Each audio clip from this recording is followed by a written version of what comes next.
back again, Charlie. I hope you are all doing well. This vlog shares my experience at the Lesedi Cultural Village, which is located about an hour drive from Johannesburg. Don't forget to like, subscribe, and share.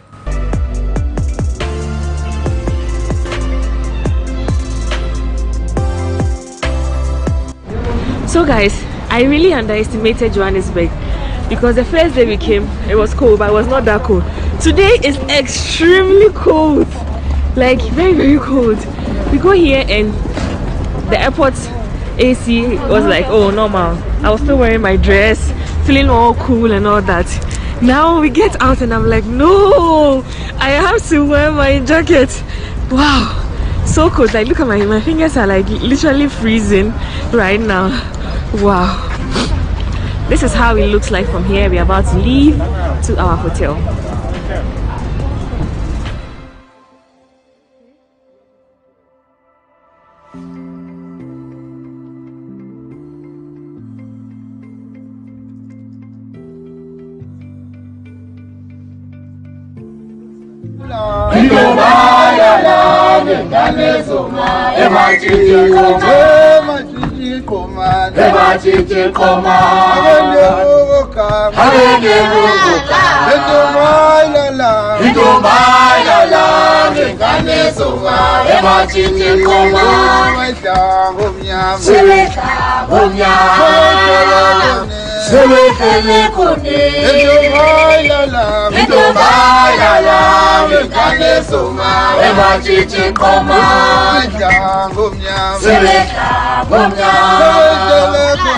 We are currently about to take some drumming lessons from the crew, and I'm super excited you all are going to join us on this.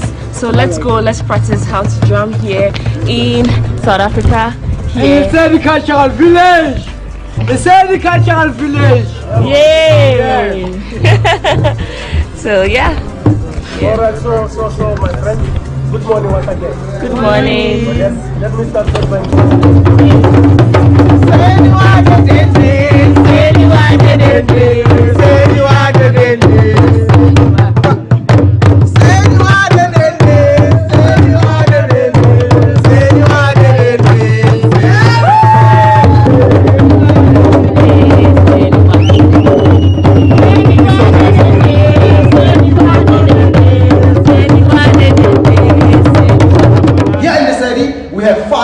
different tribes, namely Amandebe, the Ndebele speaking people, Amazu, Basotho, Amakhosa, and the last one, the Beni people.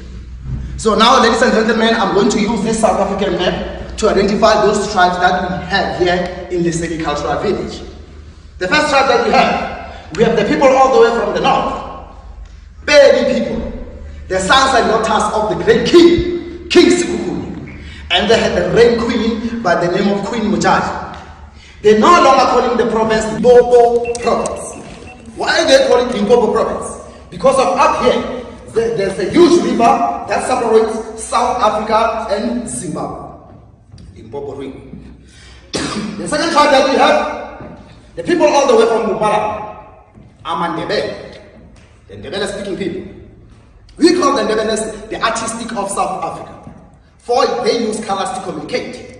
As you can see, this is the Ndebele theater. The painted wall over there, it shows you that they are the artistic of South Africa. They use colors to communicate. When they are happy, they will use the colorful colors. And when they are sad, they will use the dark colors. Those are the Ndebeles all the way from Mpumalanga province. Amazulu, that's why you find them KZN, KwaZulu-Natal. Sons and daughters of the great king, King Shaka Zulu. The black Napoleon, the Zulu-speaking people all the way from KwaZulu-Natal. Basotho, that's what you find. Now, Lesotho is one of the independent countries within South Africa. For they use passport to visit us, and we also use passport to visit them. Lesotho, their country. Basotho, the people. Sesotho, that is their language to speak. So now, friends, can you please say Lesotho, Basotho, Sesotho? Basotho, Lesotho, Sesotho. Lesotho, Basotho, Sesotho. We will be your guide. Feel free to ask the question and take as many pictures as you like.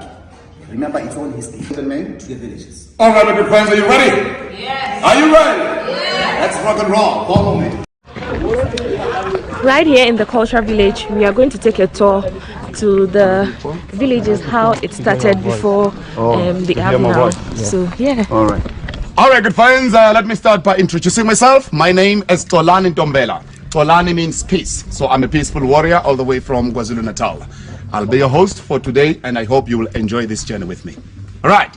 So without any waste of time, this is our first village here, which is the Zulu. Can you say Amazulu? Amazulu. Good friends, I can't hear you. Amazulu. The Zulu people all the way from KwaZulu-Natal. We are the sons and daughters of the great King Shaka Zulu. Yeah. So before we enter inside the village, let me quickly explain about the pile of stones behind you. So please come with me. Right, outside. Take a look. All right. They spit on it and then they add it onto the pile. By so doing that, they are busy communicating with their ancestors, telling them about the journey, the purpose of their journey, and then they ask for good luck because they want to come back home safe and alive. And I think, my friends, all of you here, you want to come back home safe. Yeah. Do you? Yeah. And alive. Yeah. Now we're about to take a long journey. Can you please do the same? You got the stone away from the pile, you spit on it, make a wish before you add it. Before you throw it, my sister, They said we should pick a let me tell stone, you something. make a The wish. bigger the stone, the bigger the luck. Hey, the bigger the stone, the bigger the luck. So let me just get a bigger stone. Bigger the stone.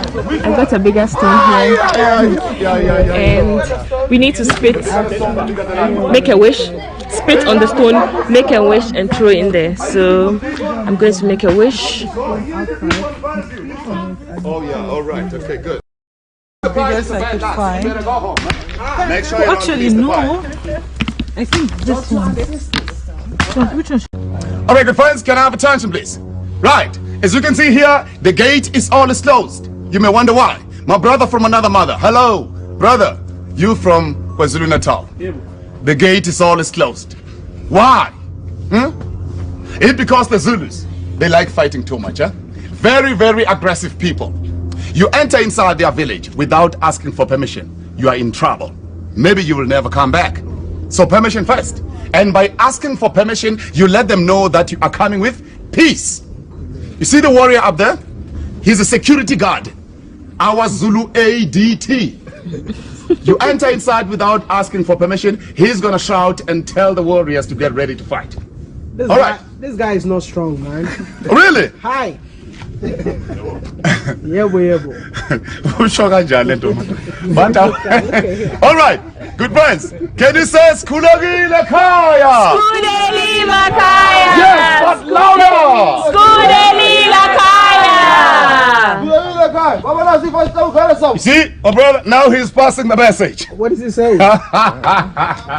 Lunch is arrived.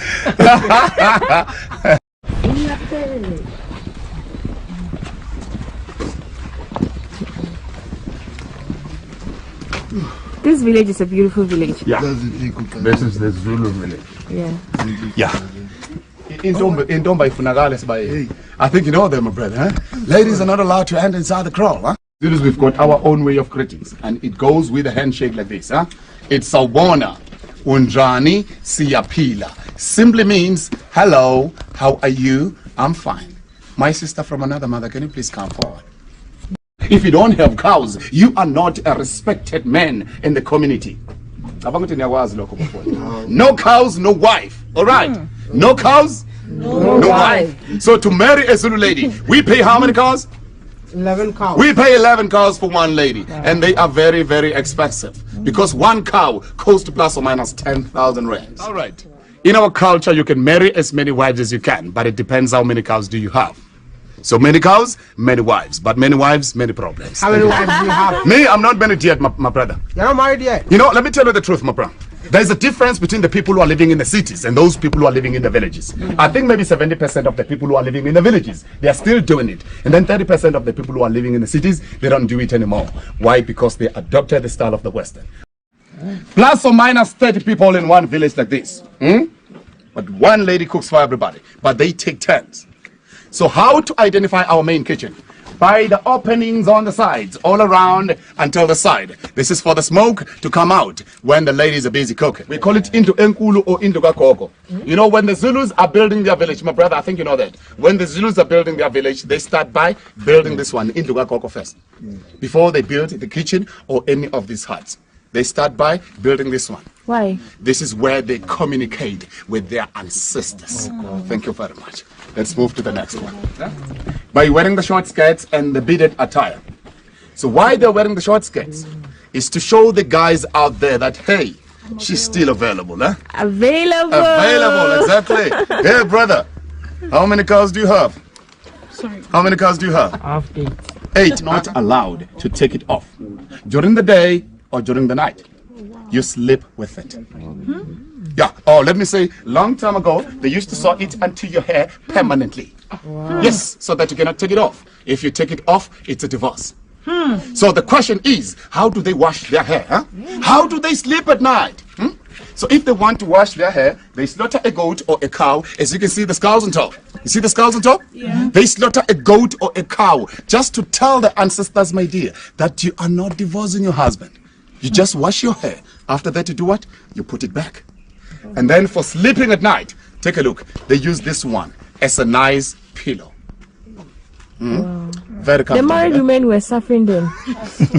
Yeah. And then during the day, the husband sits on it. So it's easy for you ladies to do what? To dream about your husband at night by using this one. So greet him by saying, Sabona!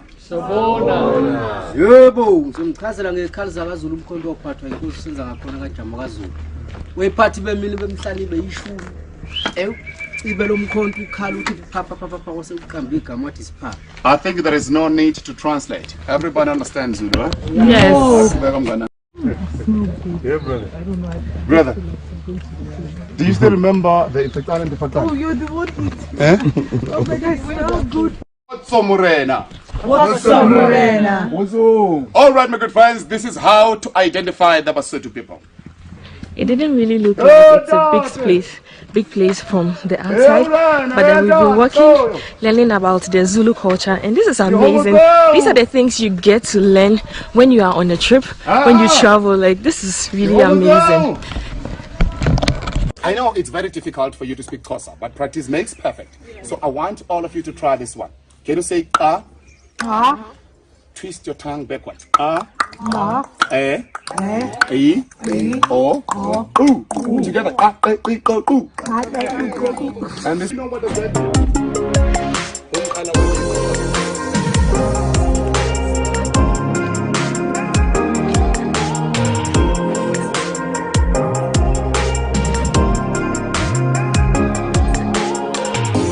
Transport. This is what they use to carry their crops from the field. They put their crops inside here after harvesting. Because this thing is too heavy, it will be pulled by only 2 cows from the field. That's made, everybody. The same idea. Fireplace. And I don't know who came with an idea first between the 2 tribes, but they are very smart. Here they call it ingame. And let me give you the rules of the main hut. When we enter inside, women sit on the right side, gentlemen on the left. So why women sit on the right side? Is it because women are always right? Yeah. Do you agree, gentlemen? Yeah. No comment. Women are always right? Yes. Yeah.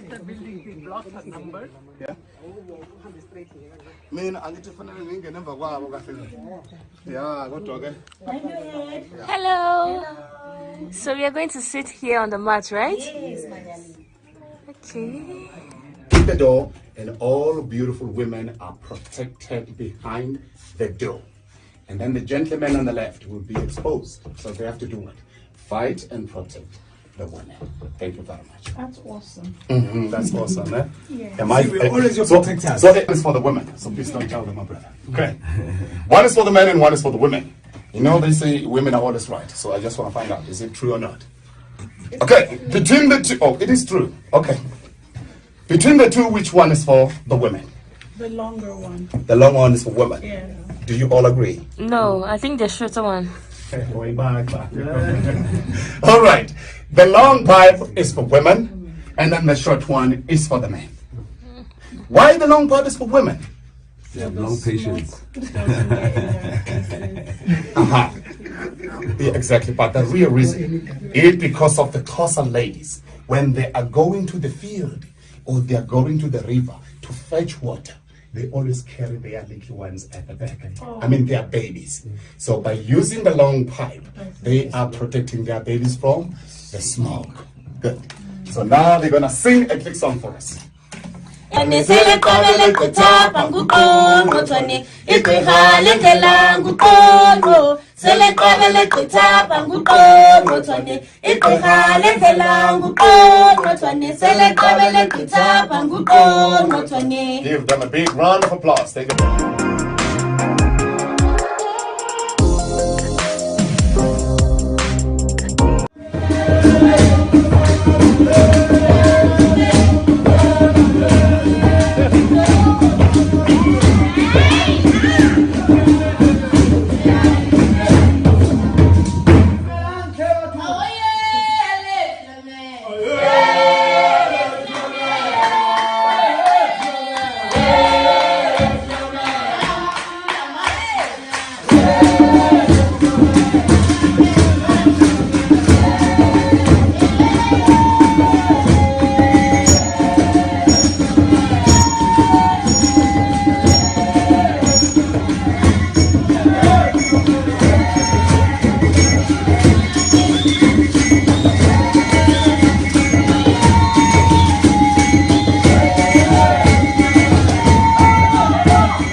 Thank you so much for watching. I hope you enjoyed watching this vlog as much as I enjoyed documenting my entire experience here at the Lesedi Cultural Village. Until next time on my next vlog, I hope you're enjoying my South Africa vlogs. Yeah, until next time, I want to say I love you all. A big shout out to the South African tourism for making this happen. I want to say thank you. Until next time, bye. Mwah.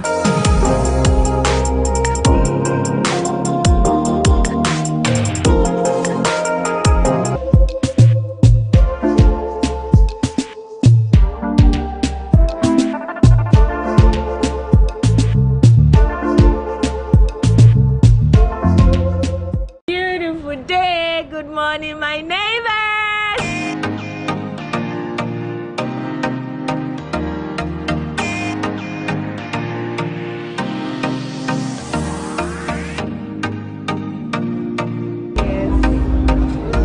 Let's go to the beach.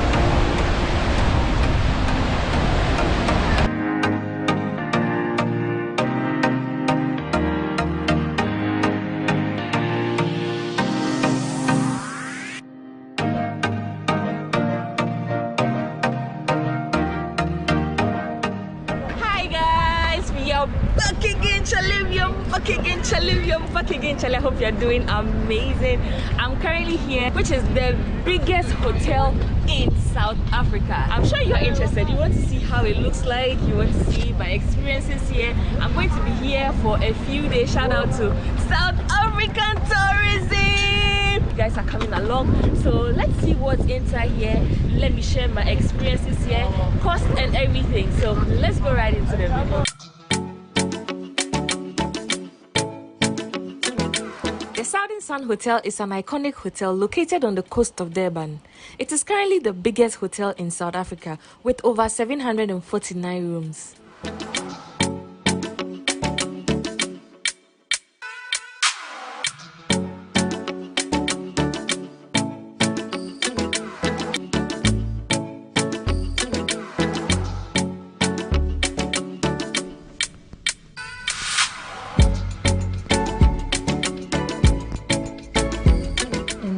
going to be my bedroom for the next few days.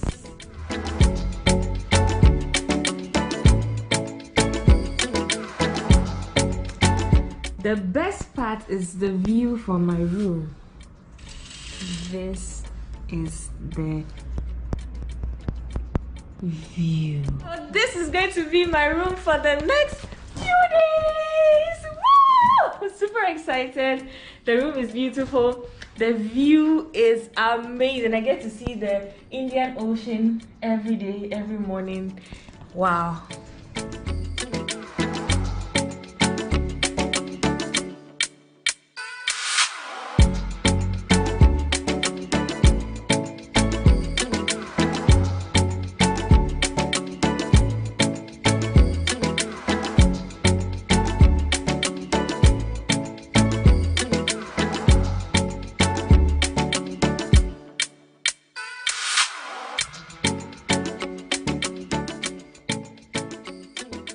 Quite a number of activities to do while living at the Southern Sun Hotel.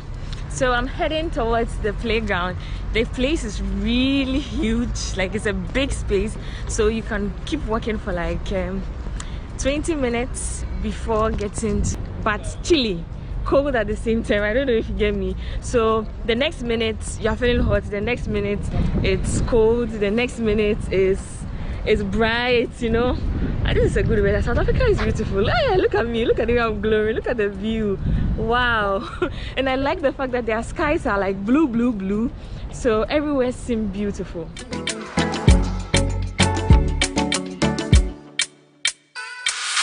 So there's also a skating park where you can come and skate for free. Let's find out if it's for free, because I see a lot of folks riding their bicycle and also skating on their boards. This is pretty nice. Look at this. Whoa.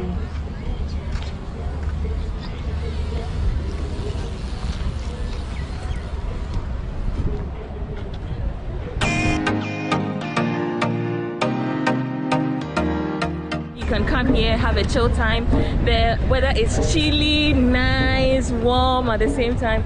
There are a lot of people skating here. Yeah, let's go to the beach. Let's go to the beach. Let's go to the beach now.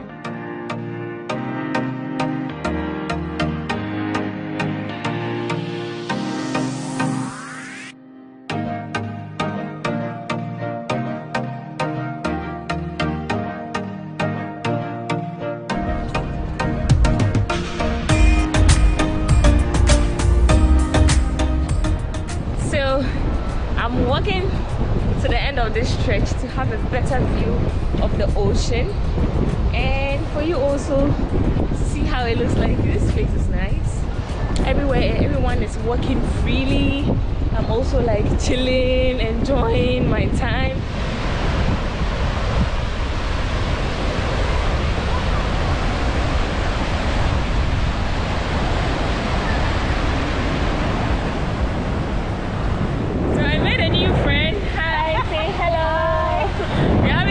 Conversation. So if you know her, tell her you've seen her on my channel.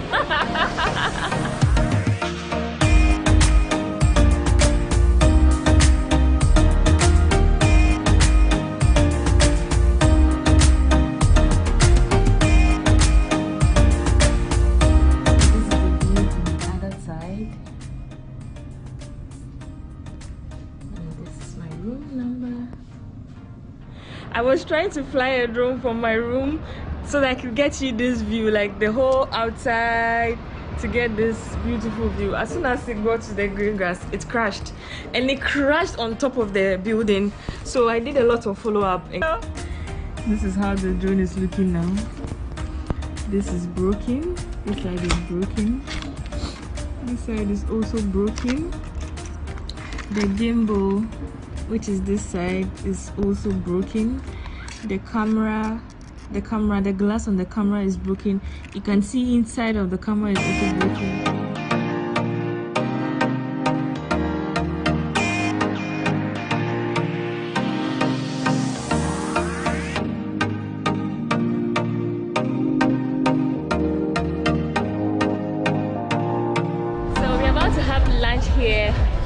how it looks like. Come, let's go.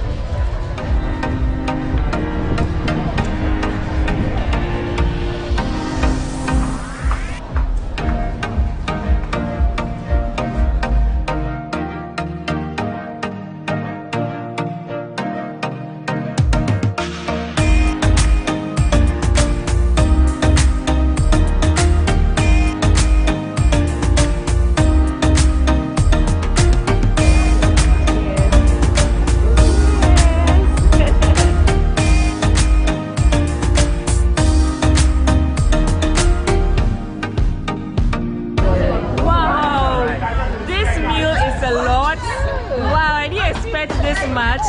Look at this.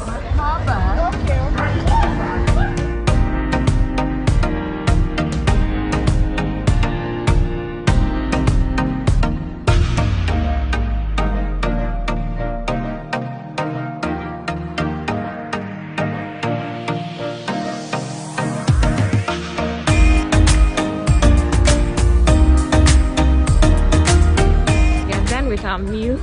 Our meal was so delicious. We're heading back to the hotel. How was your meal? It was good. It looks like since I came, I've been enjoying all my meal. I had prawns and it was really grilled. Like, was nice.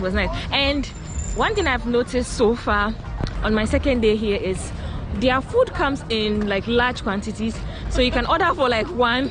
And your plate feels as though it's for 2 people. They have a surprise for us and it's a spa. So I just took my bath. I'm going to have a massage. Have a good time here. So I'm on my way downstairs and of course you guys are coming with me, so let's go. So I'm here. The name of this place is Elengani, which is very close to my hotel. So we are going to have a spa.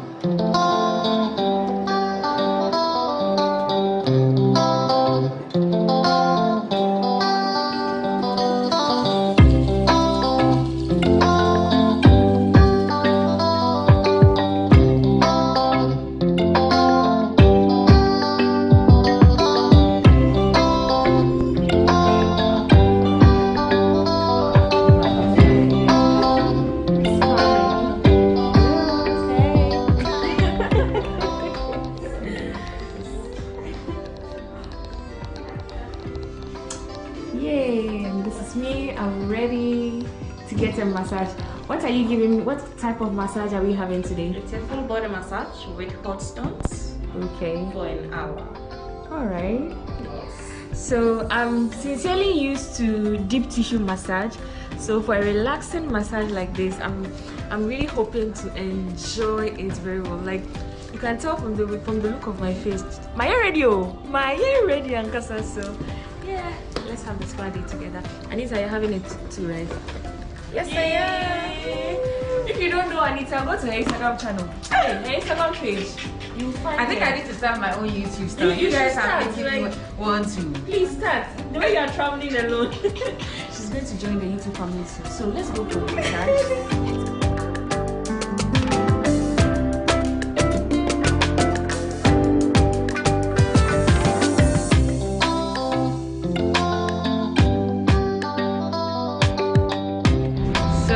Just ended the massage. It was such a good massage. I really enjoyed it.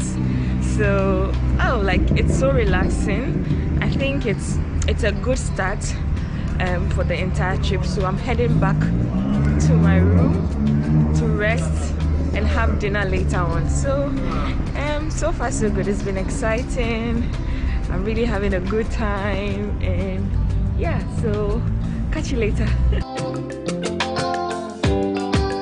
Good morning, South Africa. Good morning, Devon. Good morning. Look at the glow. Guys, I am really having a good time here. Good morning. I had pretty good sleep. I just washed my face, put on some lip gloss. I'm heading out for breakfast, and of course, you all are coming with me. Look at my view here. I don't think I would get used to this view because it's too beautiful. Yesterday at night the whole place was dark. Let's go have some breakfast. Let's go.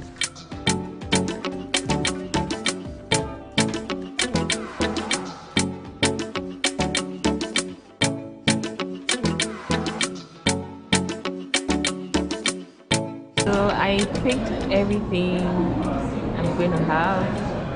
Having some bacon, eggs, beans, potatoes, mushrooms. This is going to be my dessert.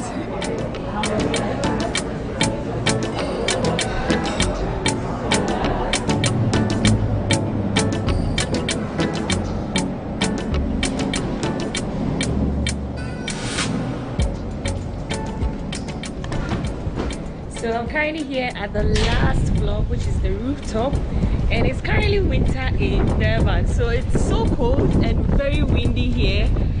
And this is the pool area. Let's see how it looks like.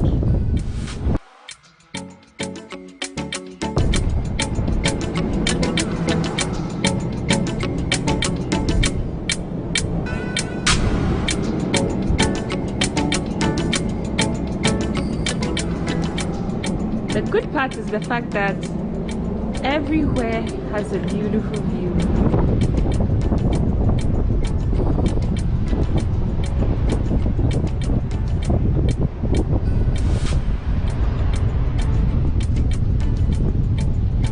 Sure, I'm pretty sure if the weather was like very warm, we'll have a lot of people coming here. But because it's cold, no one is here. But this is how it looks from here. Everywhere is quiet. So I have been on the 29th floor the entire time, and yeah, I've already seen my room. But then if you want to take a look at it again, I could show you. And I don't think I can ever get used to this view. This is beautiful.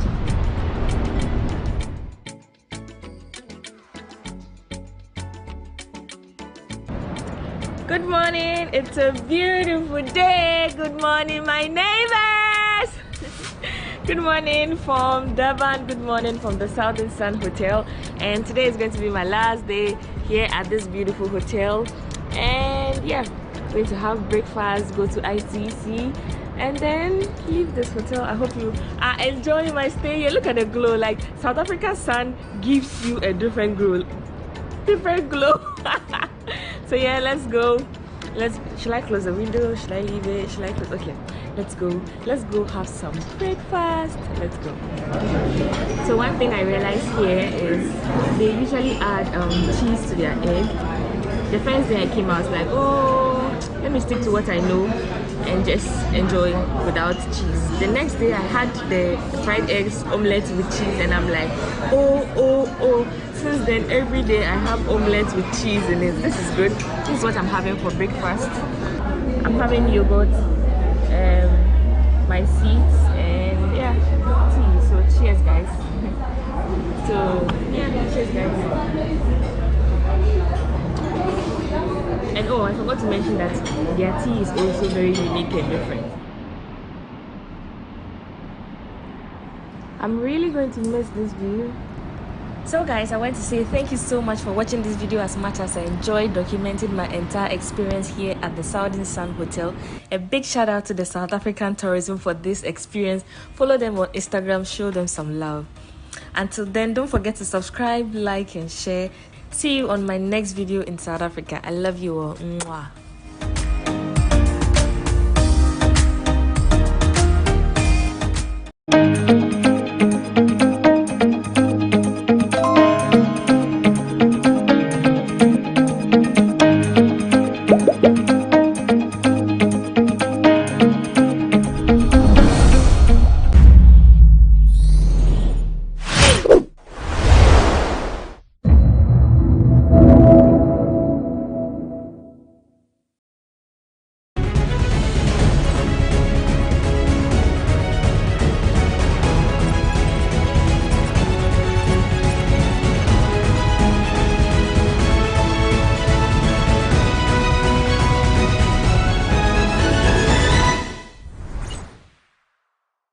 Welcome to Sports Check with me, Perez as well. Today, I speak to a man who I've said need no introduction because he has been in this business for decades. He has also ventured into sports administration, where he is the lead face for basketball in the country, as well as the manager of the greatest African boxer ever. Yao Sechi Afari is my guest on Sports Check today. And after this break, we talk basketball, his life, and that of the legendary Azumah Nelson.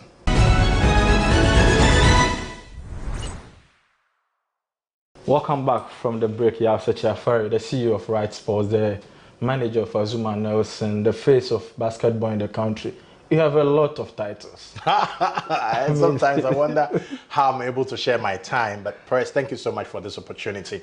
And it's good to see you. Sure. Yeah. But what someone would ask, why basketball in a country where football or boxing is the first or the second love? Why basketball for you? Why did you make that decision to go into basketball? And the question I ask people, why not basketball? At the end of the day, there are several sports being promoted in this country.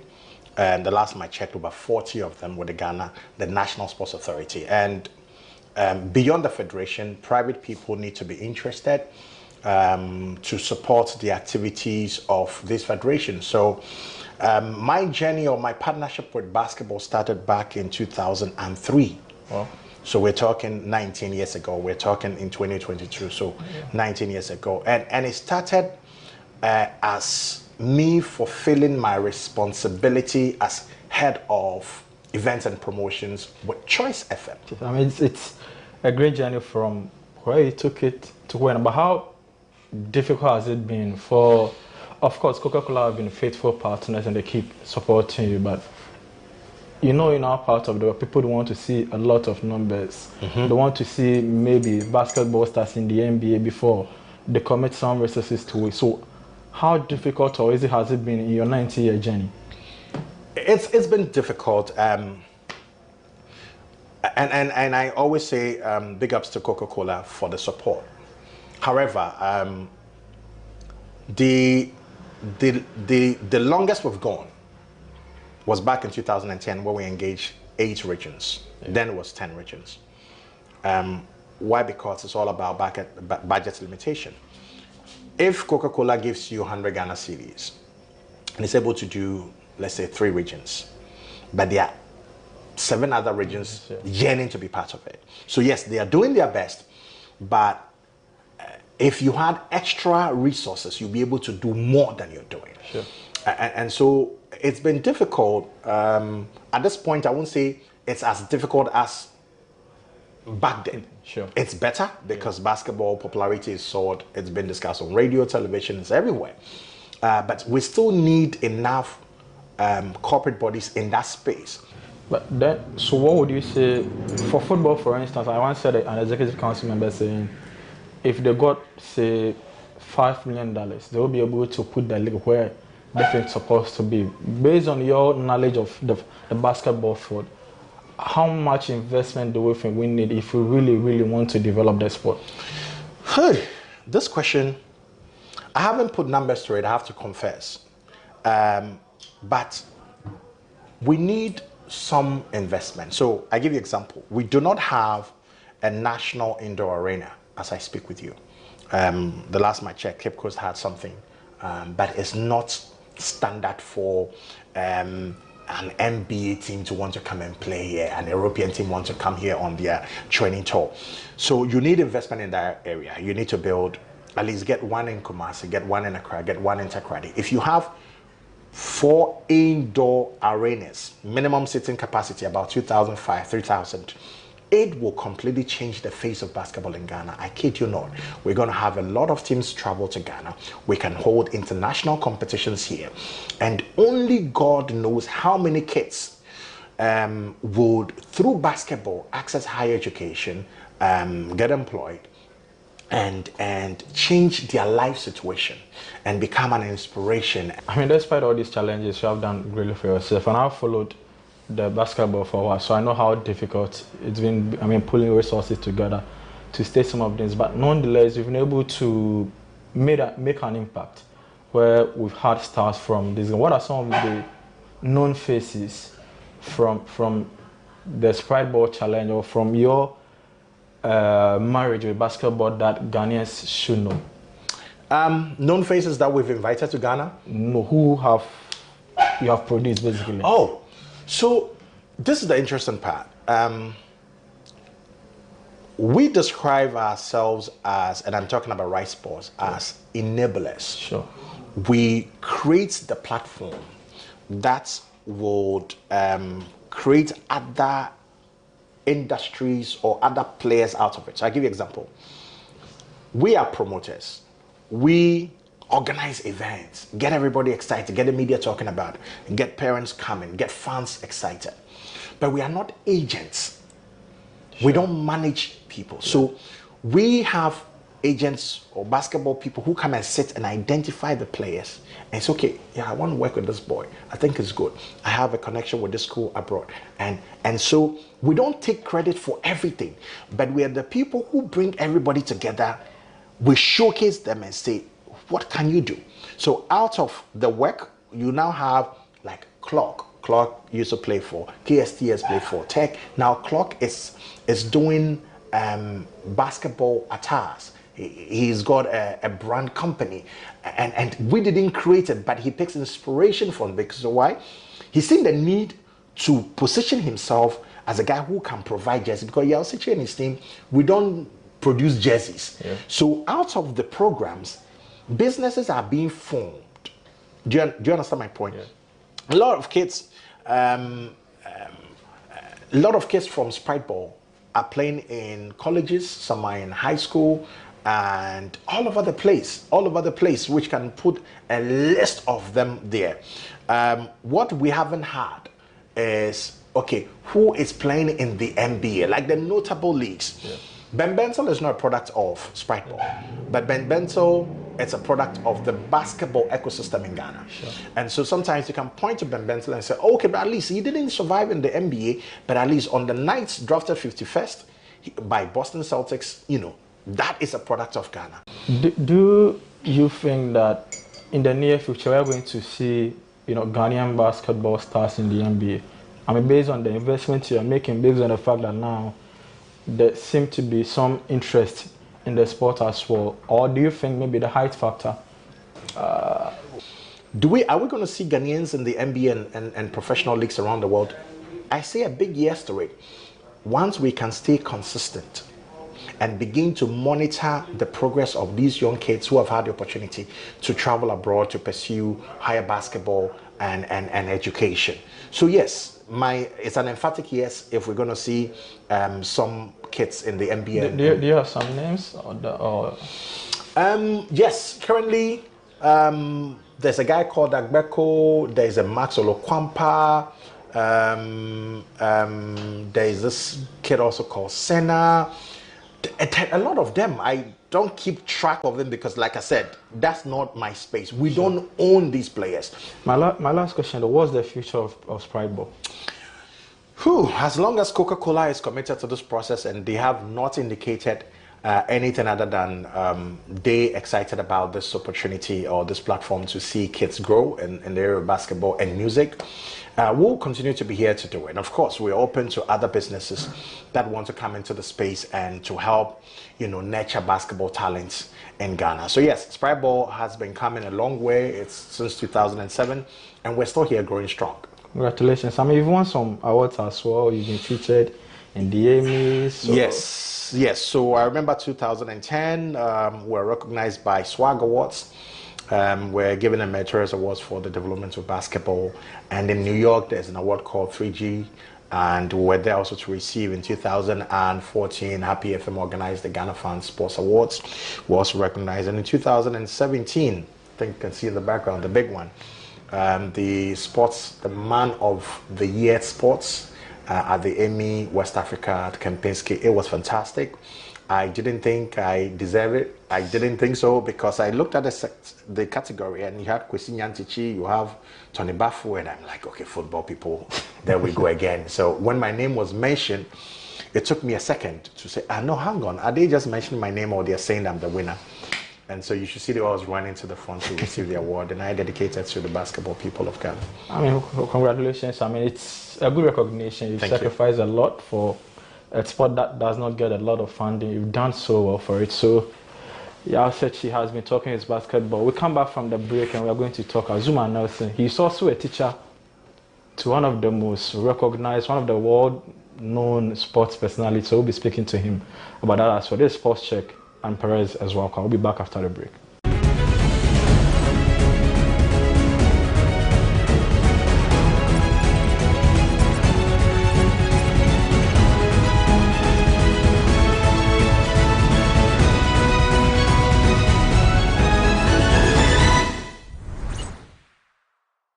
Welcome back from the break, and this is Sports Check with me, Perez as well. We've been speaking to Yaset here for earlier, and we talked about basketball, the Spryboard Challenge, the good works he's been doing to develop the sport. Now we zoom into another aspect of his life, which is his engagement with the legendary Azumah Nelson. Yeah. So how did you and Azumah Nelson meet? How did it come about? I mean, you have some great relationship. Yes. Great memories. So every Ghanaian knows Azumah Nelson. Yeah. So just like yourself, I knew Azumah from a distance. But my relationship with him started way back in 2010. Okay. So I'll take you back a bit. When I was working my time at Choice FM, sometime in 2005, I was in the office one Monday morning when I got a call from the receptionist that a white man is looking for me. I said, a white man, did he mention my name? He said, yes, he mentioned your name. I said, really? Okay, I'm not expecting any white man, but well, you let him come. So he walks in, I offered him a seat, and I asked how I can help. And he goes, the Holy Spirit asked me to come and see you. So I have to pull my seat and sit properly. Holy Spirit, wow. So, and what did the Holy Spirit say? So I was listening to you on Saturday, and I was moved to come and talk to you about how you can help me with my youth ministry that I want to set up in Ghana. And I said, okay, what's my role? What do you want me to do? And he said, oh, just to talk about it on radio and then to MC the events as and when we organize that. I said, is that all you need from me? So yes, it's okay. Anything for God, I'm in. So we did a few events. He is from the UK. It's called Reverend Martin Reed. So we did a few events. He went back to the UK, but he stayed in touch. So sometime in 2006 or 7 or so, 2010, sometime in March, I got a call from Reverend Martin Reed and said, hey, yo, so Reverend, how are you? So, okay, I need you to assist a friend of mine. And I said, okay, who? He said, Azumah Nelson. I said, which of the Azumah Nelsons? Oh, the boxer. Remember he was at my wedding? I said, yes. So he's doing something, and I told him that you can be of help. So I need your permission to send your number to him. I said, no, give me his number, let me call him. I mean, this is Azumah we're talking about. But guess what? Even before he will call me, he's giving my number to Azumah, but wanted to just, be formal about it. So he tossed me Azumah's number. I used to live at Achimota, not too far from Kwame Shobi's boutique, the current Malcolm, which is less than 5 minutes from Azumah's house. So I called Azumah. And so the moment he picked up, he said, Openi. I said, no, I'm a young man. And he said, oh, I got your number from Reverend Martin. He said, yeah, he talked about you. I said, are you home? He said, yes. I said, okay, I'm coming over. And he said, do you know my house? I said, I'm 5 minutes from your house. I said, really? So I went by, and back then, he was working on, with his team, they were working on a book called 12 Rounds of Boxing and Life. Okay. It's a supplementary book approved by the GS for junior high schools and high school students. He relates life in the boxing to life outside the ring. How you need to be focused, God-fearing, yada, yada, yada. So he said, okay, yeah, they're trying to launch a book and they need, people on board. No problem. So I showed up at the meeting a few times. I had a few concerns about how this whole thing was being put together. So I had a private conversation with him. And I said to him, I've looked at the products that you want us to launch. I have a few issues with the product. And knowing the person you are, your name cannot be associated with this. So I made my case. He heard me and he said, okay, can you say it at our next meeting? I said, why not? So at the next meeting, these are big boys. So I had to listen. So towards the tail end of the meeting, then I raised it. I had taken the book, I had circled all the mistakes, and I told the committee that I have looked at the book carefully. I don't think we should launch this book because this is Azumah. I said, why? I said, because I've seen a few mistakes. They've printed 5,000 or 10,000 copies from Australia. I said, we have to throw it away. So Azuma was just quiet, watching the reaction of the people. And I've taken my time and settled the problems. So nobody could argue. So then Samuel Kaite of blessed memory, who was then the manager of Azuma Nelson, asked me, so what are you suggesting? I said, we're going to throw the books away and reprint them. About 5,000 copies? About, I think 5 or 10,000 copies printed from Australia. So I said, can I have a soft copy of the book? Then Azuma instructed the secretaries to send it to me. Then I gave the soft, when I received it, I forwarded it to some other people for them to work on it, improve, add some stuff. And then we reprinted it, not in Australia, but we reprinted in Ghana. And so then Azuma noticed that, okay, this is a young man, a lot of energy, he's here to help, especially from the person who recommended me. And that's how my relationship started with him. So then we started writing about him, streamlining his foundation. Azuma Nelson Foundation. Azuma is a philanthropist, we all know that. Azuma, people love Azuma for many reasons. Beyond his humility, he gives. He's a very generous man. When Azuma was fighting, people were praying for him for different reasons. There were people who saw their school fees in his pockets. There were people who saw their rent issues in his pocket. So they would go on their knees and pray for him, beyond just bringing in national honor. Because anytime Azuma finished fighting and he came back to Ghana, he sat in a seat like this and listened to people tell their problems and gives them money. The people queued in his house. And these are things that people have said it over and over again. We go places and Kwame Sefakan is talking to me about how he helped him before. Azigiza Jr. is talking about how he gave him money to set up a studio. Everybody talks about his generosity.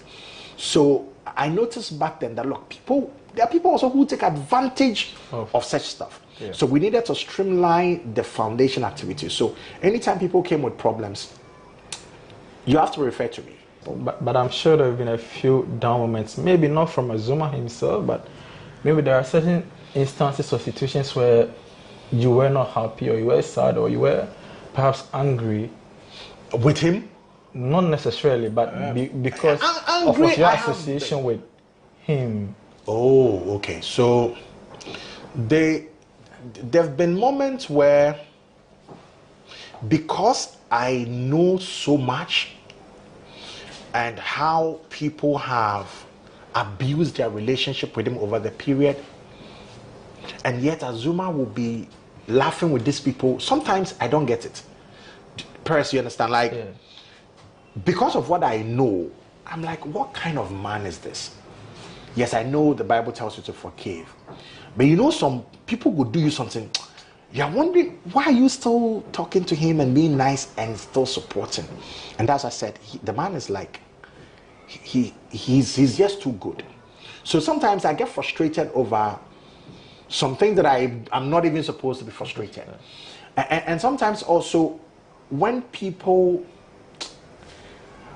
I'm not going to mention a name. So one time, Azuma and I had a meeting with a certain guy. Young guy, made money. You said we should come see, because Azuma built a 6-classroom block at Enuma Papem. And we wanted to have a computer lab. And this guy sold laptops and things. And he said, oh yeah, come with the old man. I really like what he's doing, blah, blah, blah, blah. Press. If you have a meeting with Azuma and you say 1:30 he's there.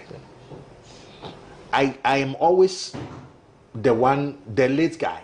I think I'm on time, but Azuma is like in time. So you said 2 o'clock. You said 2 o'clock.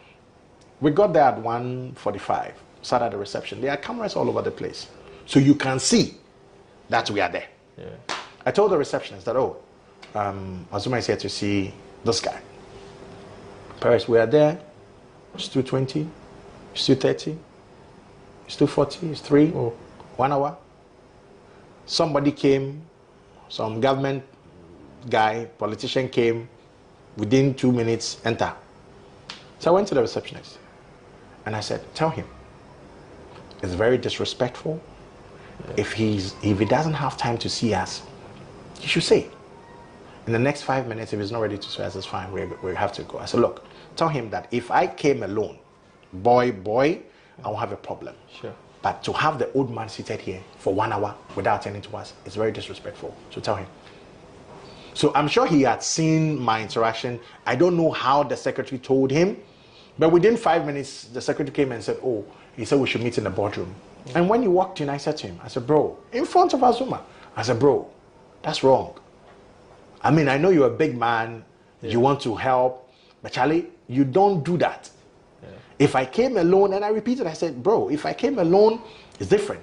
But to have the man sit here and 1 hour, so yeah, Charlie, you know how the pressure there. I said, no, you know, chill. So if I have the slightest hint that you want to despise, try and misbehave small, I take it very personal, because I have seen how people revere this man. I have seen in New York how immigration officers will abandon their post and run after Zuma for autograph.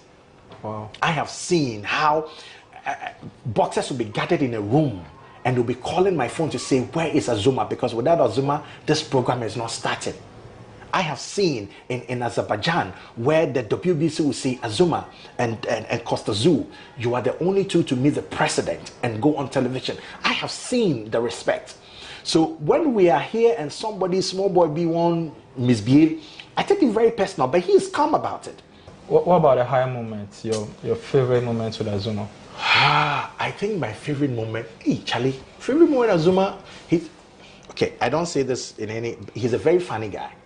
Really? Okay, see, Azuma is funny. He's a very quiet, but when he's comfortable, my goodness, and he can tease. So, like, he doesn't look like it. Exactly. So that's the interesting part. Like, if he's here, he can drop some comments. You're like, did he just? Did he just say that?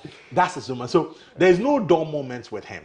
Okay. But I think my highest moments will be, okay, in 2014 in Las Vegas, December 15 to be precise, when he was crowned WBC's greatest super featherweight boxer of all time. And it was very refreshing. I was with him, I carried the belt. And the accolades, the things the boxers were saying about him. I picked a camera and I was doing an interview. Mike Tyson, George Foreman, all of them. And he would say to Mike Tyson, hey, Mike, that's my son. And Mike will say, oh, so you can imagine everybody, and these are legends. I see them from afar, but now I am standing next to them. And Azuma is holding my hand and say, hey, Mike, that's my son, talk to him. And when the WBC and all these people want to talk to him about their business, he will say, talk to my son. I don't know what else, I don't know what greatest moments that is. So I've had several moments with him, but I think the 2014, December 15th, in Las Vegas may stand out as one of my moments with him, where I stood there and witnessed him being crowned as the greatest WBC greatest super featherweight boxer of all time. How does he take all of this? I mean, the fame, he is super calm. Respect. He is super calm. I think fame has never gotten into his head. I don't know how he's able to do it, but he will tell you that if you fear God, you will know that the fame and the money and everything came from above, and so there's a certain source. So if you treat people sharply, you condescend, you disrespect people, God will take that fame from you. So he's very mindful, he's very God-fearing, and when I say God-fearing, proper respect. Any idea how he got the name Professor? Oh, it was after this fight against Jeff Fennick in 1992, where there was a very controversial fight. The first one, I think that was in 91 in Las Vegas. Azuma tells me he wasn't feeling too well. He was down with malaria. And Jeff Fennick from Australia is a very aggressive fighter. He used to be a kickboxer. So he's very dirty. And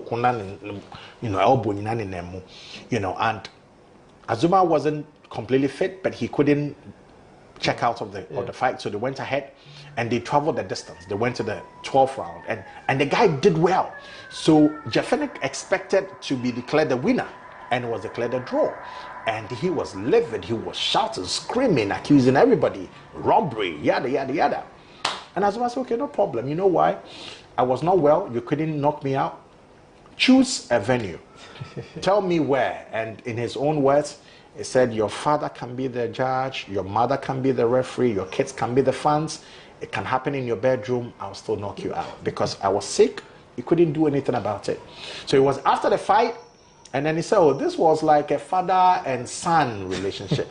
and then the commentator said, oh, it's like a professor. I said, oh, yeah. So the name actually came from the commentator. So that's a boxing professor who can beat somebody, because he said, I will beat him and teach him his mistakes. You know, for someone who is quite unassuming, Azuma did the trash talking quite well. Sometimes I watch some of the things he said prior to, I'm like, how can this one be saying this? He's looking like, but he's a great boxer. He is. I don't know, but I don't think we'll ever get someone in Ghana here who will fight like him. Are we ever going to have another Azuma Nelson? Of course, we can have, if the person is ready to pay the price for it. And obviously, the person's name will not be Azuma Nelson, but it could be a Perez, it could be a Yao, it could be a Kojo. But the price will be, will the person stay humble? Will the person be ready to listen? Will the person be God-fearing? Will the person not condescend, despise, and disrespect people? Will the person be serious about his training regime? And everything that goes into building an outstanding boxer. If we have somebody ready to pay that price, then we can have not just a champion that will be a flash in the pan, but a champion who will stay a champion for a very long time. Some feel that he's our greatest sports personality ever. Definitely. And of course, Azuma's name transcends just boxing. Azuma's name, you can put philanthropy there. You can put somebody who is a motivator.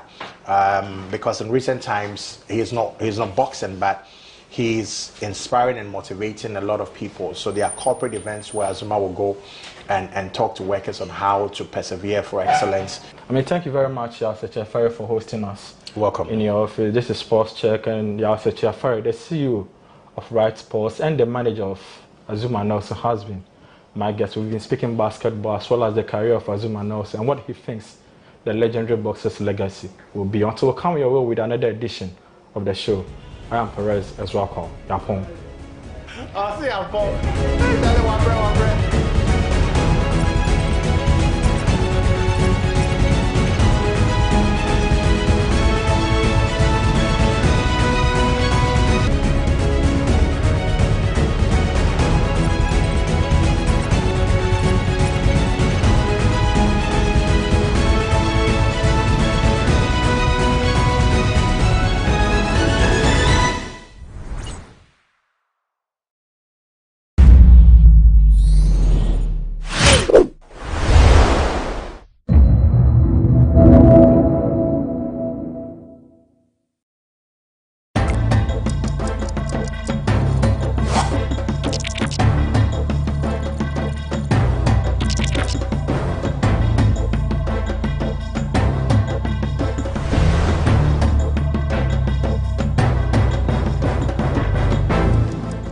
Welcome to the Lowdown on GhanaWeb TV. This is your most informative socio-political program you can find online. We give you all the facts and updates on issues that matter to you. My name is Ni Akwe Ismail Akwe. In this edition, we are going to discuss a very important subject matter that affects the cross-section of Ghanaians. That's sickle cell disease. What is a sickle cell disease? How is it treated? What are all the issues surrounding the sickle cell disease in Ghana? We have some sickle cell disease advocates in our studio. They are going to tell us more about the disease and also how best we could create a very conducive environment for those who are affected by it in the country. We'll be right back and we'll introduce them and discuss more about this topic after this break.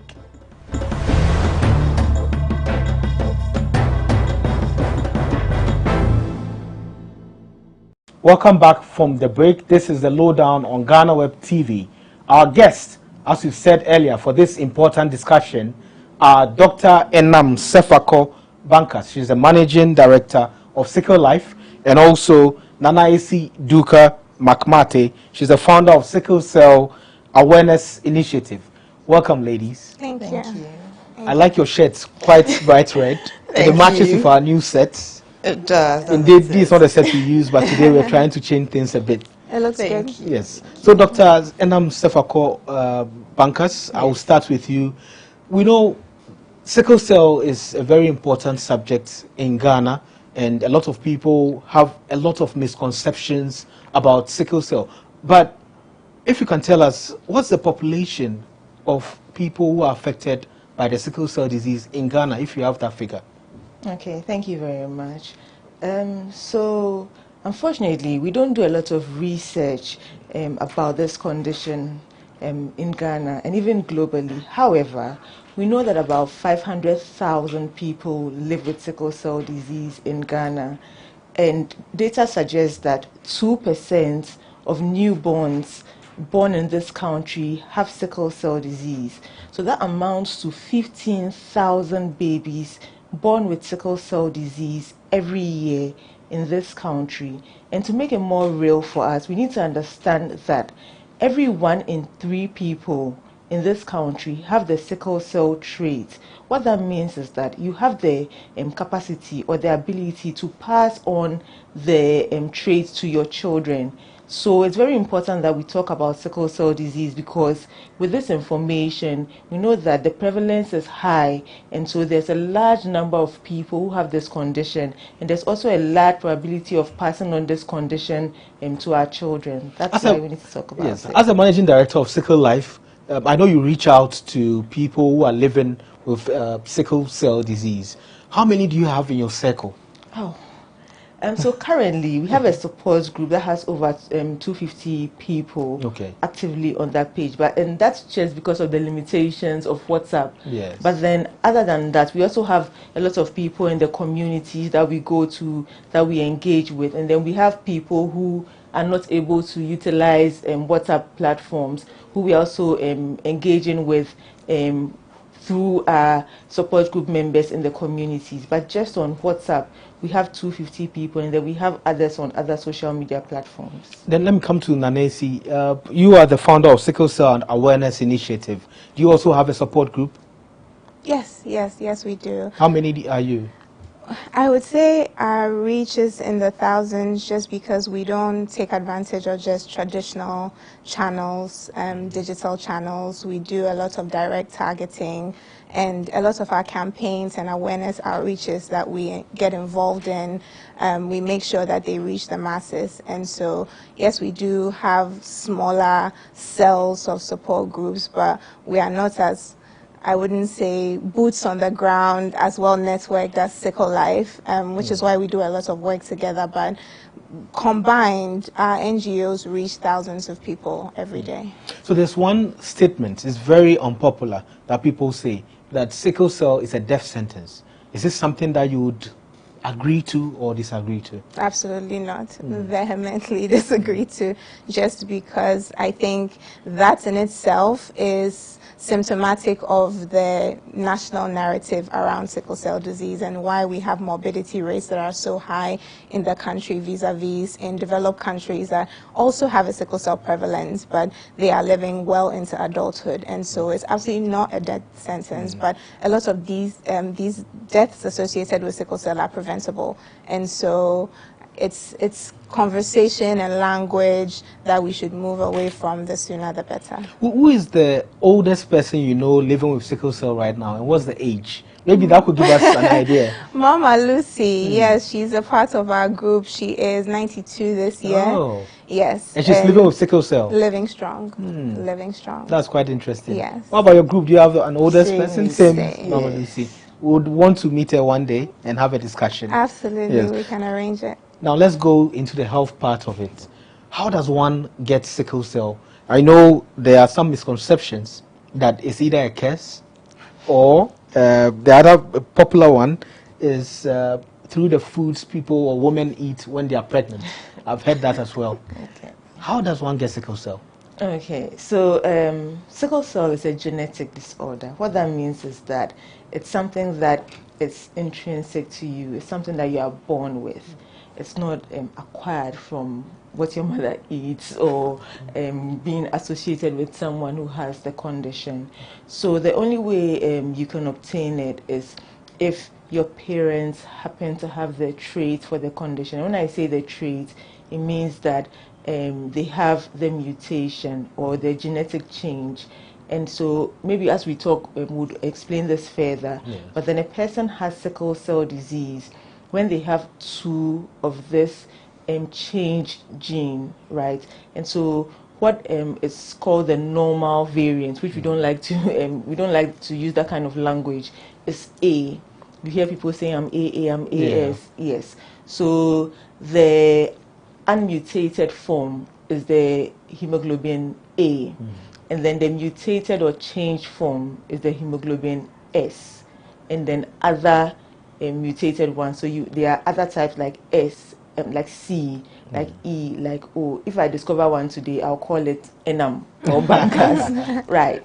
So when you inherit one from your mother and one from your dad, that's what forms your hemoglobin genotype.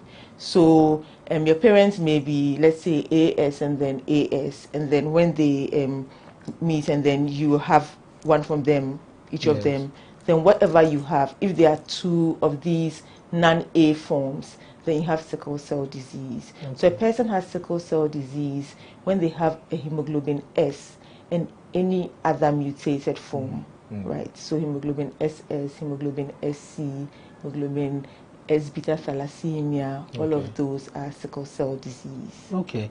And with the differences you are mentioning, with the SS, SC, and the others, do they vary in terms of its severity, or they are all the same? Okay, so the differences are actually because of the exact type of change or mutation that happens and where the position is. And there are also differences in the clinical expression of the disease. So hemoglobin SS is the most severe and most common form. And then the others, like SC, S beta thalassemia, are milder forms. Okay. And which one shouldn't you ever have? SS? Is that it? And we wouldn't say don't ever have A, but then yes, the SS is more clinically severe. However, there are also certain clinical presentations that are more common in other types. For example, a person who has hemoglobin SC is more predisposed to getting something we call retinopathy. Retinopathy is a clinical effect of sickle cell on the eye that can lead to blindness. And that is something that is not common in SS. And it happens because people with SC have a higher blood level or hemoglobin level, right? So even though when you are SS, your blood level is always lower because you are SS, when you are SC, your blood level is higher, but then it puts you at risk of retinopathy. And then there's something else also called avascular necrosis. That's also more common in the SC genotype, right? So even though we may say one is milder than the other, there are also certain things that are more common in what we deem to be milder. So they all have different challenges that they deal with. So this is quite an important question. Would you advise anyone who has been diagnosed with an AS to marry someone who is also AS? Thanks. So it's not a mandate to decide for people who to marry.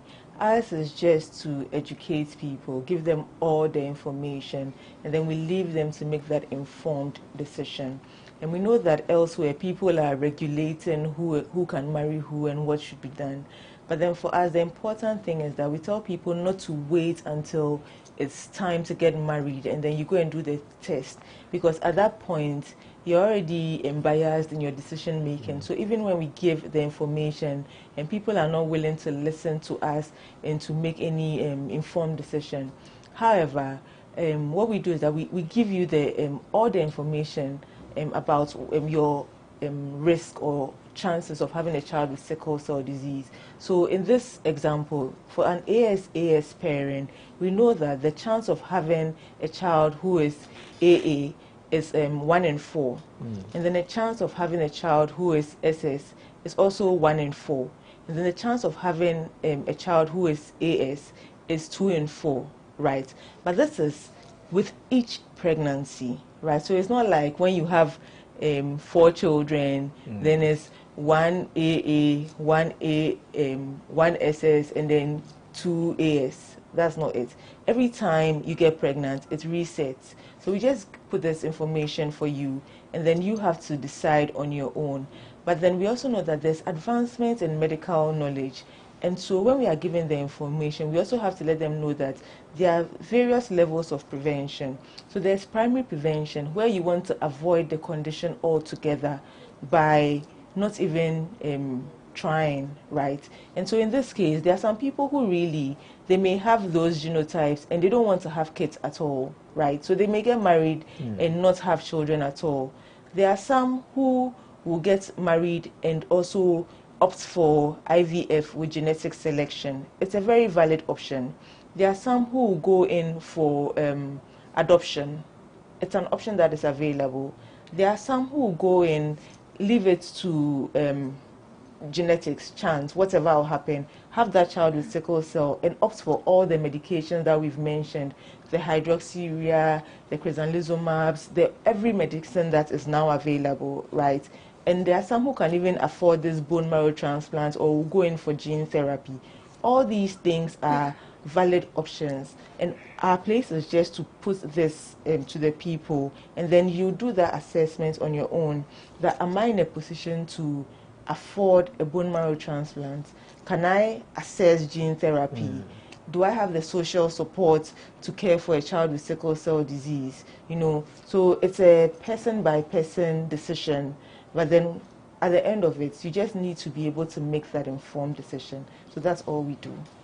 We've been schooled by Dr. Enam Sefako Bankas, and you are a medical doctor. I am. Yes, and you've given us all the very important terminology, which is more medical, and we could read more about it and we'll speak more about all these traits of sickle cell disease. We'll be right back after this break for more. Stay with us.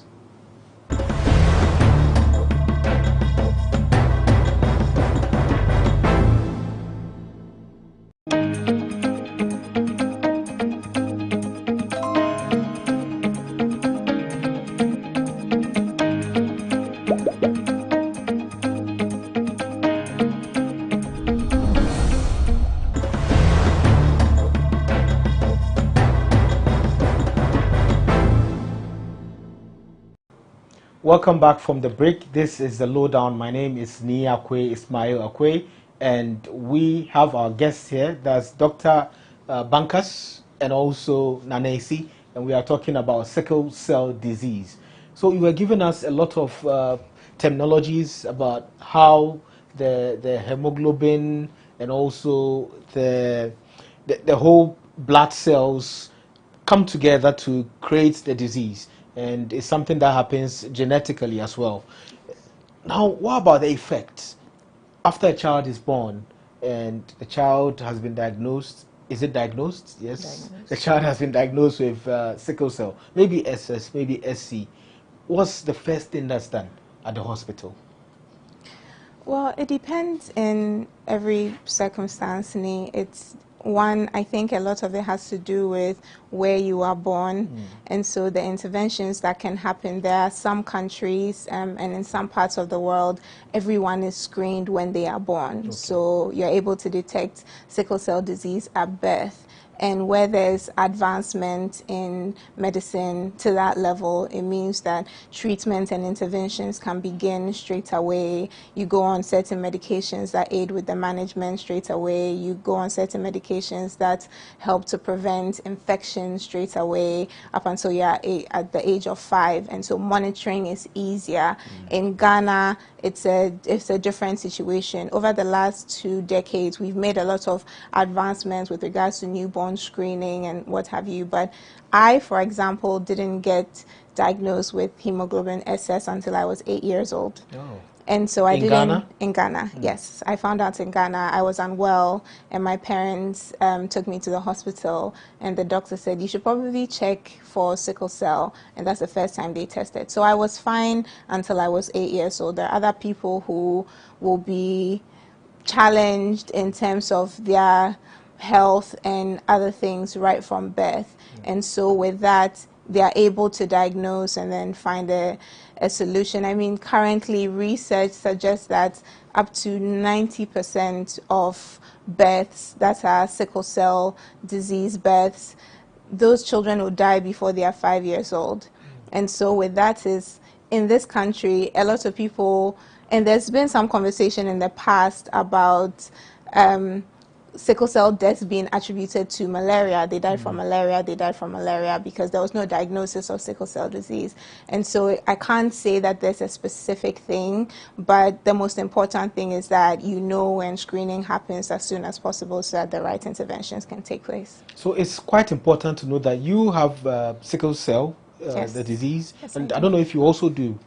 I do. I have SC. SC. Oh, okay. So this is a very important, point to note. And you could tell us about your struggles too, or what you've been through. So when you were diagnosed at 8 years old, how did your parents take it, and what did they do at that point? From what I know, from what I've been told or what they care to tell me, I think there was some confusion. At the time, this would have been probably 25, 26 years ago, and they didn't know what we know now about sickle cell disease. So the little information that they had, they ran with it and said, we would do everything we can to support you and to shield you. I think the one thing that they remembered from the doctor's visits is that drink a lot of water, make sure she drinks a lot of water. So I became like a mobile poly tank, water reservoir, just if they could help it, I was drinking water. And so it affects everyone differently. There are some people I've spoken to who, when their parents found out, it was, right from the very beginning, just what intervention from birth can they put in place. And there are some people who also have found out and have felt helpless because they don't know where to turn, who to go to, people they can speak to answer their questions. So it's varied. And with sickle cell disease, in as much as you can say this group of people, they are SS, or this group of people, they are SC, or beta thalassemia, every individual has a different manifestation of sickle cell. And so we try as much as possible through our work to create public awareness, and then you can then translate that information into, on a day-to-day basis, how you use that.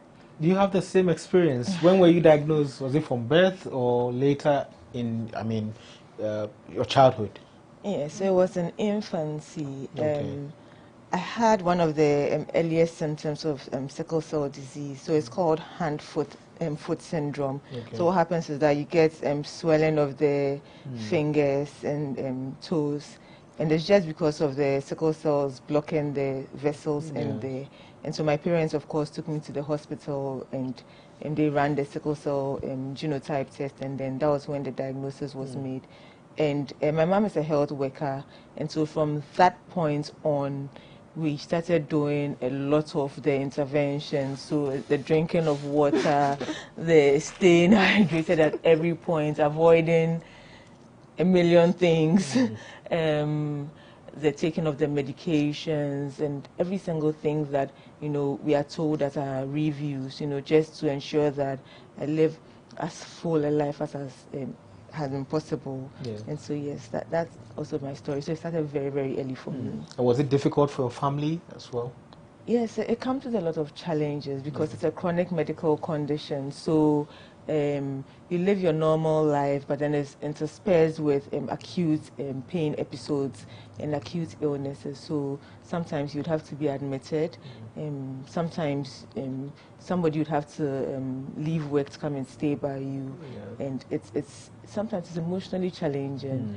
But then here I am. I'm a medical doctor. I'm running this organization. We are collaborating on this great projects and these great projects together. So yes, it's it's both sides, right? But then in the end, I think that this experience is what has made me who I am today. So I have a friend who also has been diagnosed with sickle cell. Is I think SS. One thing that his parents always say: "Hey, stop going out at night. Don't walk in the rain. Don't do all these things." Is it? I mean, a recurring concern for sickle cell. I mean, parents and also for children who've been diagnosed.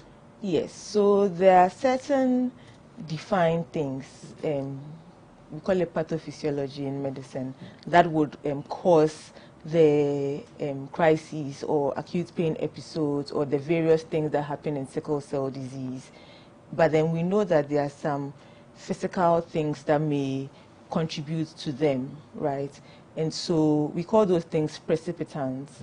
So things like extremes of temperature, so when it's too cold or too warm, when you are dehydrated, when there's physical or emotional stress, when there's an infection, things like that are known to start certain physical processes in the body that would lead to the ailments, the bone pain, or the hemolysis, right, or all the other things that we see in sickle cell disease. So we advise persons living with sickle cell disease to look out for the specific things that precipitate these episodes in them, because as Nanesi mentioned, we all have a different experience with this condition. So you look out for those things and you try to avoid them so that you don't end up with a recurrent episode. So for some people, it's when it starts raining, you don't even have to be out in the rain, and then you have the episode.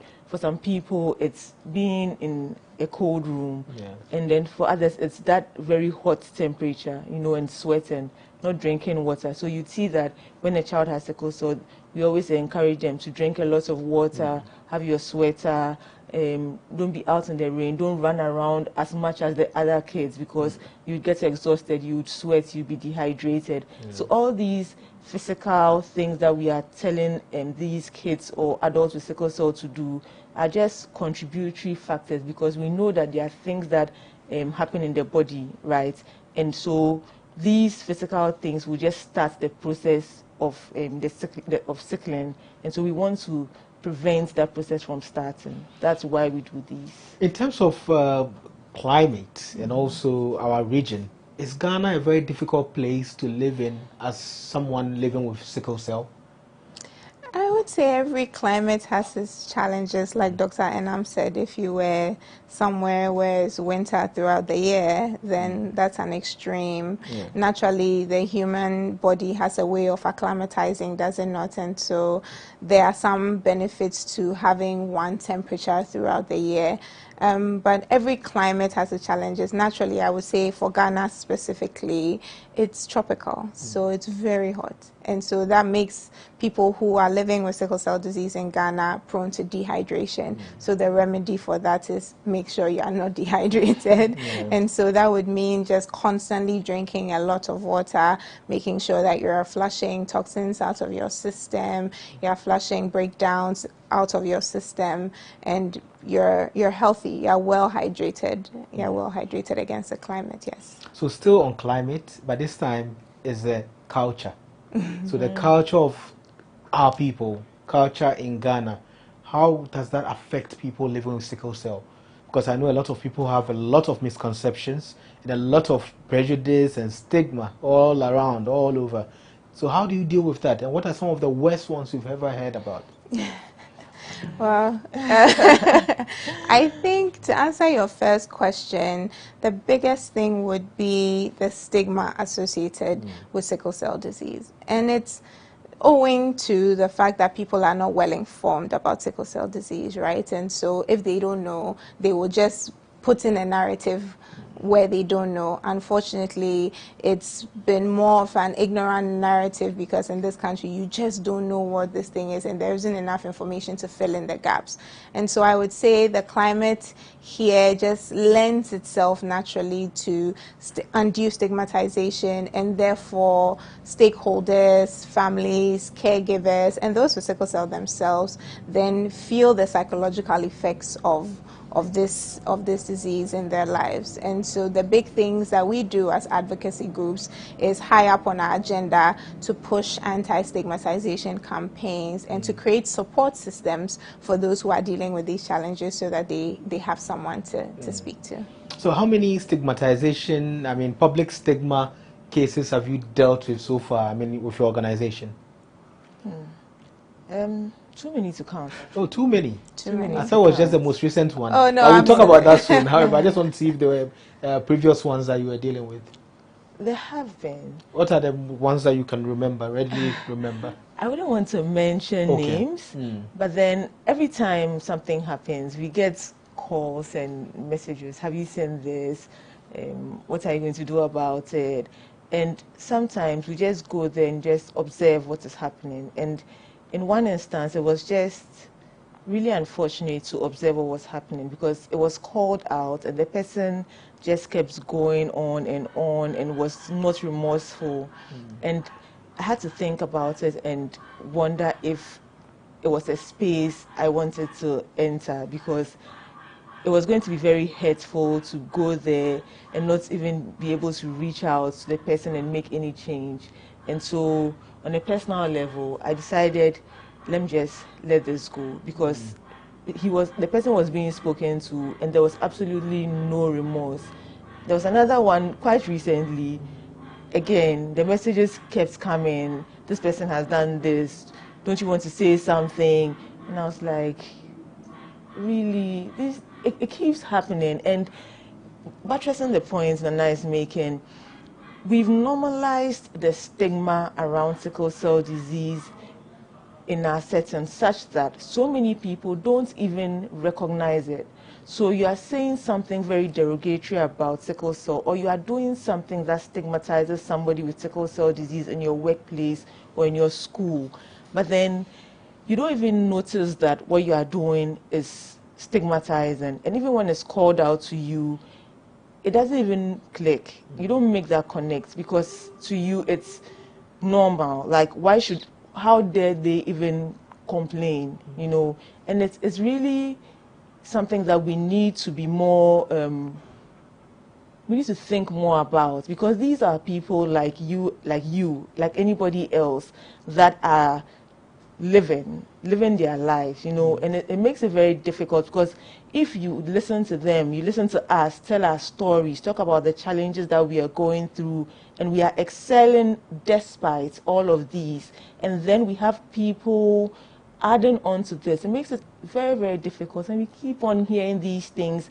and then having to quench the flames, because for us, we are leading a large number of people, and every time something else happens, we have to do damage control, basically. Yeah. So it's a challenge, but then we are still working on it, and then we put out the positive messages, we put out the information about the condition, we put out stories about people living with the condition and doing everything that everybody else is doing, so that that yes, you can have sickle cell disease and be anything and everything else, and it doesn't have to be a limitation or be a reason why you can't be whatever you want to be. Yeah, we will not repeat any of the worst things people have said out of ignorance. However, what's the extent you've gone to get the right thing done with your organization?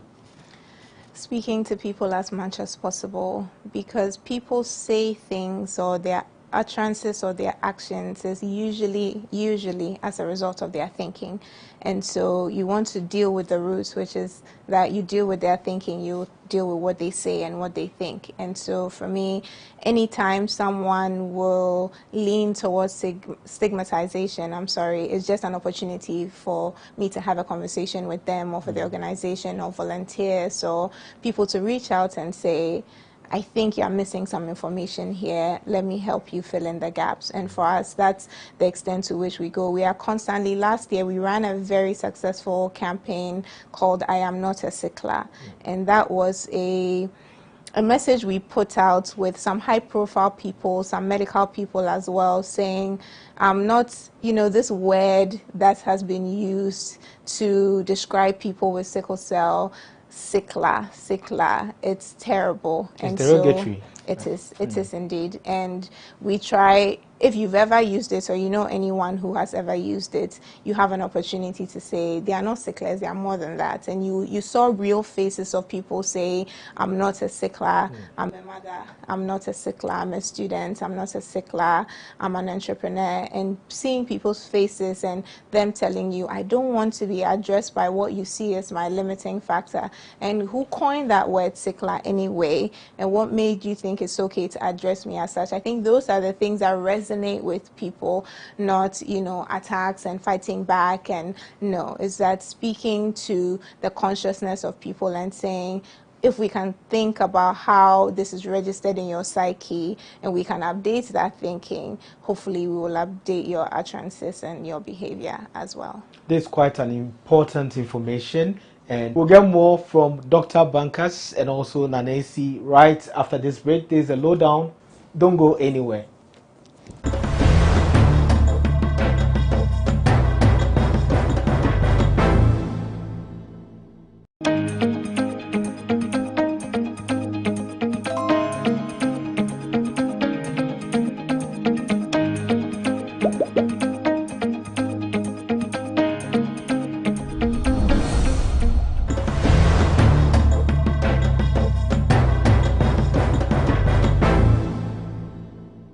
Welcome back from the break. This is a lowdown on GhanaWeb TV. My name is Ni Akwe Ismail Akwe, and we are discussing the effects of sickle cell and also all issues around sickle cell. Our guests are very important people. Our guest Nanesi from the Sickle Cell Awareness Initiative, and Dr. Enam Bankas, she's the Managing Director of Sickle Life. We're having very important discussions. We're telling us some of the stigma that's around sickle cell disease and how people tag derogatorily people who are living with sickle cell. Now, let's talk about some of the crises that people with sickle cell go through and what the public could do in terms of support in case they find them in crisis. And I know definitely parents know how to handle it because they go to the hospitals and they get information. So what are some of the crises? Let's start with you, Dr. Enam. Okay, so this is a very important topic. First of all, sickle cell disease is not just pain or crisis. People just attribute sickle cell disease to the recurrent pain episode that people have, or what is termed crisis. But sickle cell disease is not just crisis. You have a full life. It's just a chronic medical condition interspersed with acute episodes of pain or other forms of crises.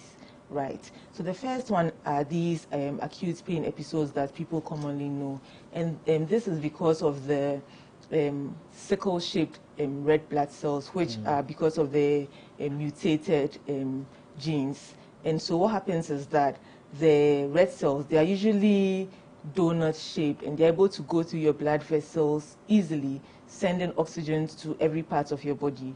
But then when this mutation or change happens, now the red blood cells have this sickle shape and they get stuck in various vessels. And that is all that causes the pain, because oxygen is not moving where it needs to go, and the waste products are not coming back. And so what we advise is that anytime you are having a pain episode, you need to go to the hospital. But then our patients know this, that once it starts, there are certain things you can do at home.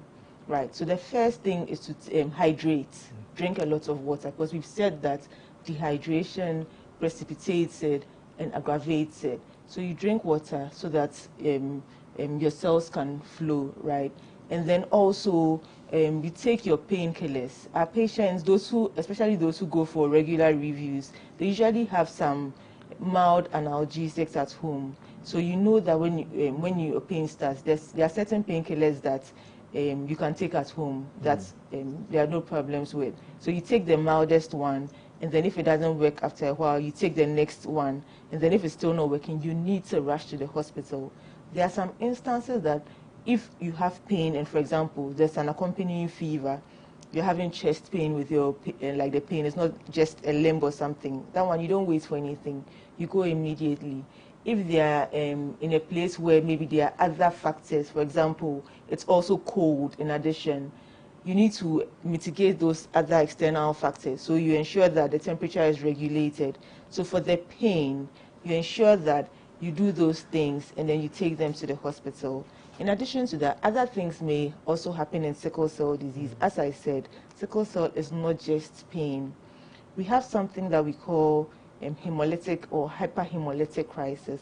What that simply means is that they may be having dark urine or yellowing of their eyes and palms and other parts of the body. And this is also because of the very same thing, the sickle cells. So here the cells are breaking down even much faster than normal. Back to the explanation, these abnormal red cells, because of the mutation or the genetic change, they are breaking down faster because the body knows that it needs oxygen, and these cells are not able to carry oxygen around the body.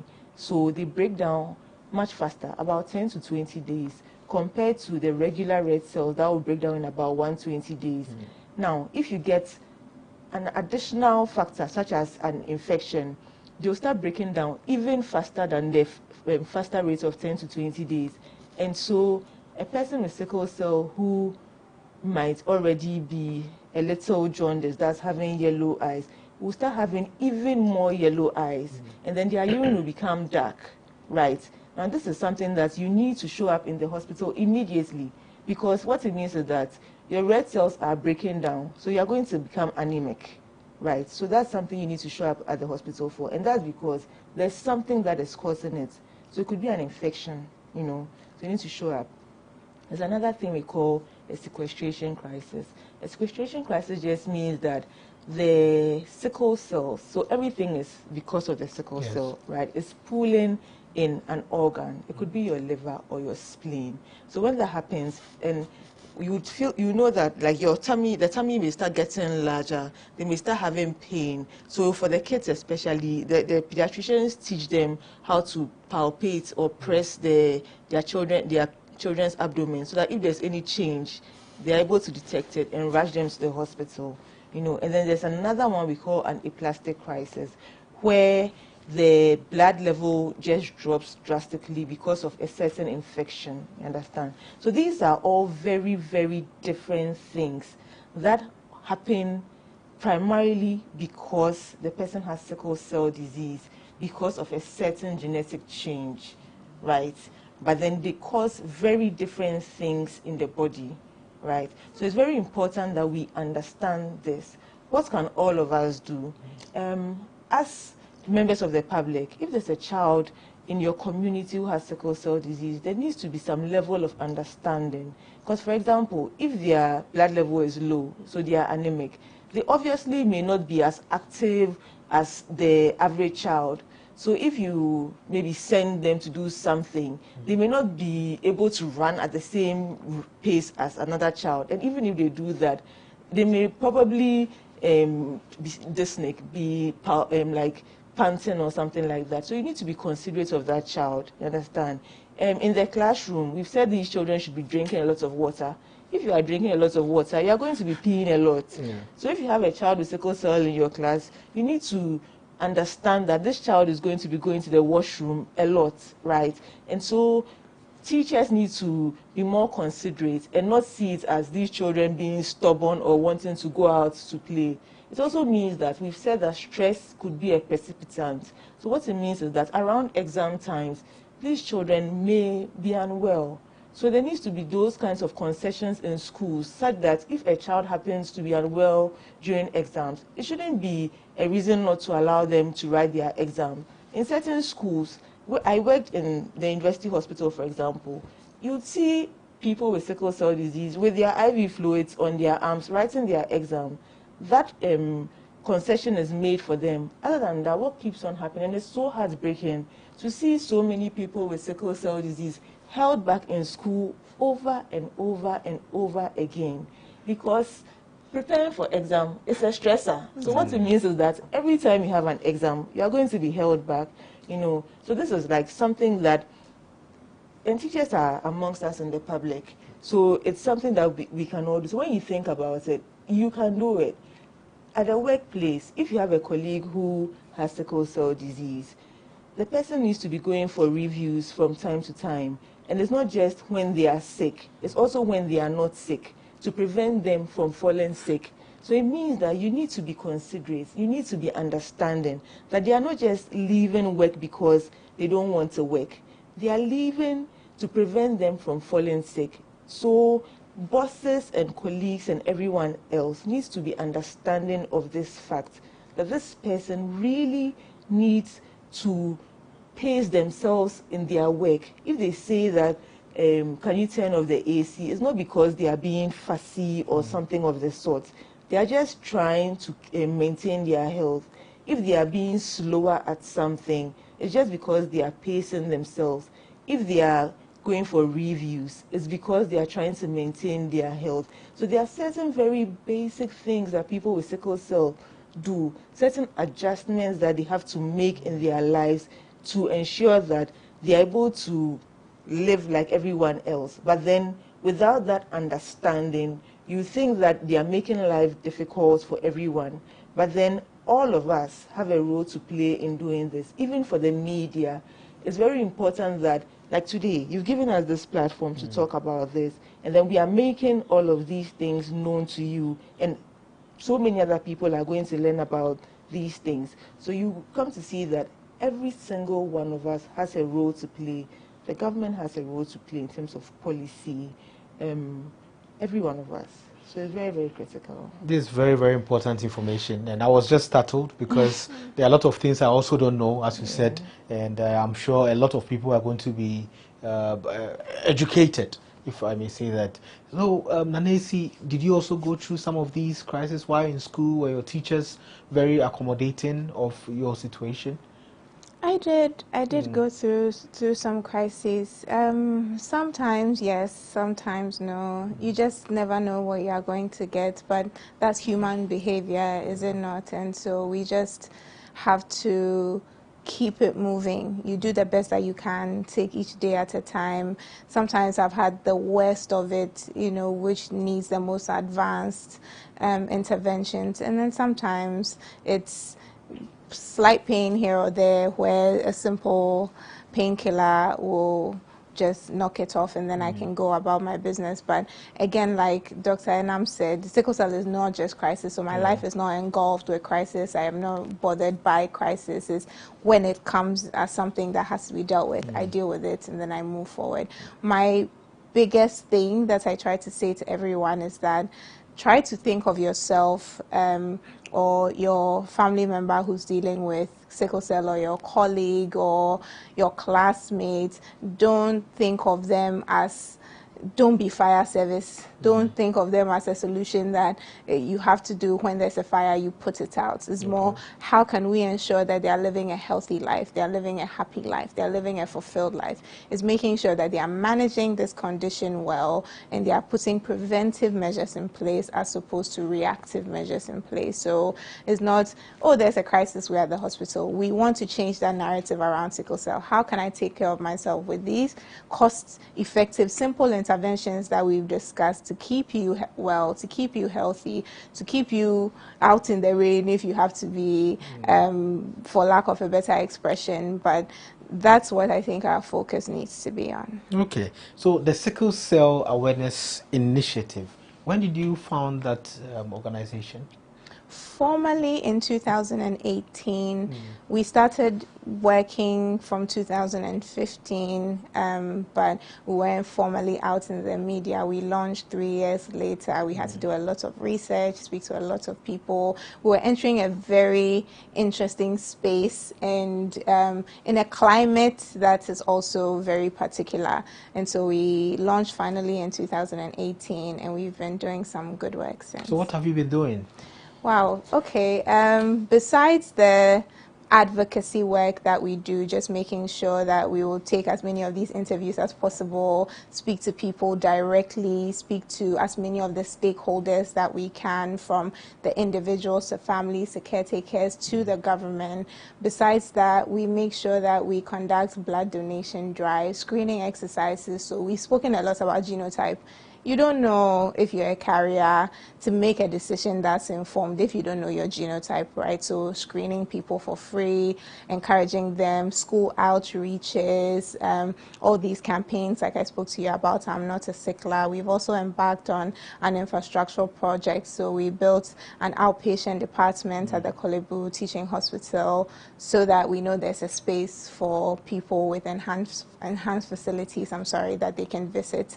And so it's been a broad spectrum of things that we do on a day-to-day basis. So you built an entire outpatient department? Yes, we did. Oh, then yes, we did. From funding from, individuals, okay. Organizations. We had a lot of people come together and say, I want to support. Some supported in kind with cement and tiles and air conditioners. Other people gave money, companies gave money. And so we look forward to going back to the Ghana Institute of Clinical Genetics, and that was just phase 1 of our project. So we look forward to going back and doing phase 2 and beyond. That's quite interesting. Okay. And Sickle Life, you are the managing director. What have you been doing, and when did you start the organization? Yes, so formally we were incorporated in 2016, but then prior to that, in 2013, I started it as just a blog. So what had happened was that I was diagnosed with a complication of the condition called avascular necrosis. So at the time, I just had to put my life on hold a bit because I couldn't do much. I couldn't walk, I couldn't play basketball, I couldn't jog, I couldn't do anything. So I just started writing about what was happening to me. And I realized that there was a gap in the knowledge about sickle cell disease. So I was just blogging. And then there was a lot of interest from Ghana, South Africa, US, UK, even health workers, medical students. I was like, okay, let's just keep writing. And then I finished school in 2015, and then medical school? Medical school. Okay. So I was like, okay, let's see what we can do with this. So 2016, we launched officially, and then we had our first screening project and blood donation. And then I saw that, oh wow, a lot of my colleagues and like even my senior colleagues came around, and then they were like, yes, let's do this together, because there's really this gap within the system in terms of screening and advocacy and so much more for sickle cell disease. And so since then, in collaboration with organizations like Sky, we've been able to run so many free sickle cell disease screening projects, because again, it's important that we empower people to make informed decisions about sickle cell disease.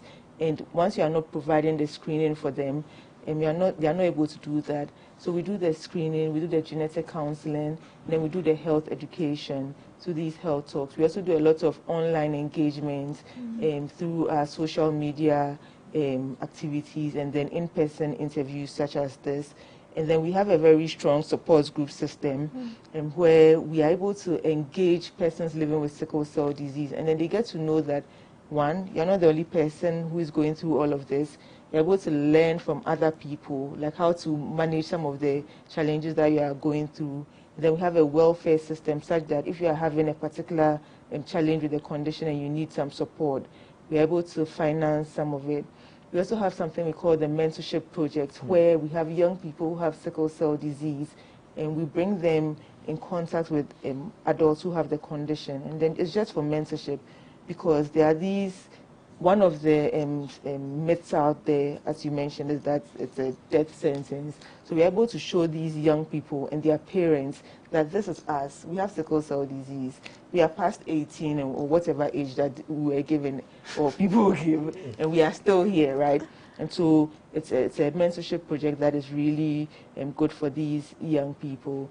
And then, so these are things that we've been doing since 2016, and these young people get to see that this is something that is possible. So these are just a number of the things that we've been doing. And so far, I think that we are doing a lot together. So yes. Soon, I'll let you give your contacts out so people could reach out to you and be a part of your organization if they need to. But what kind of interventions or support are you getting from, let's say, the state? Is there anything like that from the state, any support? Okay, so, well, there's a lot that can be done. I think that, for one, this year or the past 2 years, we've seen some improvements, or at least movements, in the sickle cell disease space.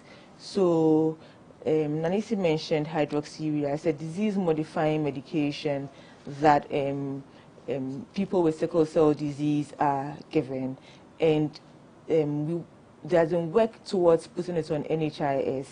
And this was a promise that we received over 2 years ago. And there's been progress, very gradual progress towards putting it on NHIS so that so many more children and adults living with sickle cell disease can have access to it, because that's been the biggest limitation. And so I guess the support we are getting from the states is that it's finally been put on NHIS. However, the rollout has been the challenge. And so we are hoping that finally it can be rolled out so that we can have our kids on it. But then apart from that, this has been the first time in a very long time that we are seeing some movements in the sickle cell disease space in Ghana. But then there could be more, because, for example, we don't have a formal sickle cell disease program in the country as we have for like malaria program or tuberculosis or HIV or others. And so what happens is that the running of the condition in the country is being done on NGO level. So every NGO is doing what they can in their own small way, tackling a particular aspect of the condition. But then if we had a control program on that national level, then we'll consolidate everything, and then it will be, you know, the planning will be centralized, and then we can break it all down. So that's something that would be great if it could come from the state. But other than that, there are also like several levels to this. So on the healthcare system level as well, there are some great initiatives that have started. So Nanesi mentioned newborn screening, which would be a very great initiative if it could be rolled out on the national level. We've had pilot projects for several years, but then we've not been able to nationalize it because it's also being run by a single NGO or foundation. And so if the states like took it up, it would also be a way to diagnose all the kids in sickle cell disease who have, in Ghana, who have sickle cell disease, and then start them on hydroxyurea, for example. You know, so that's something that we should look at. And then providing comprehensive sickle cell care, you know, because as it is now, there are very few facilities like the Ghana Institute of Clinical Genetics where we can say that they are experts in managing sickle cell disease. So what happens currently is that there are people who will fall sick on a Friday afternoon and wait till Monday for the clinic to be opened to go there because they don't want to go anywhere else because they are the experts at managing sickle cell, which is quite unfortunate because anything could happen. So we need to get to that point where on the healthcare systems level, we have more facilities offering comprehensive sickle cell care. We have more training institutions, having more hematologists for one, training our other health professionals in sickle cell disease, you know, having more research in the condition. So there are a lot, there's a lot. I mean, I could write a whole list of, like a whole wish list of things that I want for sickle cell disease. And so, yeah. I know there have been a lot of studies that are done internationally on sickle cell, and I hear about cures and all of that. Is there a cure now? So, for one, there are some studies being done in Ghana. Let me give a shout out to my department. So, I work at GhanaWeb, and my department, we are doing a lot of great studies on sickle cell disease. I just wish that we could be doing more on a national level. But yes, there is a cure for sickle cell disease. However, it's not an accessible and widespread cure yet. So it's a bone marrow transplant. And what fundamentally is done is that, as we said, this is a genetic disease. And so the process is basically to give the person medication that wipes out the person's existing bone marrow, and then you transplant the bone marrow of a donor who does not have sickle cell disease. But then it's a very cumbersome process because you need to get somebody who matches them. It's called an HLA match, where it's like a more advanced form of like the way you do your blood group, where you need to match, because if you don't match, you could get a very bad reaction, but like exponentially increased, right? Yes, so you do somebody, like you find somebody who matches but doesn't have sickle cell disease, and then you transplant their marrow into that person, and then now that person who had sickle cell disease, the marrow, that new marrow grows in them, and now they no longer have sickle cell disease because whatever grows now is of what was donated. However, this is not easily, like it's not accessible, it's not available. Are they still on trial stage? Or it's being rolled out. There's another one which is called gene therapy, which is still in the trial phase. Is that in Ghana now? Is no, doing that? Not at all. Has GhanaWeb brought out something already, or you are still studying? Oh, for gene therapy? Oh no, we are not. No. So I'm talking about GhanaWeb, and if the studies they are doing has done any. No, GhanaWeb is not doing studies in gene therapy. We are doing studies in disease-modifying medications for sickle cell disease, and I'm very optimistic about them. So no solutions out yet from the study? No, we are still in the process. That's in the process. Yes. So how did you take the news when you heard that, oh, there's a cure? And I'm sure the first time you hear about it, maybe, I don't know, what did you feel about that? Well, I think essentially for those who have some knowledge of sickle cell, for a long time it's been a rolling line that there's no cure for sickle cell disease, because you think of bone marrow transplant and you think it's not accessible, it's very expensive, it's very risky. So the benefit has to be, 100% and zero risk, which is almost never the case, correct? So it's not even something that is widely publicized as there is a cure for sickle cell. For a long time, there was talk that there is no cure for sickle cell. Now, the medical space has seen a lot of improvement. We are hopeful that there will be a cure for sickle cell in our lifetime, because gene therapy, hydroxyurea, other management, there's a lot of work being done around the clock to ensure that there is a cure. But for now, management is your best route, and so that's what we push for. So for the about 99% or 99.5% of people who can't access the bone therapy, is it bone therapy? Bone marrow the bone marrow transplant, and also the other cures that have come up, what advice would you give them? And also, what advice would you give the general public, finally? I think everything we've said so far. And yes, just take care of yourself. Visit your local physician and let them point you in the right direction in terms of seeking a hematologist, a care center, someone to take care of you. A lot of questions that we have on a day-to-day basis is that, I'm managing this at home, what medication should I take? Please don't manage it at home. So how can they reach out to Sickle Cell Awareness Initiative? We're online, so all our information is online. Once you put a search in Google, you can find us.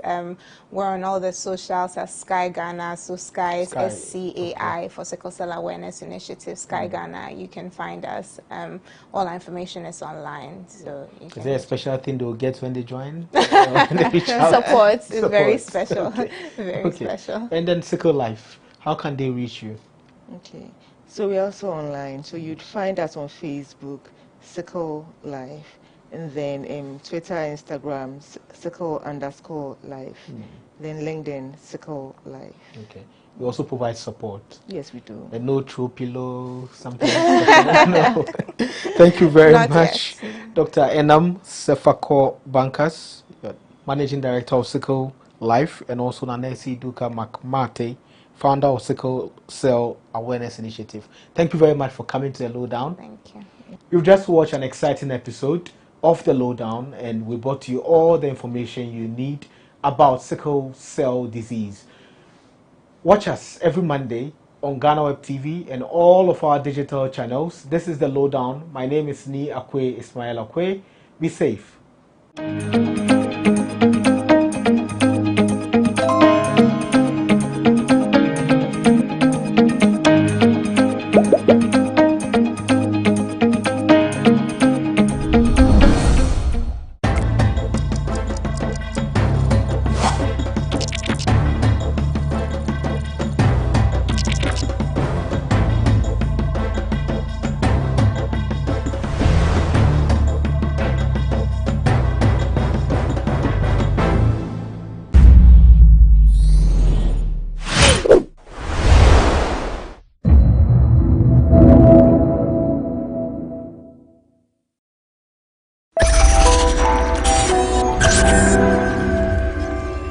Within the last 24 hours, several Ghanaians have taken to social media to report of suffering from suspected food poisoning. A lot of these reports have been attributed to food consumed at one of Ghana's popular fast food chains, Mawako Fast Foods. We are here to speak to one of the victims to find out from him what happened. My name is George AC. This is Say Loud. We'll be right back. Welcome back from the break. This is Say Loud on GhanaWeb TV. With me, George AC. I am seated here today with Ebo. He is one of the people who have suffered from the suspected food poisoning, which has been attributed to food bought from Mawako. Ebo, how are you? I'm doing better this morning. If you say you are doing better this morning, how has your situation been before this morning? So I bought the food from Mawako on Sunday afternoon. Then I ate it. Everything was usual. Then on Monday morning, I got up, tried to do my usual exercise before going to work. But then I had a tummy upset. So then I came back to try to do the exercise, but I wasn't too good. So I just stopped then, took my shower, and then I had some medication in the office. So I went to the office, took the medication, expecting that I should be better. But then 30 minutes after, I began to feel very sick. So I spoke to a colleague of mine and asked for the office driver. Unfortunately, he wasn't around. And I was like, well, the police hospital isn't far from me, so I can drive there myself and check myself in. So I went there. Long story short, they had to admit me. Then when the results came, the doctor said that I had multiple infections, but he didn't say what in particular. He just prescribed some medication and then discharged me. So my colleagues brought me back to the office. Then I had to leave my car there actually. Then my dad came to pick me up and brought me home. But then in the evening, I felt a little bit okay, though I was still weak. In the evening, I had a relapse and I had to be rushed into the Obuju Polyclinic. And when I got there, I was just throwing up. So I had to be wheeled into the ward and given several bouts of IVs just to stabilize my condition. So I slept there on Monday night. That was my second admission for Monday night. Then on Tuesday, I frequented the washroom. I lost count of how many times I went. So they said that they would have to keep me there too on Tuesday. I missed IVs, Then later on they changed to tablets. Then in the evening I started getting a temperature again. I think it was about 39.2 or so. So I had to get another injection and IV again till it became normal. Then Wednesday morning at about 10, they said they were discharging me because they felt I should be okay to come home. But I came home and I was still struggling to eat because I was very nauseous. And then when I ate in the afternoon, I was a bit okay. Then later on, I started throwing up again. Then in the evening, I tried to get something because I was very hungry. But all this while, whenever I eat, whatever I eat, I just go to the washroom or I throw up. So in the evening, I felt the need to go to the hospital again. But we spoke to the doctor. He recommended that I should take in some soup and maybe rice. And there was a tablet that he gave me that should be able to help settle my stomach. So I struggled to sleep a bit, but this morning I feel better. Yeah. What exactly did you buy at Mawako? Fried rice with chicken. Was it a takeout? Yes. How often do you buy from Mawako? Truth be told, that's my first time. And it will be my last. Sorry, but the news is out there that food poisoning. In your position, how have you been able to establish that what you suffered was food poisoning actually? That's what the doctor said. I didn't say. And so when I went into the polyclinic on Monday evening, there were others there. And so when I sat down for them to do the diagnosis, the doctor he was saying it and he was laughing with the nurses that, where is that Mawako that everyone is talking about? Because it's like everyone who has come in with food poisoning is saying Mawako. And I mentioned that it's at East Legon. And he asked me, why did I eat over there? And I said, yes. Then he said, then you are just one of the victims. So then we would know how to treat you with it. From your count, how many people did you meet with the same problem at the hospital? Okay, I was not in a good position to do that count. I was. But if you But then, at least I saw a man who came in with his 2 sons, and he said his wife was on admission already. And one of the nurses who doubles also at Chumesio Medical Center said that 10 people had come in over there and 7 had been admitted, all from Mawako. At what point did you get to know that you had suffered food poisoning? In the evening, because like I said, the police hospital didn't specifically tell me it was food poisoning. They just mentioned I had multiple infections. So it was on your second admission Yes. that you found out. Then the social media thing came in. Yes, that I saw just this morning. What have you learned from there? I mean, so far, what have you heard from all the reports? Yeah, they are all reporting similar incidences. Some families, some individuals, some friends. I mean, for me, it was just a regular Sunday afternoon. I stepped out because I wanted to get some lunch. There was no one at home. So I decided, well, let me just go there and get something to eat. And I bought that. We are yet to establish if indeed this is a result of the food you and as well the others ate from Mawako. Yes. But what would be your what would you say in response or in reaction to Mawako and what they do, if it has anything to do with what you have suffered now? Well, first of all, I think FDA needs to come in, go there, check their kitchen, their surroundings.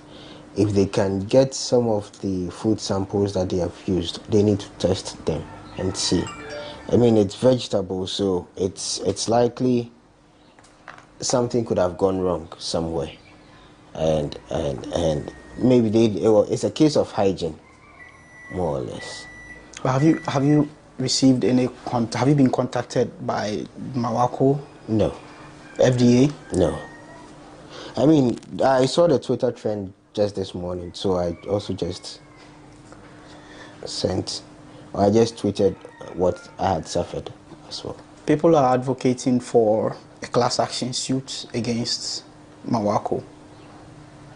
Would you join? It's not out of place, because for a restaurant that feeds lots of people, you have to be very careful about what you are serving to the people. Other than that, these are hundreds, possibly thousands of people's lives at risk, and if someone dies out of this, we wouldn't know. Maybe those of us who have access to social media can say something, but those who do not, we never know. Do you think this is a test case for Ghana, where probably, like it is being suggested, a class action should or must be taken to serve as a deterrent, or to create a pathway for dealing with issues like this? Yeah, I think the FDA needs to do. I would say that the FDA needs to do more about some of these things. They need to step up their game when it comes to standards, especially with food, because food is something that we cannot live without. So, yeah, I think it's something that it should be a test case for the country, for Ghana. If you are to summarize what you felt throughout the process, throughout your being sick and all that, the entire experience. It's not something I would want anyone to experience. I mean, I've been sick before, malaria, headaches, fever, but for all my life I've never been admitted. The longest I've spent in a hospital is the waiting period and the time I spend with the doctor. We can go around every hospital and check and ask for medical records from you. You wouldn't find any. So for me to have been admitted 3 days in a row, and not for anything than food, because you can't eat. When you eat, it's coming out one way or the other. It's not something that's pleasant, or I would want anyone to experience. So this is Say Loud on GhanaWeb TV. We've been speaking to Ebo, one of the victims of the suspected food poisoning suffered by patrons of Mawako fast food joint. He tells us that it's an experience he doesn't even wish on anybody else. We will take a short breather here, and when we return, we speak to Ebo's father.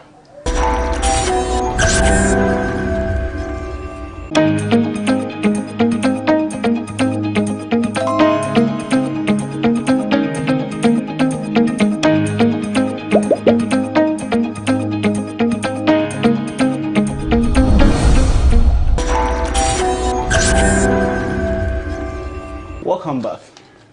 This is still Say Loud on GhanaWeb TV with me, George AC, and within my hands at this moment is the pack which the food Ebo ate was packaged in. I think this is Mawako's packaging and all that. And then I also have in my hands receipts from the police hospital and the other hospital, the second hospital Ebo was admitted at. I've been joined by Ebo's father, Senior, and he's here to tell me more about the plight of his son.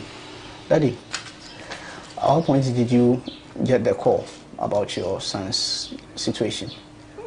Well, that's last Friday I traveled to Cape Coast for a funeral with my wife. So we returned on Sunday afternoon. When we got home, because we were not in, and it was Mother's Day, Ebo chose to go out to buy some food. Luckily, when I came, when you came home, he had started eating the food. So I went, I said, this might be a delicious food, but he knows that we usually don't buy food from outside. We always eat at home. So he gave explanation that because we are not coming, that's why he went for this food for a change. I tasted the chicken just a little. I was lucky. He enjoyed the food and left some.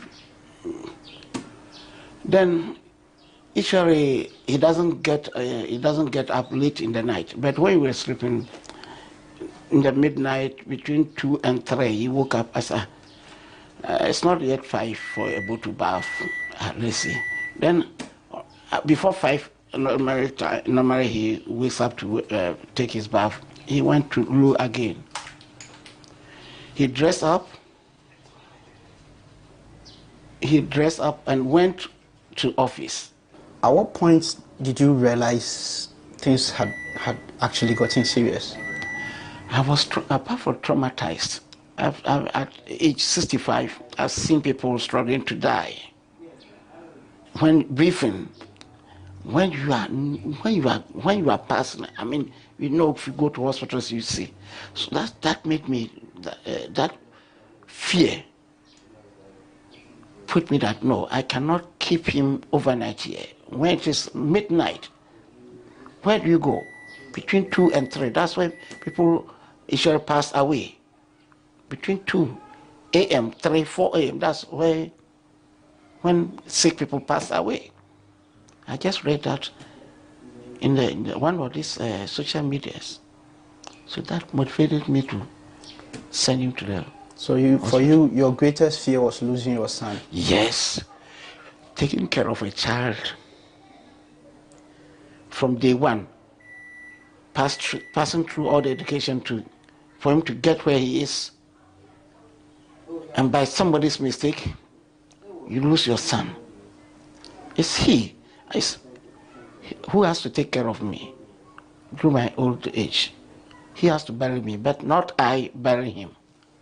You were in the ER and you talk of other people bringing their family and reporting with the same situation, which was attributed to Mawako and all that. Seeing all that, what was going through your mind at that point? First was to ensure that he gets well, and I take the case up. So this morning, I consulted 1 or 2 people. Already Chumesua Hospital, there were about 7 people. Some of them understand, even they put pampers on them. You have to use pampers because they were just passing through, so they were suffering. So you started checking on social media and the news outlet, whether you find something. Then we take the case up. I planned this morning to go to Mawako to see the management and make formal complaint. If they tell me something reasonable, is there, I will know whether to sue or not to sue. You are planning to sue? Yes. I'll just find a lawyer.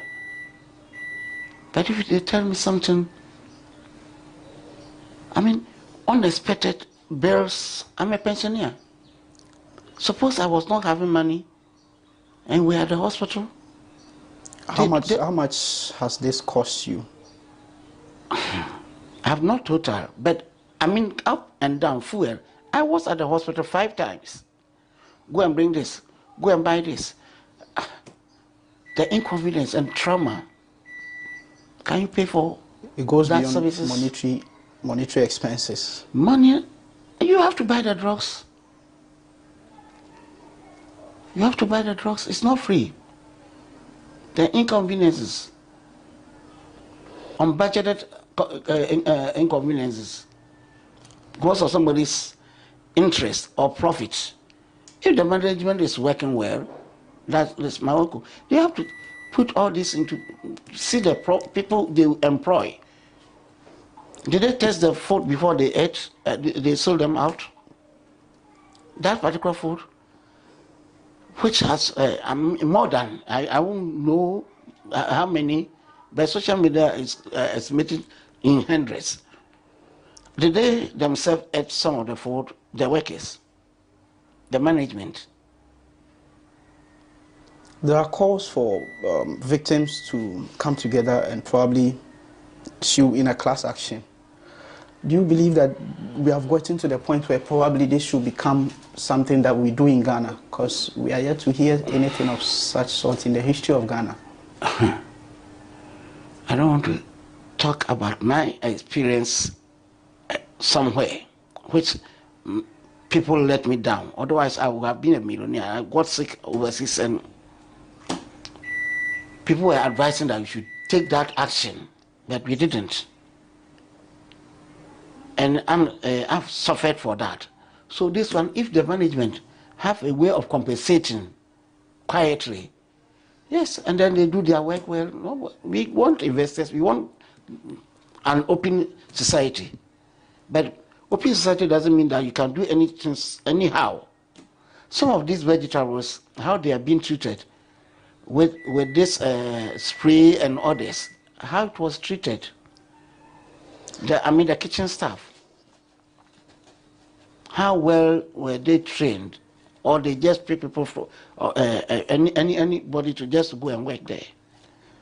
Talking about the vegetables and interest and all that. The salad and others. Food and Drugs Authority has shown interest in this matter. It has asked victims to reach out with information and details that it can work with. What would you want to see the FDA do about this matter? Whether FDA will do the work. I'm a retired public servant or civil servant, where some of us did our best, but on retirement, and I'm doing one or two things, I've seen the frustration people go through in getting services.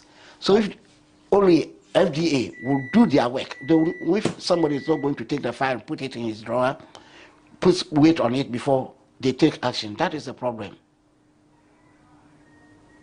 It's a general sickness in Ghana here. Those who are supposed to work, they are interested in riding in the cars. The cars they are giving to them to go to the field. Whether they go to the field to do the proper work, or they take the car to do their family business. That's the fear. Government have set up, but that we the individuals, whether our conscious, we work according to why we're employed. That is why people are losing faith in some government institutions. Whether FDA can work and give us the report. That's your fear. That's my fear. Okay. So if you have anything to tell the management of Mawako, what would you tell them? They have to compensate us. 4 days he has been at home. A police hospital gave him 4 days. So it means tomorrow he should go to work. So assuming he's not still fit to go to work, what do you do? Assuming he's a daily, somebody who does daily wage job because of somebody's negligence. And if you don't take action, they will repeat it. Next time it will be worse. Not only my work, I wish other restaurants too. The FDA will go around and do their work. That's what they have been paid for. That's why government have bought vehicles for them, fuel them. Thank you, Mr. Ebo, for your time. The report still continues. On social media, it's rampant. People are reporting of multiple admissions with very severe conditions, and we are hoping the FDA investigation will establish the facts in this matter and the appropriate actions taken. The sheer number of victims involved in this alleged food poisoning at Mawako is quite overwhelming. We've caught up with Frank at his office. He tells us how he and some of his colleagues got involved and were affected. Please tell us about your ordeal. Okay. All right, so that was on Saturday, around 5 p.m. Okay, before 4:30 p.m., I went to Mawako, East Legon, to have my lunch. So I went with someone, and then after which, when we finished, I decided I was going home. On my way home, I received a call from my friends. I think that same day was one of us' birthday. Yes, we were all together, and on my way, I was called to come around. But then I was very tired because, I had a very busy day. So they called to tell me that they were going to Mawako. Then I've already been there. Yeah, so I didn't join them. They went to buy food. So it was on Sunday that after church, one of us was rushed to the hospital, Ghana Canadian Hospital.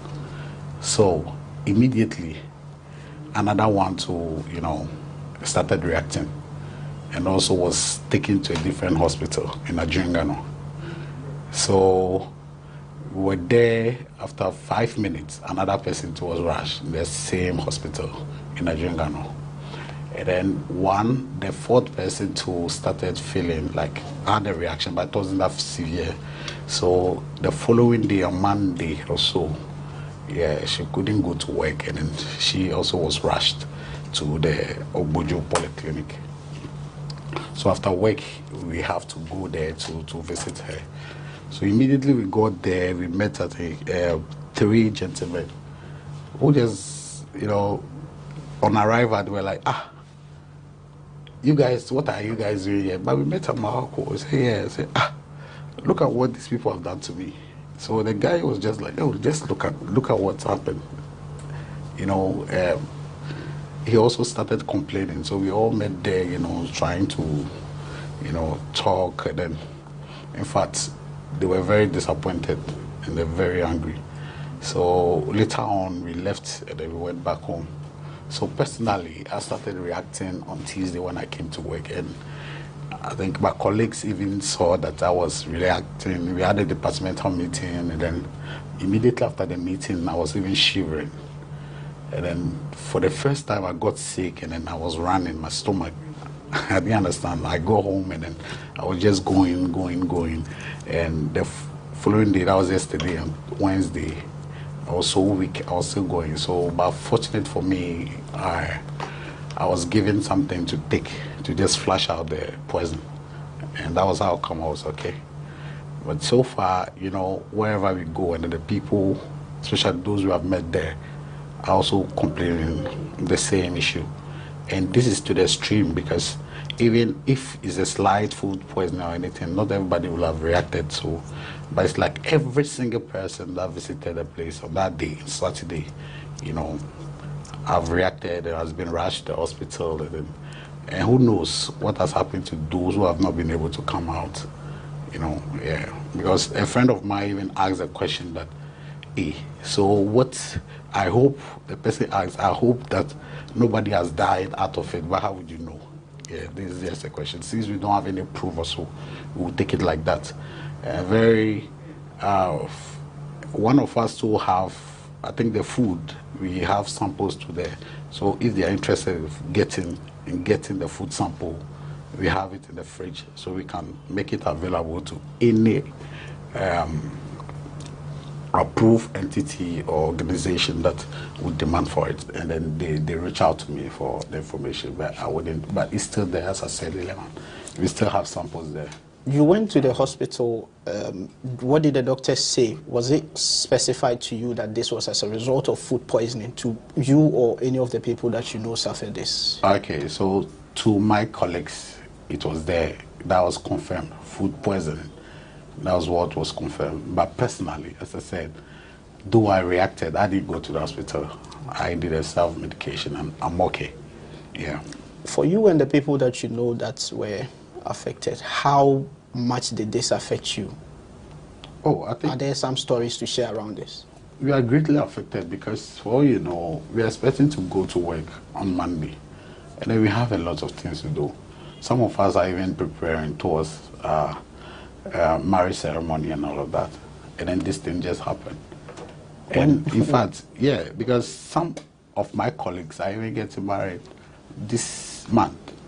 And then for this to happen, in fact, I think I don't know, but like we are greatly affected. Is it the bride or the groom? Both. I'll say both. But like, as I said, I've generalized it. Some of us are supposed to get married this month, and I don't know how it's going to affect it, whether it's going to, affect it in a way or not. But I'm just praying to God that for this particular person, what is the condition, current condition? For the current condition, I think so far I heard from that person yesterday, and then by the grace of God, it's okay. It's okay. Not too strong, but it's a bit okay. A sister of mine too, I called this morning, and though she's not too strong, but she's. I think we'll wait to the end of the week and then see if there's any new development. Then we take it up from there. This is Say Loud on GhanaWeb TV. It has been with me, George AC. Until we meet for our next episode. Bye.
Africa has been treating me well with good food. Today's vlog is a compilation of some good nightlife experiences here in Durban, South Africa.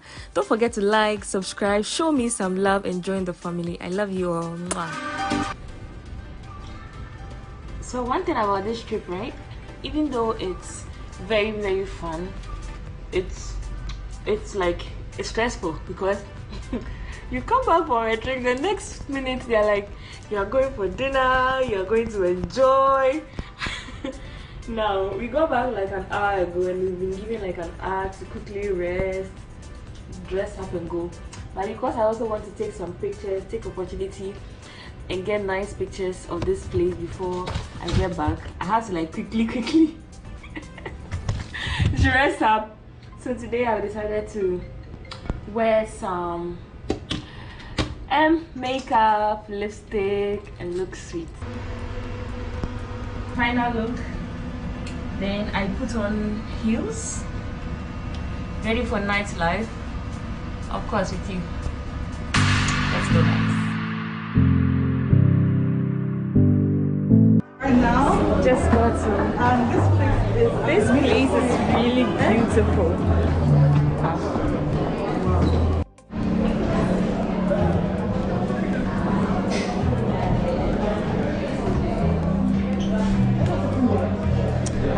Guys, we finally got to our the restaurant. The place is so beautiful. I'm very happy, and I know I'm going to have a good night. I'm going to have a good evening with you. So yeah, maybe and say hi. Holla! So we're at a restaurant. I don't know its name, but it's so pretty, and I'm excited to have dinner. Oh hi, how are you? Having a fantastic time. You can't tell. What's the name of the place? Oh, it's called Dukta. Dukta. Yeah. It's like fine dining, you know, wine. Looking forward to it all. So most of their restaurants have like a barcode. You just have to quickly scan and you get your menu on your phone. So I think it's very easy, very convenient, and I'm about to order my drink for tonight. Yeah. Thank you.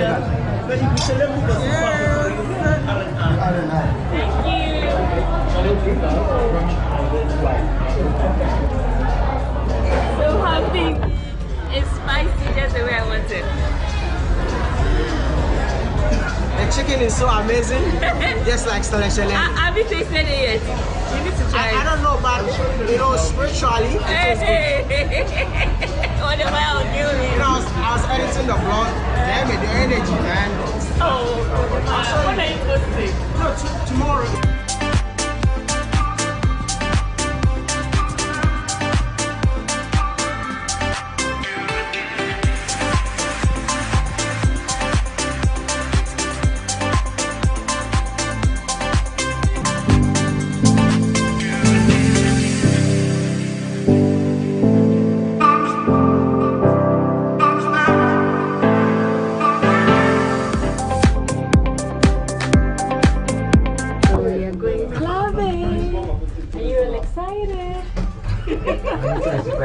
Everyone is tired, but then I'm not tired.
going to have dinner and you all are coming along, so let's go.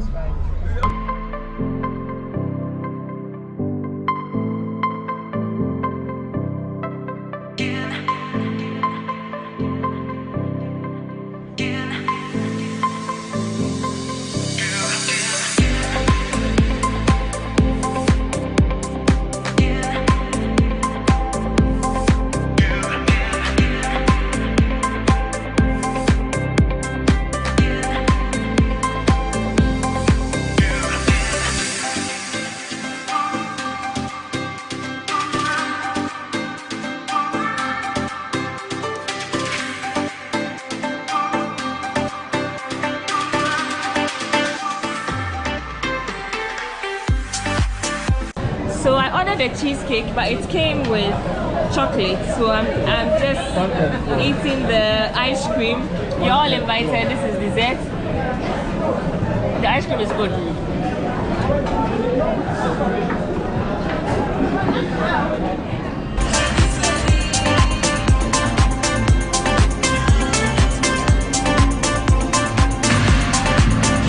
Here at a place called California Dreaming, which is very nice. I really like the aesthetics of this place. And yeah, if you find yourself in Durban, South Africa, make it a point to visit this restaurant. Their food is good. I had rice, and one thing I've also realized here in South Africa is their food is really affordable. Like I can have like starter and a main dish together with a cocktail, which cost about 400 rand, which is close to about 200 Ghana cedis, which is very affordable comparing it to Ghana cedi. And so yeah, I hope you're enjoying this vlog so far.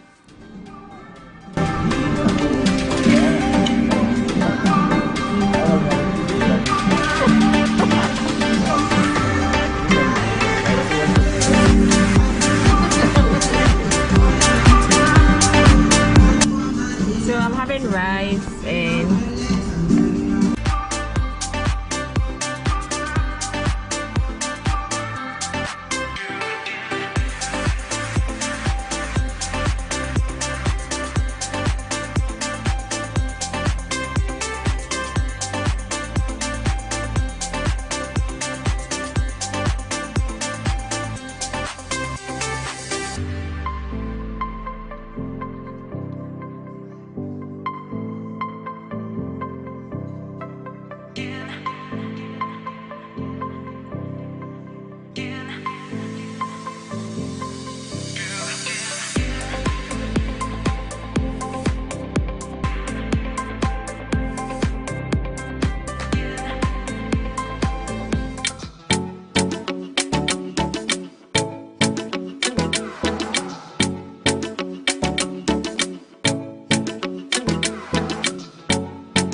this brings us to the end of this vlog. I hope you enjoyed watching this video as much as I enjoyed being here, as much as I enjoy sharing all these locations with you. Whenever you find yourself in South Africa, Durban, make it a point to visit one of them, and I'm definitely sure you're going to have a good time. A big shout out to the South African tourism for this experience. I am having the best time of my life thanks to them.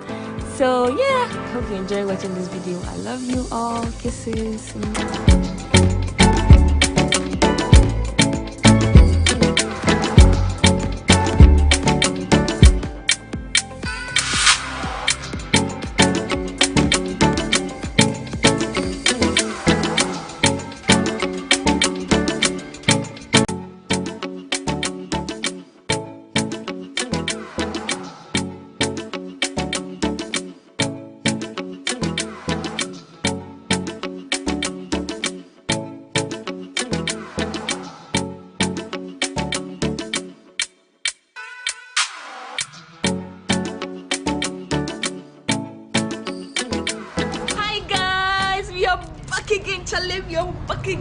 I am live here in Durban, South Africa, and guys, I hope you are enjoying my vlogs from South Africa. Today is a beautiful day. We are going to explore the city of Durban. We are going to be seeing how beautiful South Africa is. We are going to see how beautiful Durban is, and there's amazing activities to do today, and of course you guys are coming along, so let's go. Let's enjoy the scenery of this beautiful place. I have had a feel of South Africa already, but I'm sure you also want to experience it for yourself, so let's go.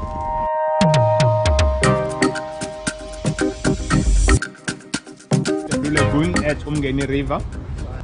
Just now we are just walking towards the Green Hub. Normally the Green Hub is a bike hire. Okay. And also an a tourism information office that was built in 2010 during the World Cup. Okay. It was to accommodate visitors who came in for World Cup, if they want to go around the city, and also it was also the drop-off zone of bikes. Okay. If you have hired a bike from Ushaga, you can ride up to the stadium and you can drop off the bike at the stadium or here. Okay. It was like vice versa during that time. Okay, so guys, this is our tour guide for today's trip. What's your name? Sane. Sane. Okay.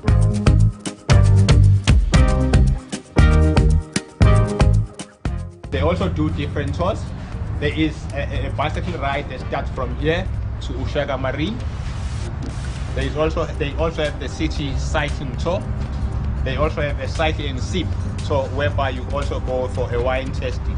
So we are currently here at the Blue Lagoon about to ride a bike. Everyone is like ready having a bike. This is my bike. I took a very sexy, cute, blue looking bike. Hey. Yay! This is interesting. For people who can't ride a bike, I don't know what the fun it is. Like, you can't ride a bike at your age? But this is so fun. We are about to take a ride, and of course, you guys are coming along. So I'm going to put on my helmet and show you around. Let's go. So guys, I have my camera behind the tour guide, and I'm going to be following him. So if you see me behind, just know he has my camera, and yeah.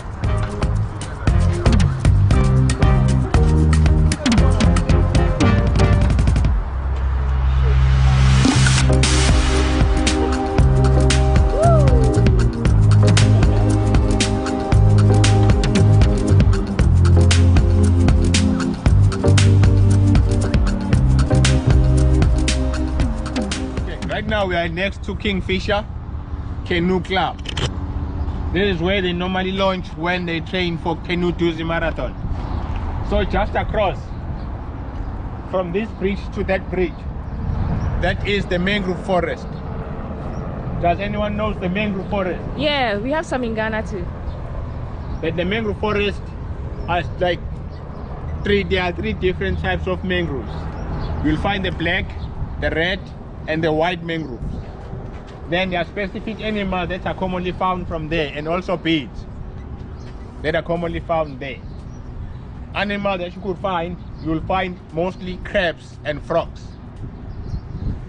And those animals that you find there, they could not survive anywhere.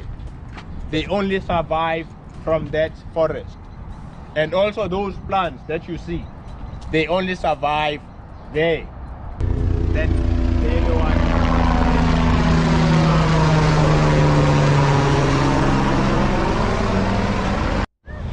So far, it's been so fun. Hi, Sassy!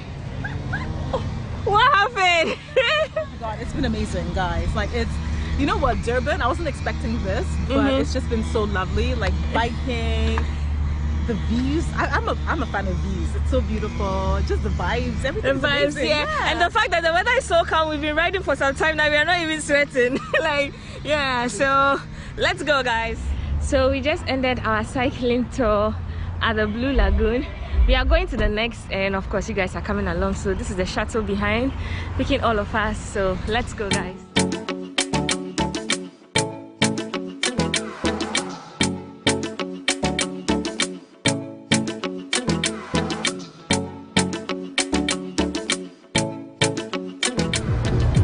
So we are currently here at the city center, and this is also the first place where the train was also built. So as you can see, there are tall buildings behind me. Everyone is selling, everyone is buying, everyone is chilling. Yeah. Okay, we are at the Victoria Market currently, where you will see different things from different cultures, even African countries. Some of the things that like artwork, the beat, the spices, you also find them here. Then we will go in a smaller shop where they will teach you about spices and how to mix spices if you cook. Well, most of the spices coming from India, but of course some spices grow in Africa, like cardamom, cinnamon, certain spices, cloves, right, you get in Tanzania, you know, certain spices. Yeah, so these spices are imported. Initially, the bulk of our clients were Indian clients, but over the years, it's evolved. There's whites, blacks, everybody now indulges in curry, some form of curry or spice. So that's where we've been. And the good thing about us, we blend it for people according to their requirements. You may prefer a medium mix.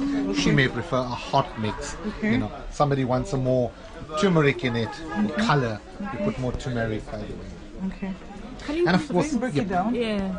Can I break it down? Sure, sure. Yes, Spices certainly. for us, please. Well, look, curry isn't one spice.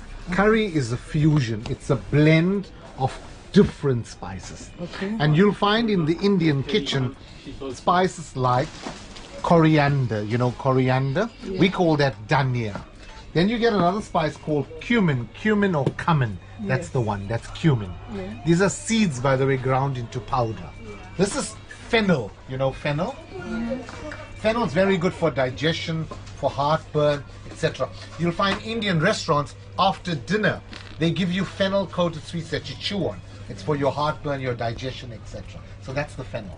This one's garam masala. Garam masala is a mixture with cinnamon, pepper, cloves, nutmeg, all ground together. Paprika, that's your nice deep red color, paprika. Chili, that's the hotter one. Piri piri, that's mamma mia. Now this is really hot. Pepper. Peri peri is the hottest chili in this part of the world. It's not the hottest in the world. I mean, you've got habaneros and ghost peppers and whatever that are so down, or you know, jalapenos and whatever, that are so hot. But peri peri is the Southern African hottest chili. And the yellow one is turmeric or turmeric. This is, I call it the wonder spice. It's extremely healthy. It's good for you. It's an anti-inflammatory. It's an antioxidant. Really, turmeric is a wonder spice. The world over is now consuming turmeric, either in paste form or powder form, whatever form. And this is what it is, in tablets, paste, etc. Because what this does, it alters your alkalinity. It reduces your acidity and increases your alkalinity. That's why it's so good. That's the turmeric. So this is what the base of the curry is. So the housewife will put her coriander, cumin, fennel, cinnamon, ginger, garlic. Then we'll also put fresh ginger and garlic. We take root ginger, we crush it up. We take garlic, we crush it up with the pestle and mortar. So that's added in as well. And this is what it looks like. These are the threads. That's your saffron. That's for paella, for risotto, for bouillabaisse, for biryani, for pilau. Like recently we had our Eid festival, right? And during the Eid festival, everybody indulges and makes royal dishes. And one of the royal dishes is like biryani or pilau or kalia or whatever. And you use the saffron. Saffron is tiny threads that are hand-picked. And the best saffron comes from Iran. That's Persian saffron. Of course, you get saffron from Spain, you get saffron from Switzerland as well, Morocco as well, but the best saffron is your Iranian or Persian saffron. So that's the expensive, but it's not used every day in every dish. It's used for special dishes, for special occasions. When you're doing a treat or something good, you know, that's your saffron. So curry, ladies, it's all these spices put together.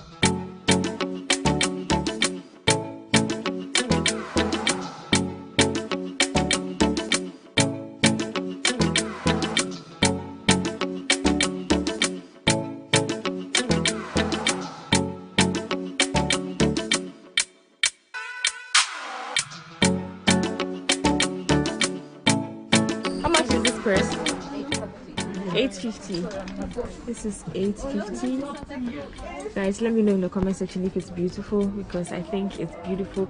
It's in South African colors. They have beautiful artifacts. There's this cup. Wow, this is nice. Wow, I have a similar cup here I use in the office. Let me see. Oh, okay. Guys, let me know in the comment section, how would you rate these earrings and this purse? How much is the earring? How much is the necklace? This is so beautiful. I love it. Okay, so let's see what to get. So guys, I got this necklace. How much is it? 450, 400 for you. Okay, guys, let me know in the comment section if you think I should get this. I like it though. But it's like, it feels as though it's holding my neck. Can I have a bigger one? My neck is very big, so it's no, let me adjust it. I put it at the okay. I'm getting this for 300 and this for 90. Yeah. No. Fine now. 90 is fine now. She put it on camera, so I can't say no. You can't say no. Yeah, you can't say no. So I'm getting this for myself, and then that I'm really confused as to what to give my friends and family, but then I'm sure I'll figure it out on what to give. What do you want to say? What were you saying? On what to give my friends and family. Oh, okay. Yeah. You don't want to get the I don't know, like it's too small, like too small. Yeah, it's like nothing to appreciate. Okay, wait, show me what you wanted me to get. Gifts because they appreciate you. Because you love to get gifts. And like you don't give it to them. Exactly. It's not what they want. So this is for jewelry. You can store your jewelry. Anything really. Yes, it could be like a snack stuff, but it represents South Africa, the colors, and like it's made here. And remember, this is done. And for me, I feel like it will fit into my box. I don't have to do with any extra. And then I add this to the. Yeah, you add a cup. I ended up buying headbands for my friends. I got this necklace for myself and a cup.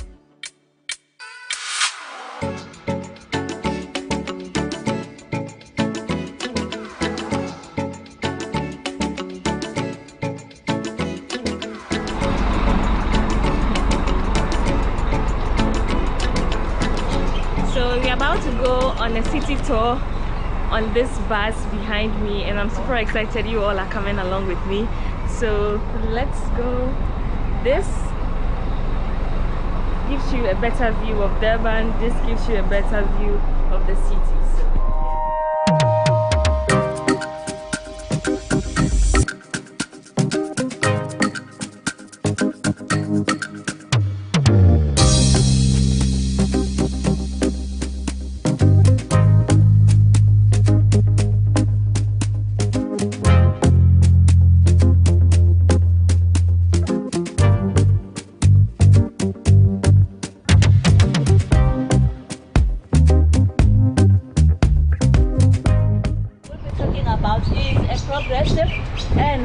Destination, a city that has a lot to offer in terms of heritage, in terms of destinations, in terms of sights and also experiences.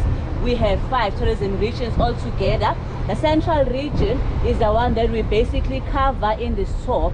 We are going to be driving the entire central region from the beach to the city center, and also will then drive up towards the destination, our bus. They were introduced in 1893 by a farmer and a sugar magnate, Mr. Marshall Campbell, who imported them from Japan. Their full name is Jinri Kisha, and this means a man-powered vehicle. We had 2,000 rickshaws once.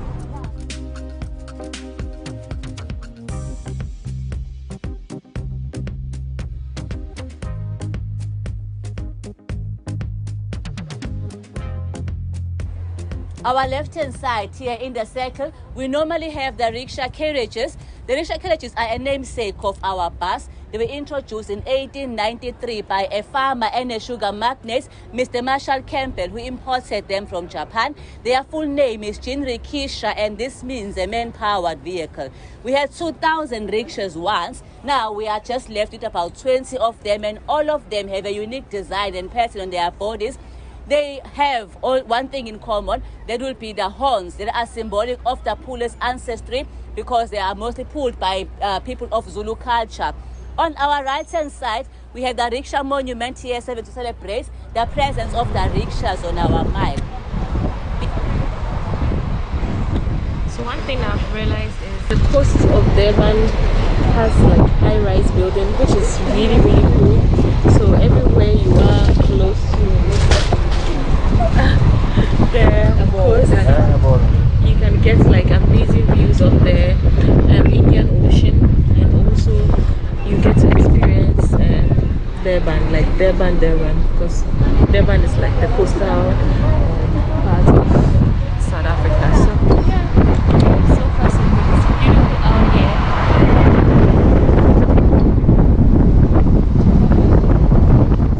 Behind us, we are being chased away from our spots by the People Mover bus. This is the commuter transport that operates daily from 5 a.m. to 10 p.m. during our low season till midnight during our high season. To board the bus, it's important to have a loose change. They charge 6 rand per person for a single trip, 16 rand 50 for many trips that you can fit in. That depends on when you purchase your tickets. If you purchase it now, it will be, you can have as many trips as you can fit in from that moment on till 10 p.m., which is when the last bus runs. Along the mile, you have an opportunity to shop for craft, for curios, and for beachwear. You have a chance to also choose from a variety of our beaches, which are all individually named. This works best because each of the beaches is unique in shape, also unique in the way that you can experience it. Just to give an example of what I am meaning, if you go to the south as a surfer, you might enjoy that. If you are still a learning surfer, starter surfer, neophyte. The North Beach, I'll just explain what I mean by the differences in the beaches. The North Beach is the one that is mostly providing joy to the surfers because it has rigorous waves. It is more suitable for one who is an advanced surfer because they now can do stars, they enjoy the larger waves as compared to the smaller ones here in the south.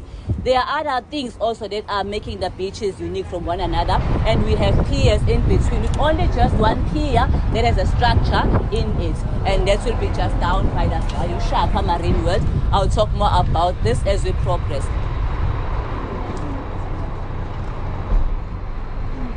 So we are currently here at their residential area, and this is very nice. It's so neat.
hope you enjoyed watching this video as much as I enjoyed documenting every experience here in Durban, South Africa. A big shout out to the South African tourism. Until next time, on my next video, I love you all. Mwah.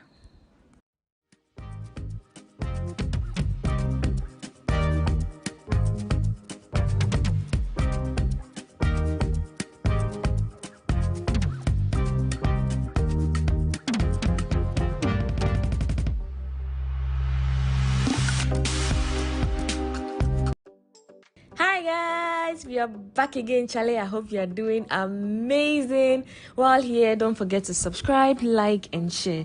So my friend and I decided to celebrate her birthday in Cote d'Ivoire, so we plan to stay for 8 days.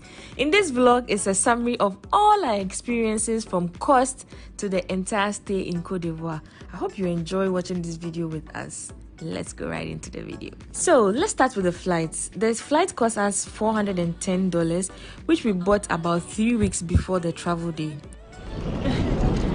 So the weather is clear and yeah, this is him. We have company. I mean, it's good to have mates.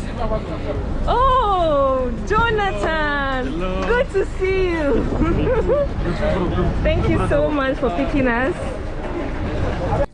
Our friend from uni called Jonathan, who lives in Cote d'Ivoire, picked us up from the airport.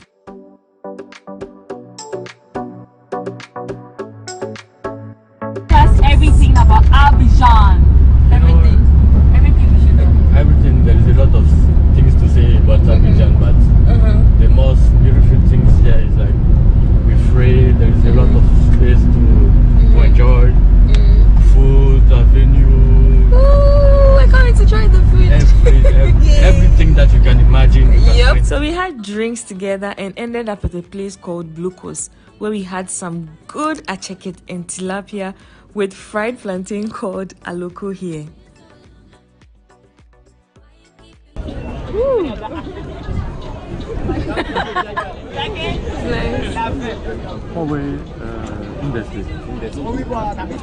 Cheers, guys. Cheers. Cheers to the good life. Okay, so yeah, this is very close to like Star Beer in Ghana, and it's good. It's not so sour, it's sweet and sour at the same time. This is good.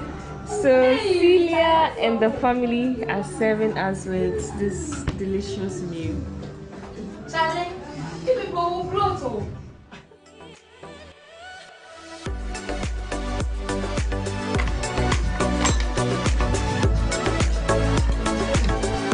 This is how they'll be overfeeding us here in Abidjan. Yes, sir.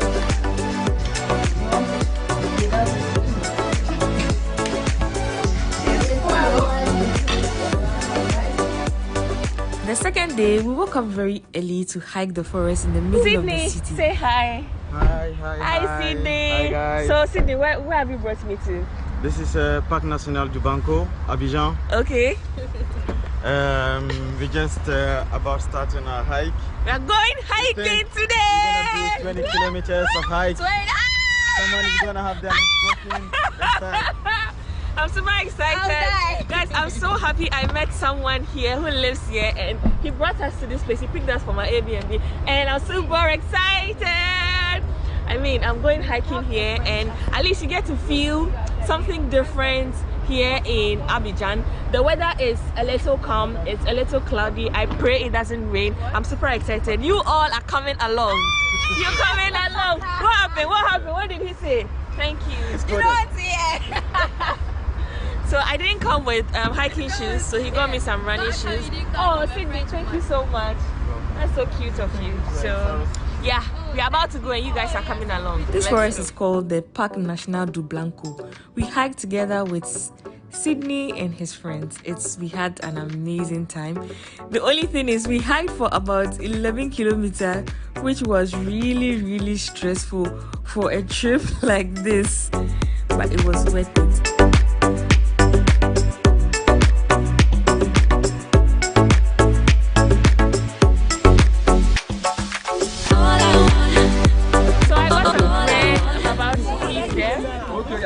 Whoa, they are so huge. You can show them. No, it's a vulgar. No.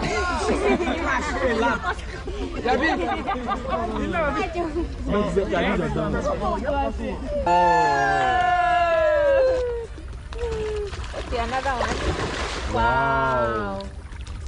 On 3. Are you ready? Yes. Ready? Take. No wonder they are big. They get ready bread every time. 1, 2, 3. This guy tried to kill me today. Hey, how many kilometers have we done? Check. Guys, more than started. More than what? We've done about 11 kilometers. 11 kilometers, guys. If you know what 11 kilometers is, you understand the pain I've gone through. This guy tried to kill us, but then we didn't die. We ended with a beautiful view of seeing this big catfish. I've never seen this catfish this big. The ones we eat in Accra are usually very small, so it's beautiful. Sydney, even though you tried to kill me, thanks for bringing us here. Welcome. Yeah.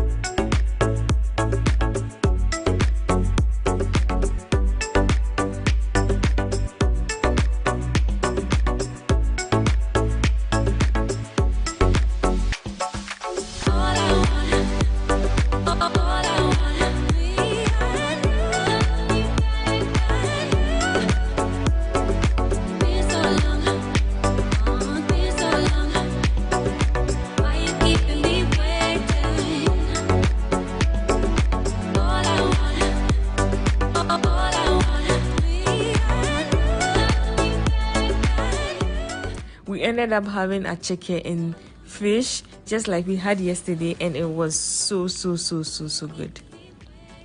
We paid for the drinks, which cost us about 4,000.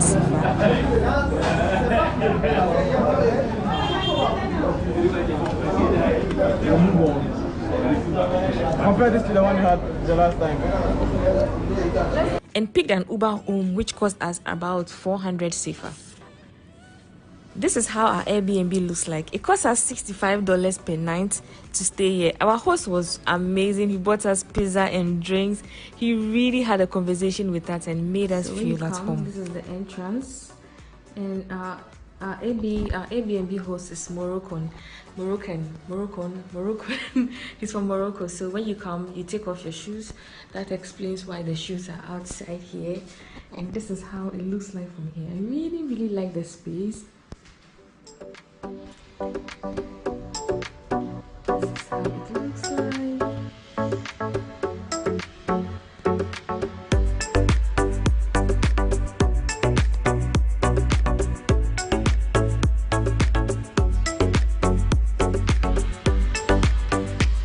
That's a small balcony overlooking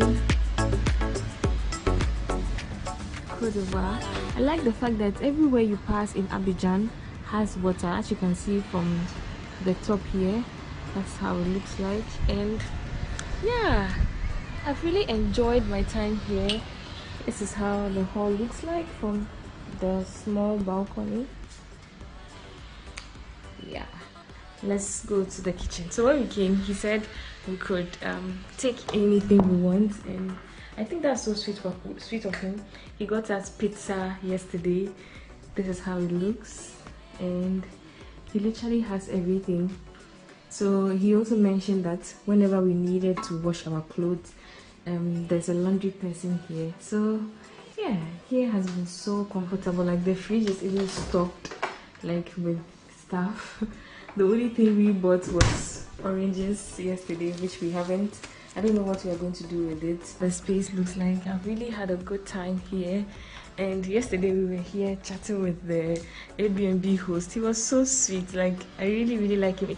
Anytime you come to Abidjan and you want to spend some time here, I will gladly recommend this place. Look at my bag. I've packed. What do you think about this place? You tell me that today is my birthday. Anyway. By the time they watch it, it's past.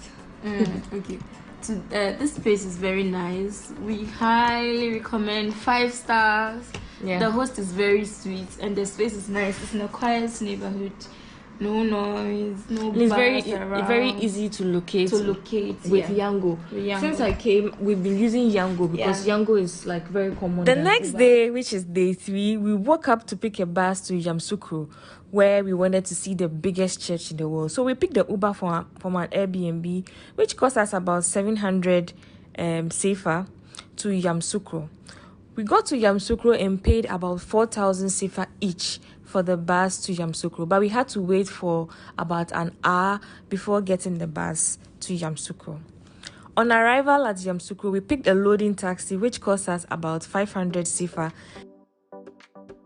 The name of this biggest church in the world is called the Basilica of Our Lady of Peace of Yamoussoukro.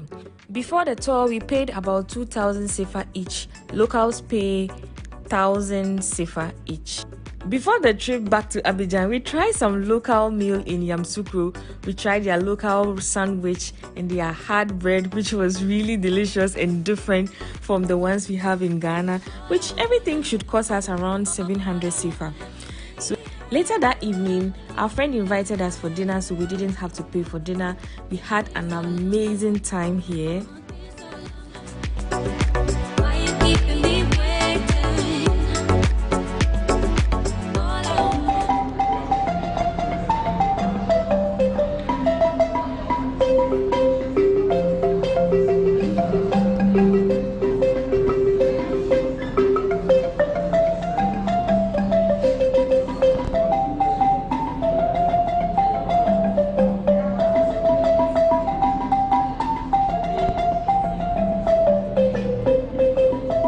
Day 4 was my friend's birthday, and we decided to spend the night in Assini, which is a popular destination in Côte d'Ivoire. So we are currently in an Uber going to Assini, which is very, very expensive. This is how much it costs.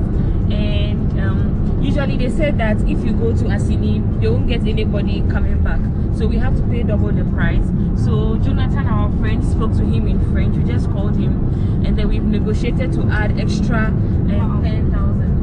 10,000 to his fare, making 32,000. So yeah, that's the situation now. We are going to Assini, and I'm super excited because today is this beautiful one's birthday, and obviously we need comfort.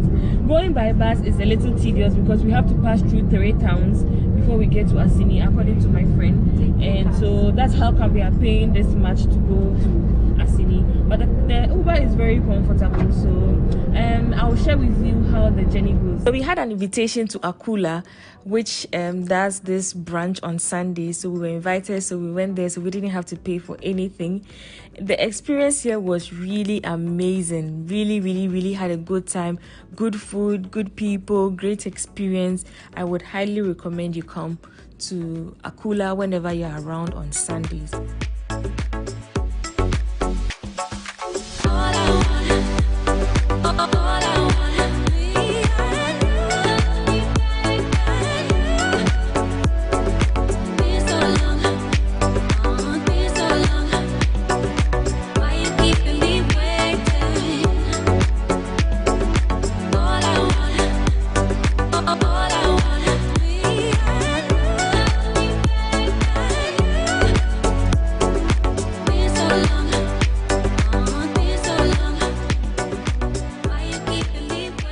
So we ended up at our hotel, which is called the Kasana Village. Picked a taxi to the Kasana Village. So guys, we came to this village at Assini, and everybody here speaks Twi, just like in Ghana. Bra. Baba Kabibi. Bra. Oh, brala. Oh, ferry. Oh, bra. Oh, bra. Bra. Baba Kabibi Sam. Bra. What you say, anything I want my water and swim. Hoping to go to I want to Castle or two. So there's smell on this one. So everybody speaks Twi here, and they said some part of their tribe is from Ghana. Into village, how your friend has saying? Muamin. Moamenti, aha, Mwanina, like Ghana for them. Ghana for in French for. Yeah, I've heard of Buglabe. And Moka French. Oh, French. Oh, okay. Wow, this is interesting. Like, these are the things that you get to see when you travel, and I'm super excited that at least people are like understand my language, because since we came here we've been having difficulty communicating, and it feels good. Like, all of them look Ghanaian, they speak French, they speak Intimoka Ibeso. Angona. Okay. So I was asking them if they speak Ewe too, but they said no, they speak Anguna and Tree and French. Yeah. Yeah, this is really interesting. I feel like home. Yeah. So, wow, this is interesting. We ended up at the Kasana village, which cost us 60,000 CFA, which is close to about $100 a night. We had a good time. I hope you... If you missed that video, go back, watch the full video on my channel, come back and share your thoughts on that video. We really had a good time.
Today we wanted to explore Grand Bassam because everybody talked about Grand Bassam.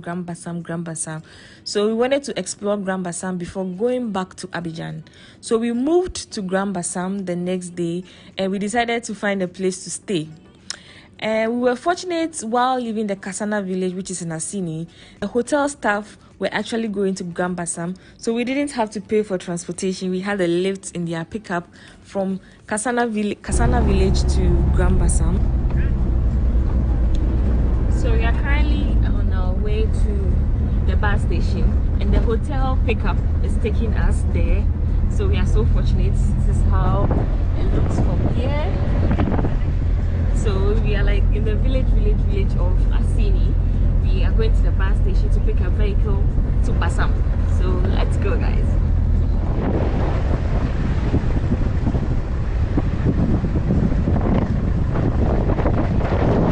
So we are currently at Bassam, and yeah, so he dropped us here. We are about to pack our stuff and get a taxi. We are very spontaneous. Can you imagine that we are here? We don't even know where to stay. Since we have internet, we are going to book an Airbnb or find a cheap accommodation because we don't intend spending a lot of money. Where we slept earlier on, we spent a lot of money. Like we spent close to $100 on accommodation. So we want to get somewhere to stay, and yeah, let's see how it goes. Really, this is our small bag. We left our big bag in Merci. Say something. Merci. Yeah.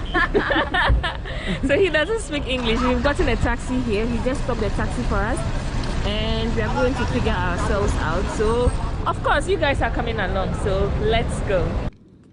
While on our way, I had a minor injury. We stopped to get some medication. The medication cost me about 12,000 CFA. So while searching for a place to stay in Grand Bassam, it was so difficult to get a place. So we came to Elot du Sud. The first hotel we went to was full. Then we came to this place, and then their leased room cost about 50,000, which is close to close to $92, and it was way beyond our budget because we just want a place to spend the night. So we have a booking on Airbnb, but then he has given us another option which is called Akayam K. So we are about to go to that hotel, which costs about 20,000 sefa. So we are going there. We are waiting for the taxi driver. We took his number. So one thing we usually used to do is to take taxis, like phone numbers of taxis, so that whenever we are having difficulty like this, we can always call him. So we are waiting for him. He said he's coming, then we can go. Yeah. So our taxi rounds cost us about 12,000 sefa. So this is the apartment we finally ended up. It's quite okay to spend the night. Most of the hotels we were going say they don't do two sexes, 2 girls in one room. They don't accept 2 males in one room. So we spoke to the driver who brought us for other options, and we also booked an Airbnb, but he showed us this place, so we didn't book the Airbnb again. So we opted for this place. So are you okay, Millie? I don't sleep. We are both tired. We'll just go get some street food and sleep. So this is where we slept last night, and we are leaving. We booked a Yango. It's a 4x4. How amazing! So this is us. Okay. We close the door. Bye bye, merci. So we are going. Can I see the front system around? Yeah. This is our Yango. Hello, good morning. How are you? Our Yango driver speaks English. This is nice. The next morning, we picked an Uber, which cost us about 600 sefa to explore Grand Bassam.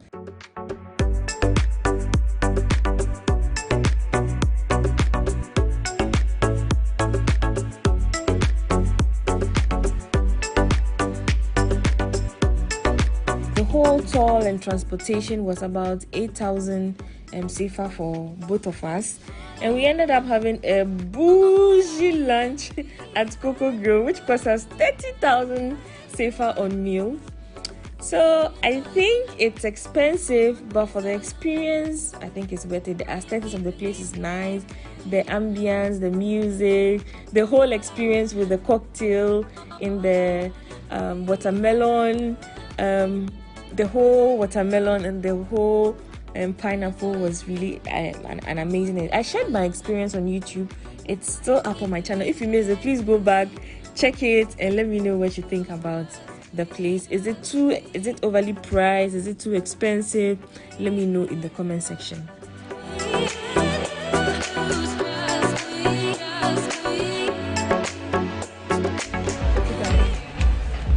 So this is how much we spent at the Coco Grill. This is quite expensive, 27,500. So after the whole experience at Grand Bassam, we picked an Uber back to Abidjan, which cost us about 8,000 sefa. While we arrived in Abidjan, we went back to the same Airbnb we spent the night there. We decided to spend the final night here in Abidjan, which cost us about $65 for that night. We are back to our Airbnb. We're back to the same place we started from in Abidjan, which is another room. So we are going to BBR. I don't know if you guys remember this place. When I came, this was the first place Jonathan brought us, and we're about to take the boat from here to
So this is going to be my last night here in Abidjan. And Jonathan, say hi. I don't think so because we are not in mangoes. And Celia, say hi. Celia, listen to me. Say hi. Hello. Celia is the wife of Mr. Jonathan, our baby boy, and our baby girl. Look at his wife. And it's going to be our last night here. We're about to have dinner with them, the family, and with Millie. Before we all too soon, this is going to end our trip here in Côte d'Ivoire. I hope you enjoyed watching these videos, all my videos from Côte d'Ivoire. So here we eat together. This tilapia is so big. You all are invited. To be honest, since I came, Côte d'Ivoire food is so delicious. Like this seafood. Have you tried that chicken? Yeah, it tastes different. The next day was travel day, so we decided to do some little shopping in the market. We ended up buying some few clothes and some few items for our loved ones in the market. So this is how we went. So in all, we ended up heading back to Accra, which was on the 8th day. So we spent a total of 7 nights, 8 days in all, and we spent about $850 each on the entire trip. Let me know if this amount was really worth it for the whole experience. Let me know in the comment section. Let me know what you think. Would you say we spent too much on this trip, or would you say we spent less, or would you say it was equally okay?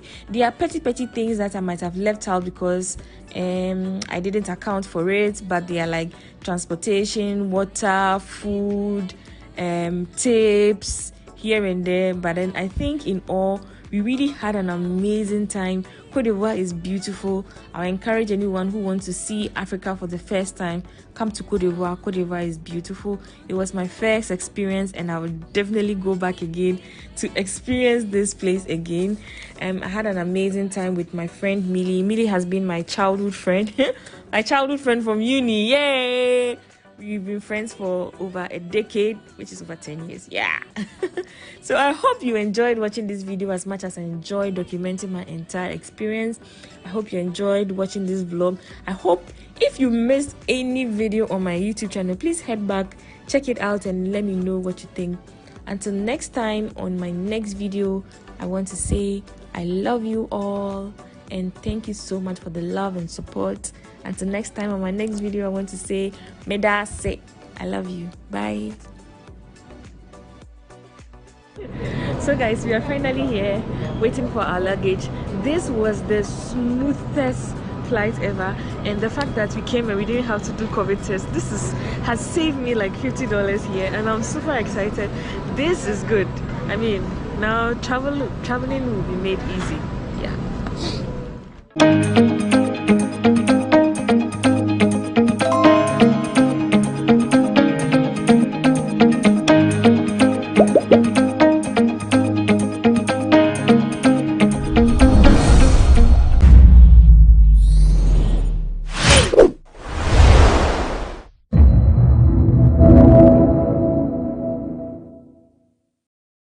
Shall be founded on service, and honor shall be given to the deserving.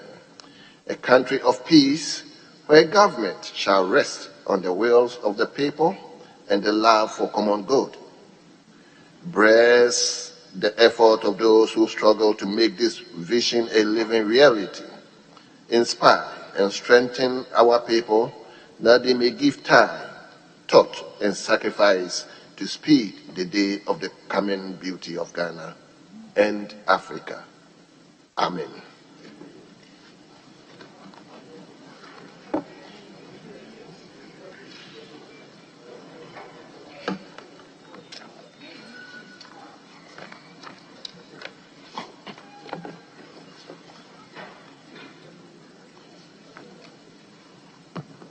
Honorable members, shall we turn to item number 4, which is correction of votes and proceedings and official report. Item number 4, correction of votes and proceedings, and official report. We will begin with correction of votes and proceedings. Honorable Member for Okankwe Central, is there an issue? Mr. Speaker, I turned on the console, I couldn't get the votes. I was wondering if we've gone back to the hard paper in this era of digitalization. I was wondering if I could get the votes and the other paper on the console, but it's unfortunate. So I want to find out from the Chief Whip and his team, Honorable Abeji, why you put this before us, this beautiful console, and we can access the other paper and the votes and proceedings. Meanwhile, you have a big computer in front of you. Eh? What is happening? And James, Abeji.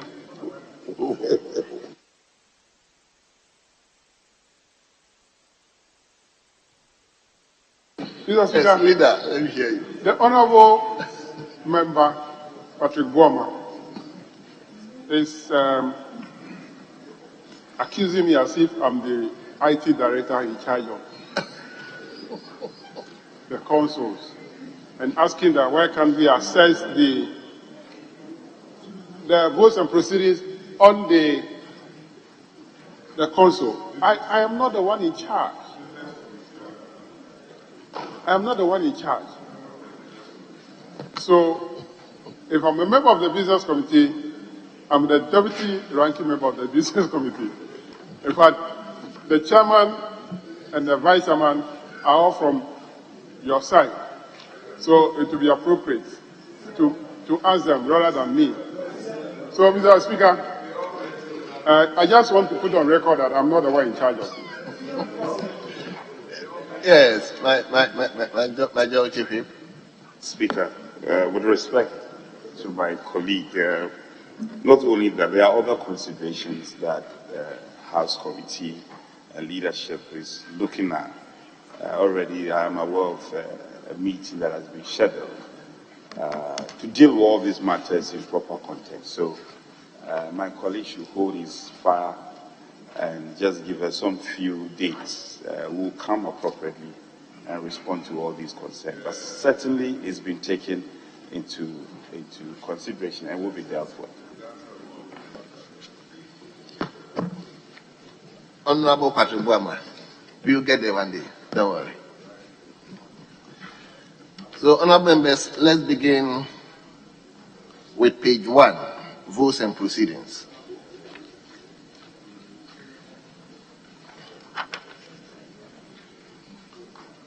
Page number 2.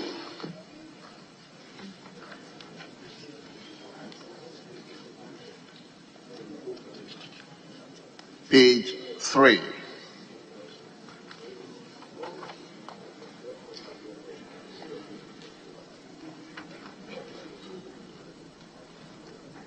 Page 4.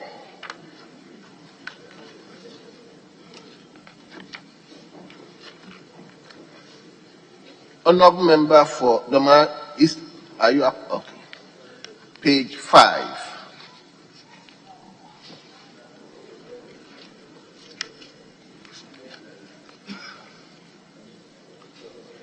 Page number 6.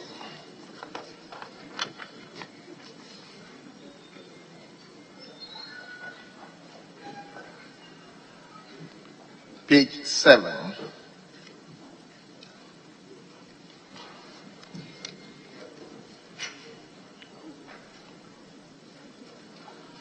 Page 8.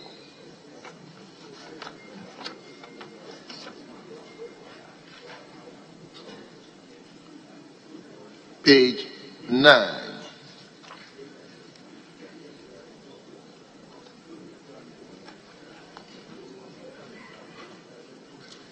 Page 10.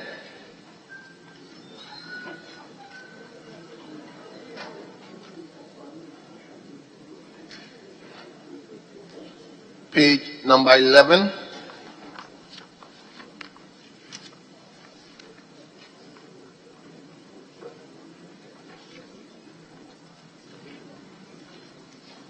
Page 12.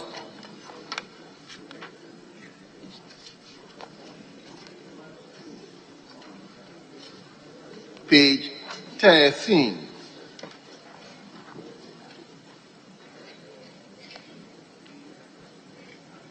Page 14.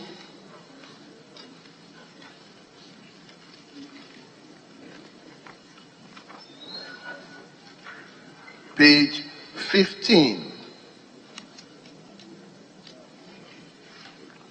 Yes, Honorable Member for Kwadaso.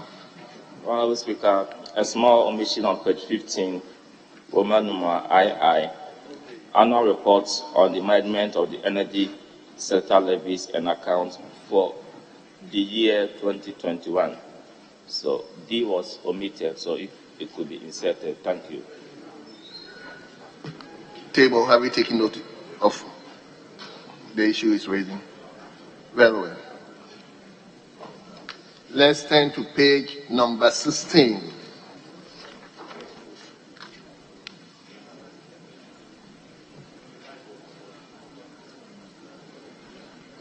Page 17.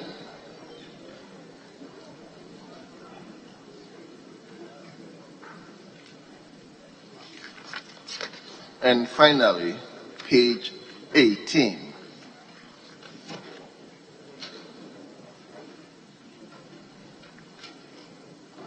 Honourable members, in the absence of any further corrections, the votes and proceedings of the 8th sitting held yesterday, Tuesday, 7 June 2022, are adopted as the true records of proceedings.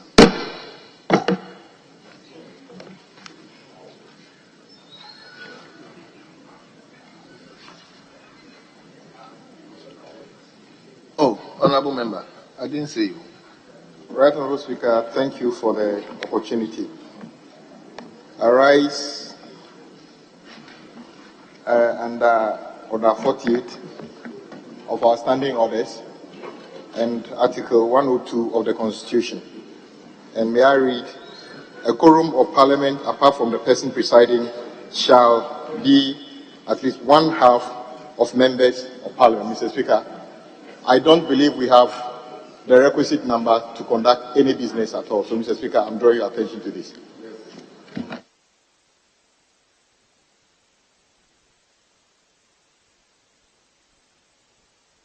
Yes, Leader. Thank you, Honourable Speaker, for the opportunity. Honourable Speaker, I know as a Deputy Whip, I sense the collective wisdom of this House. Yesterday, a similar motion was moved, calling for quorum, matters of quorum to be raised. Mr. Speaker, I've been in this House for a number of years now, and I believe we are now at the point of even doing private business. I may, as a Deputy Whip, juxtapose what is being done today with what was done yesterday. Yesterday, when the quorum was raised, we prevailed on the Honourable Member to stop it. And we were able to call members to come inside for business to proceed. But, Mr. Speaker, this House must be taken very serious. We are 137. We are 275. And if the House is finding challenges, we must ask ourselves why. Mr. Speaker, we are a creature of the Constitution. And the Constitution has given responsibility to every duty bearer to perform. But we've come to a stage where the House is being so disrespected by the Minister for Finance. And we come here and we do public business. He doesn't even come. And we know the payment he's making there. Article 252, Mr. Speaker, is clear, and it's the constitutional imperative that we must work together as an arm of governance, support the executive, support the judiciary, to make sure that the citizens who brought us here, their interest is much catered for. Mr. Speaker, all that we do, we use 1 or 2 days to pass all the legislations to enable the Minister for Finance to perform his duty. Release health insurance fund, let it go. Release common fund, let it go. Release get fund, let it go. 2 days ago, Mr. Speaker, I was on telly. Children are learning in Greater Accra and at trees. When it rains, they run away to their houses. The DCE is forced to report on that school. What has been given to the DCE? The District Assembly Common Fund, which should be supposed to be given to the DCE to perform, it's not given. The Health Insurance Fund, which is supposed to be released, is not given. And we can hear as members of Parliament, Mr. Speaker, we are not going to go to court. We must use the powers which are given to us under the Constitution to compel the Minister for Finance to sit up. Mr. Speaker, and he must do the needful. Mr. Speaker, we passed the District Assembly Common Fund last meeting. Honorable, hold on a bit. Hold on. Speaker, I sense the wisdom of this house, the fire, and I'm not just talking. Tame the fire. Let me hear. Speaker, my colleague, I can sense his emotions and clearly how passionate he is. However, Speaker, our colleague must do what he's doing properly within the confines of our rules. He cannot just get up and speak. What is he speaking to? What order is he coming on? It should be done properly. And then it's a house of records. Then he will be captured properly. So currently he's out of order. And Speaker, I implore you to rule him out of order. Well. Honorable Deputy Whip, you are out of order. So you hold on. I'll give you the opportunity. I'll give you the opportunity. Hold on. My brother just raised the issue of quorum. We are ringing the bell, and you address that issue. But meanwhile, we have 3 official reports, and I will entreat members to go through the official reports. We have 25th May 2022, 26th May 2022, as well as 27th May 2022 official reports. So I don't know whether members have their copies. Yes, Honorable Chief Whip. Mr. Speaker, you may have 3, but I think we have just 2. We have 27th May, and then we have 26th May. We do not have the 3rd one that you're talking about. So if we could just, so if we could check, because we have 2 here, so that we could do those that you have, and then those that, if it's, I don't know whether it is only those of us in the front bench. If members could check, because we have only 2. Yeah, you have only 27. Which one do you have? Please. Was 26 not adopted? I think this issue came up last meeting, and we were informed that they put the official report at our pigeonhole. Our pigeonhole. So members should do well to check from their pigeonhole. Yes, we cannot take 26 and 27. At least everybody has. Yeah, Asante Action Central, yes. Mr. Speaker, I just went to my pigeonhole and I have 3 official reports, 25th, 26th, and 27th. Right, so members may do well to check from their pigeonholes. So, yes, Ahmed. I believe that of 25th was corrected and adopted. Are you sure? By the Right Honourable Speaker. No. 24th, 25th. No. Check from the table office.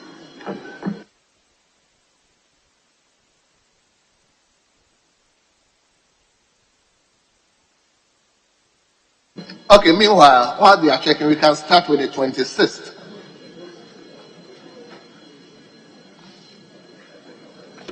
Honorable members, 26th May 2022 official report. If there is any issue a member has observed that the House attention must be drawn to.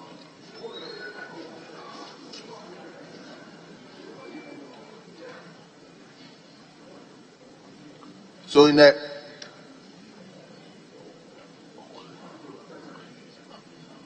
Thank you, Mr. Speaker. I'm even worried, Mr. Speaker, that there's a jump. Because the last time we had up to, I think, 23rd March. And Mr. Speaker, between 23rd March and the May, I don't know, maybe the clerk at the table can give me some explanation. That we have to jump to come to May when we have not done, we've not completed March, we've not completed April. What reason are they giving for the jump? Because it's raising a lot of eyebrows.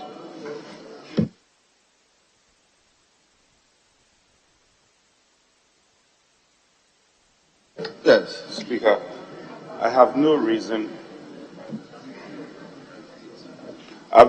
to doubt what my colleague is saying or alleging. However, the greatest of respect, can we defer these matters to the table office? Not necessarily deal with this on the floor, because we cannot, and they cannot speak here. So, Speaker, with your leave, either they apprise you or subsequently, we in leadership should reach out and find out what exactly is the matter at hand and deal with it. We can't deal with this on the floor. Well. So, Mr. Speaker, whereas I agree with my colleague that the clerk at table do not have voice on the floor. And so that they are your procedural advisors. They are able to walk to you and whisper to you. But Mr. Speaker, the danger we are having is that if you jump those periods, so that they never get corrected. That is why it's important that it's followed. If they can show you from the records where we have reached or if it has been done, I can tell you on authority that we have left a chunk and jumped to May. So if they have any information contrary, let them tell you. I don't know, Mr. Speaker, I will advise that we stop the official report correction and be able to cross-check where we were, because we need to follow up. Because, Mr. Speaker, there is an incident that is awaiting at the Supreme Court, which is the 29th of March. And people, we are hearing are screaming and are dancing around. I don't want to impugn any wrong motives, but to jump this period, Mr. Speaker, let's stop the official report. Let's cross-check where did we get to in March, because we are supposed to complete March and April before we get to May. So, Mr. Speaker, kindly let's stand down the official report and cross-check this. We cannot jump the date. The hazard office is just by you. The deputy clerk can walk to them and find out why they jump.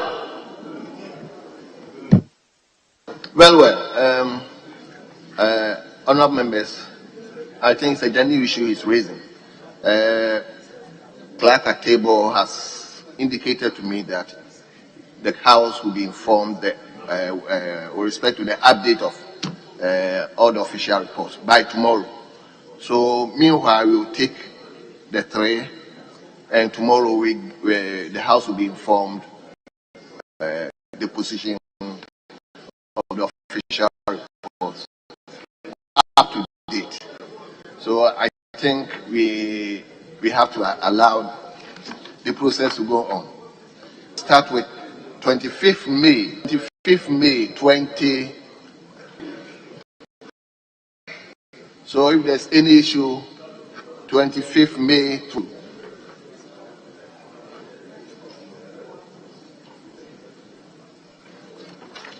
Honourable members, in the absence of any official report of 25th May 2022 is hereby adopted as a true record of proceedings.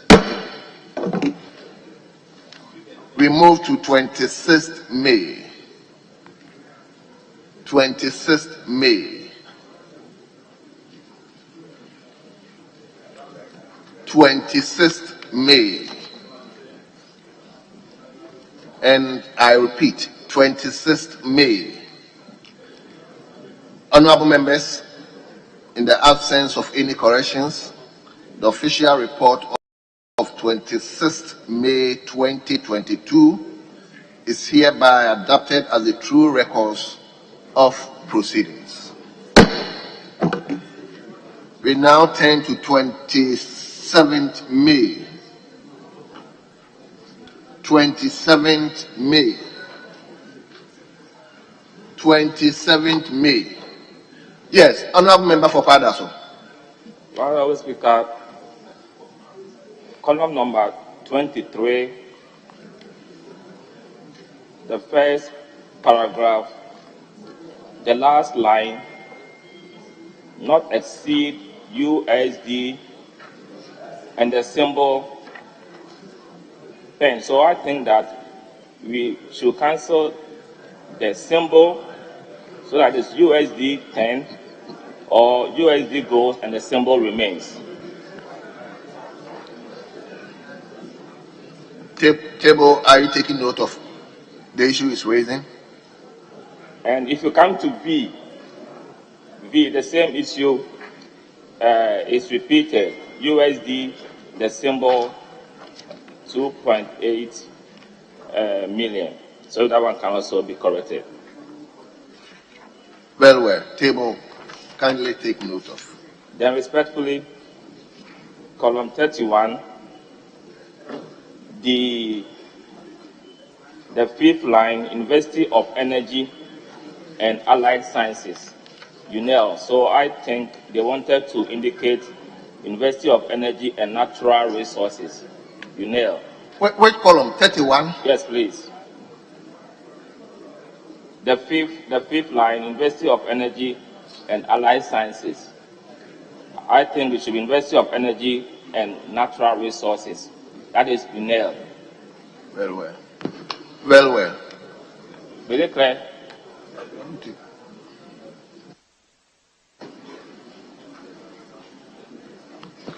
Yes. Honorable Member, is it that you think or you know for a fact? We don't have University of Energy. It's University of Energy and Allied Health or University of Energy and Natural Resources. Into bracket, they've indicated UNEL. UNEL is not, UNEL is University of Energy and Natural Resources. That is UNEL. Very well. Table, please check and let's make sure the writing is done. Thank you. Yes, Honorable Member, are you up on your feet? Yes, please. Okay, let's hear you. Thank you, Right Honorable Speaker. Right Honorable Speaker, column 56, line number 6. There's a word there, it's supposed to be verification, but it's not been appropriately spelled. If the table office could take care of that. Thank you. Column 56. Which paragraph? Paragraph 1. Line number 6.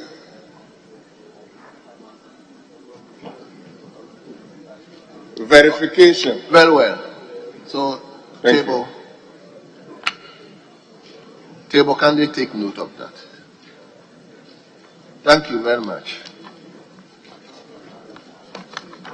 Honorable members, in the absence of any further corrections, the official report of 27th May 2022 is hereby adopted as the true records of proceedings.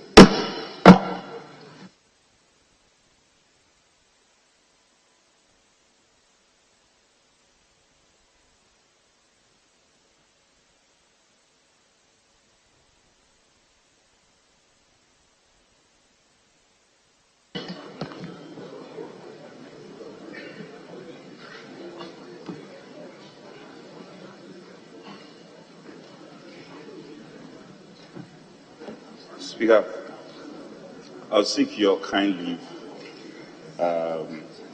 for the Honorable Chair for Constitutional Legal Committee to speak to a matter of public. It's coming under Order 72, and he will speak to a matter of public interest and importance. He's whispered to me, and I will seek your kind leave for him to speak to that.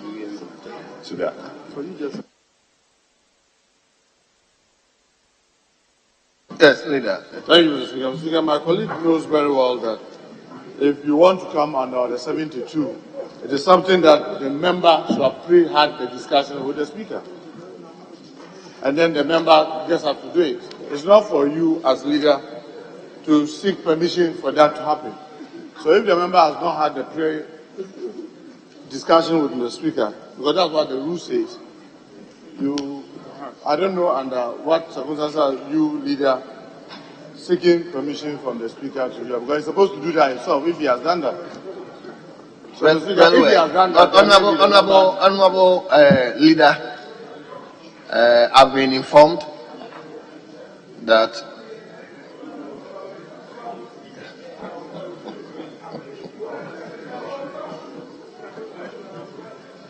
so, honorable member for Asante Achif Central, I'm told you have some issues of national interest. I'll give you the floor. I'll give you the floor, yes. Thank you, Mr. Speaker.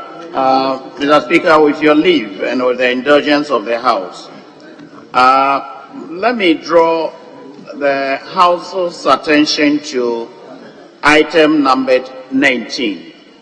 That is Criminal and Other Offences Amendment Bill. Mr. Speaker, we have gone through this bill and we have a clause. Yesterday in the morning, I was at the... Honorable members, please, let's give him attention, please. Yesterday in the morning, I was at the AG's office to actually discuss the conclusion of this bill. And when I came in, my attention was drawn to the fact that Honorable Bejira raised an issue that a bill that is before the Committee on Constitutional Legal is being delayed. Under normal circumstances, Mr. Speaker, I wouldn't have been bothered. But this is going on in the airways.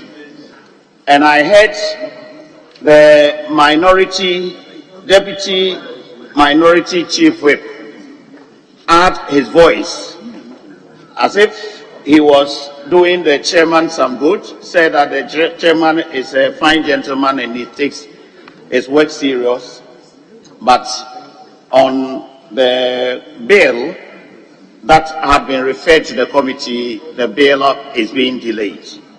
Mr. Speaker, I would want to draw the House's attention that there are several bills before the committee. And I would also want to reiterate the fact that when the referral was made to us, after the first reading, we haven't even come to the second reading. We'll come to the second reading, we will discuss the principles. After the principles, we will have the opportunity for the consideration stage to debate the bill clause by clause before a third reading is made. When the referral was made to the committee, we, in accordance with the practice of this House, we advertised to the public. We received about 187 memoranda on this bill, and we grouped them and had held. The timetable of the committee is that after the public hearing, we will do private hearing, that is in-camera hearing. So the committee retired, and the committee had started the in-camera hearing. Just last week, we had a meeting, one meeting, in-camera meeting. And at all times material, Mr. Speaker, we have invited the sponsors of this bill. Honorable Bejira who raised the issue in the House last week was at our meeting and sat through the meeting. So it is surprising that the same person, the committee is doing nothing about the bill. I want to set it straight, set the record straight, that the Committee on Constitutional, Legal and Parliamentary Affairs Committee is on course so far as bills are concerned. Mr. Speaker, most of the time they would want to find out when we are going to complete the discussion and submit a report to the House. And it's something that I cannot be specific. I can't tell. As we all know in this House, I would pray that nobody in this House, nobody should actually be ceding to the pressures that are coming from outside. Indeed, when this bill was laid, most members of the public thought that within 3 days, this bill will be passed. Nobody knew the number of memoranda that had come to the House and the processes that we had gone through. So, Mr. Speaker, I would plead with, if Honorable Bejra had been present, I would have asked him to withdraw and apologize what he has said yesterday.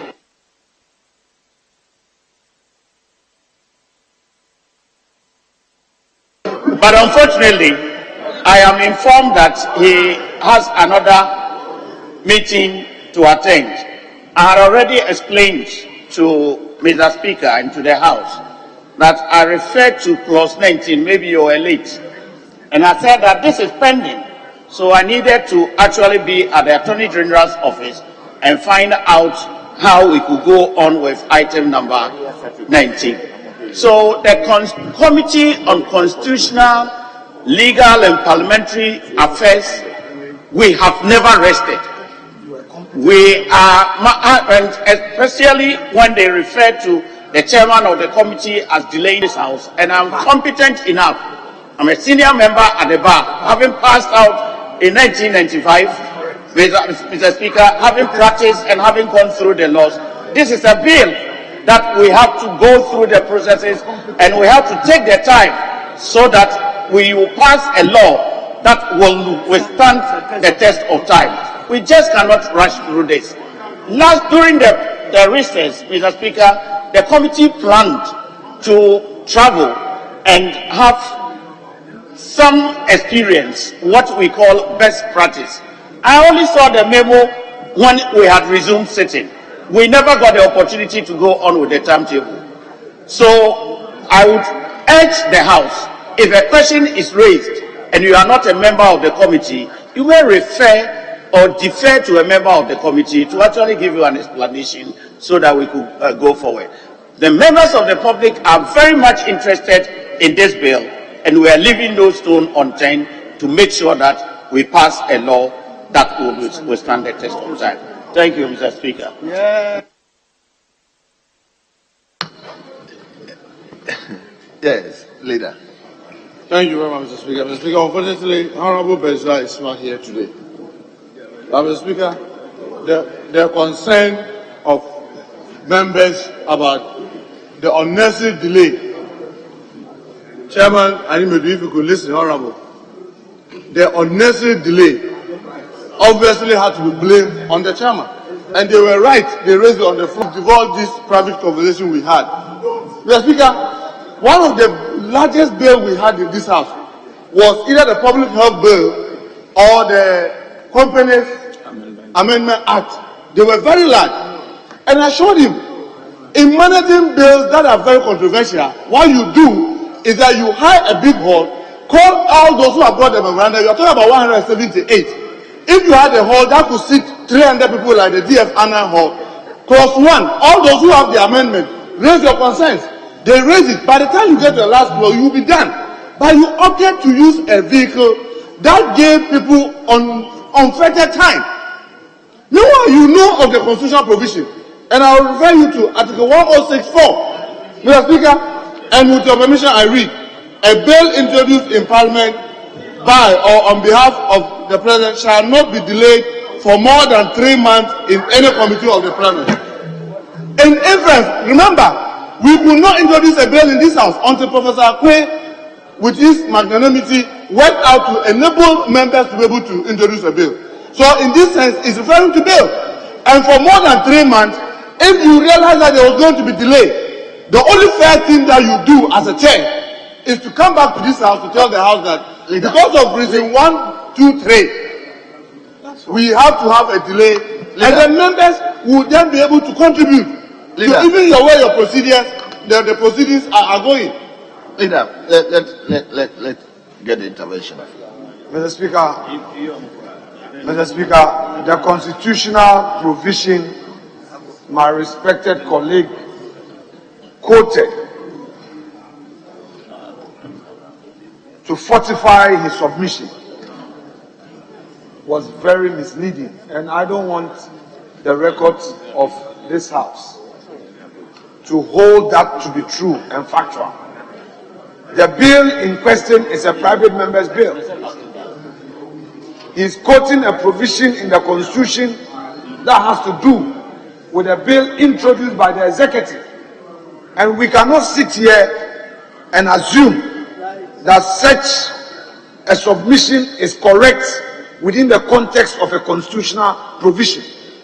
For the other submissions, at the appropriate time, since there is a house of debate, we'll have the opportunity to express our own views. But for now, I would plead with my most respected colleague to withdraw that constitutional provision he quoted, unless he want to create an impression that he is relying on its mutatis mutandis, which in its case cannot even be so.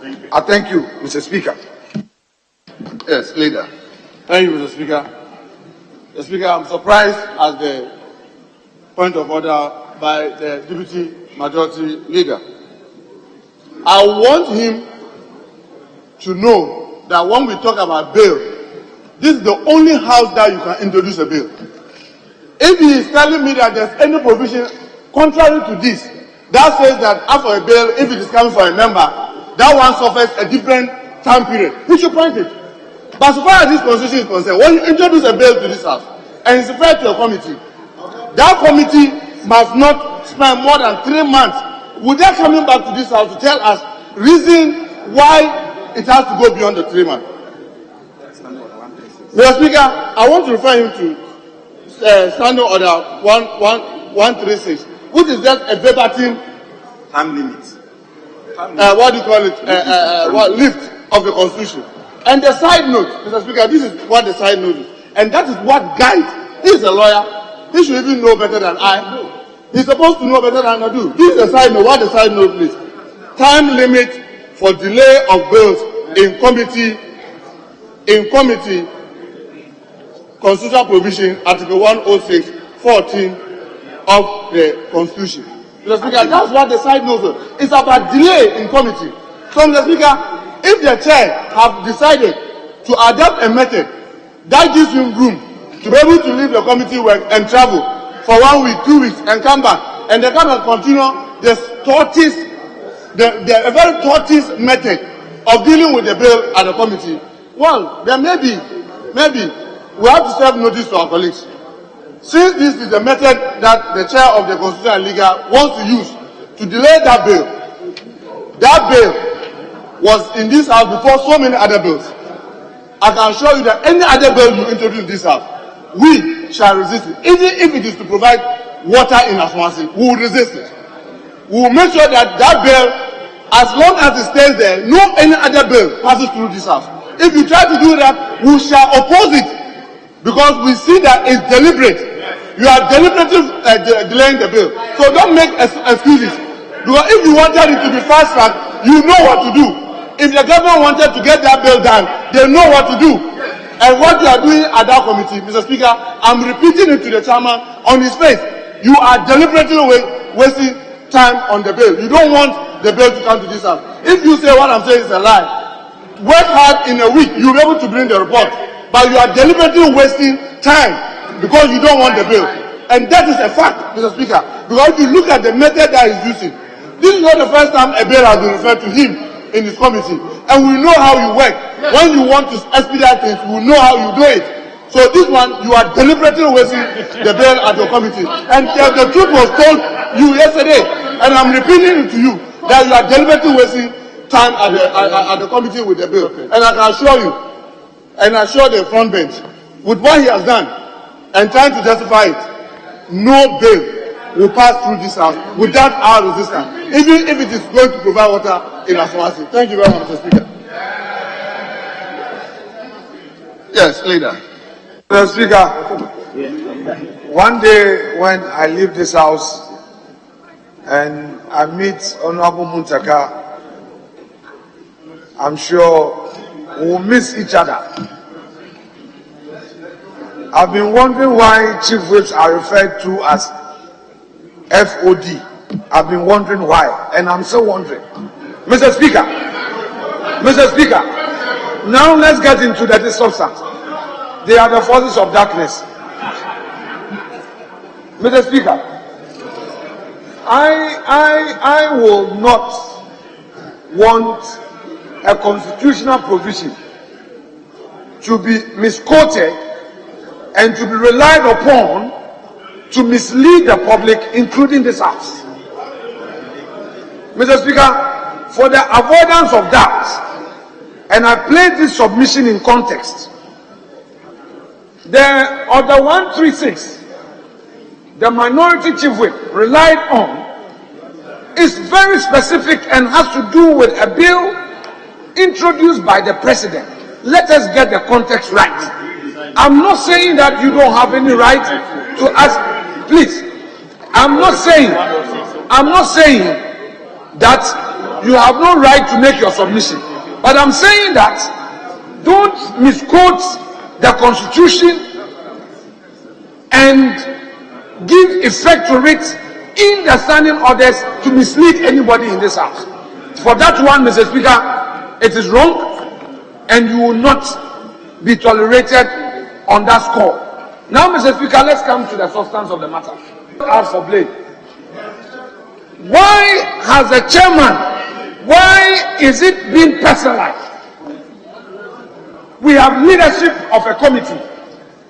Why has Honorable Muntaka Mubarak kept quiet on the ranking member on the committee on the side?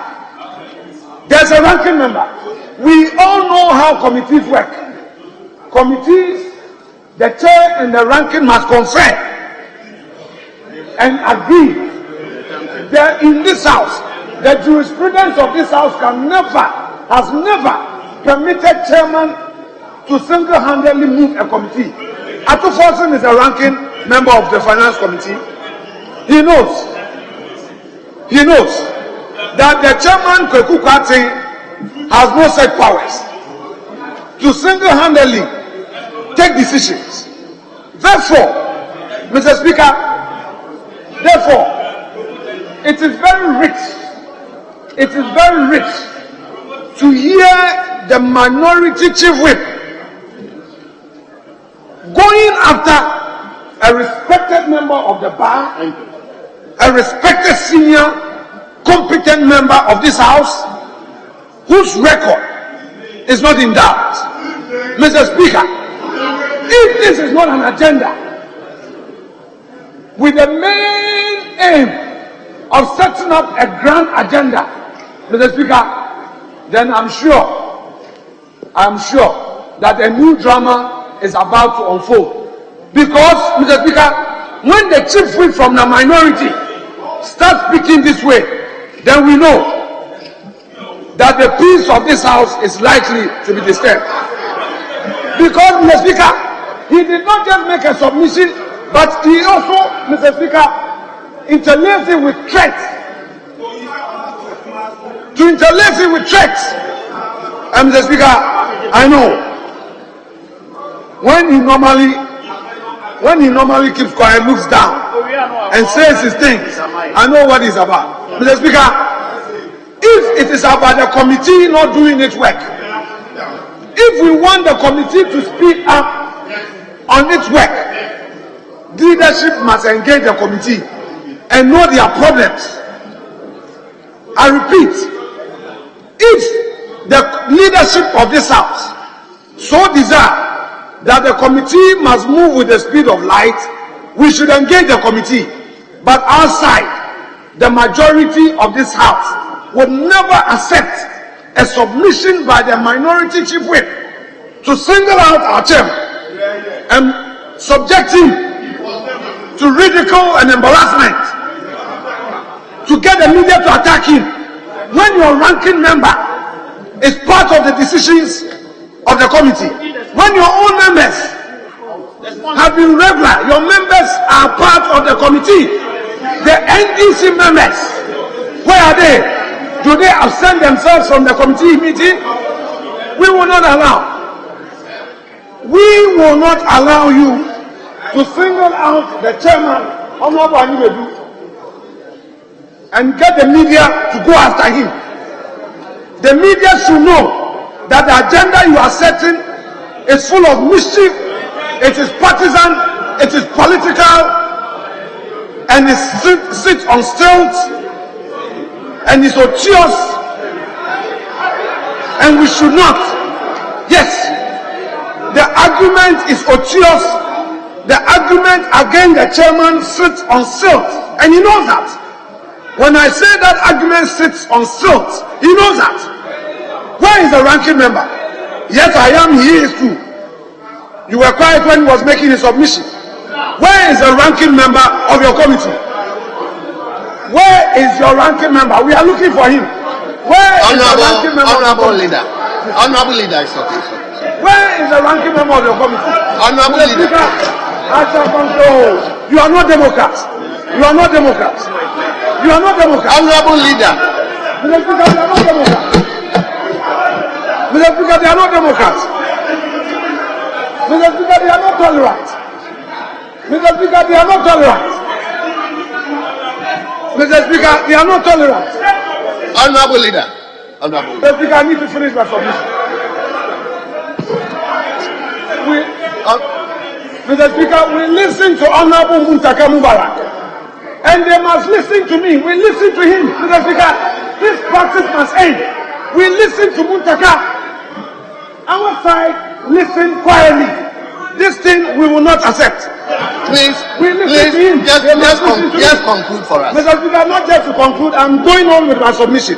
Mr. Speaker, all I am saying, Mr. Speaker, all I am saying, leader, we have a lot to do today. Mr. Speaker, so just conclude for us. Mr. Speaker, with a greater deference to you, all I want to say in conclusion,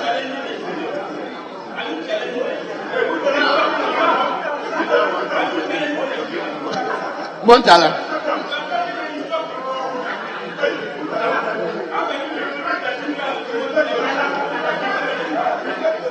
Leader, may you conclude for me, please? Mr. Speaker, Muntala knows how I will punish him. I will get him.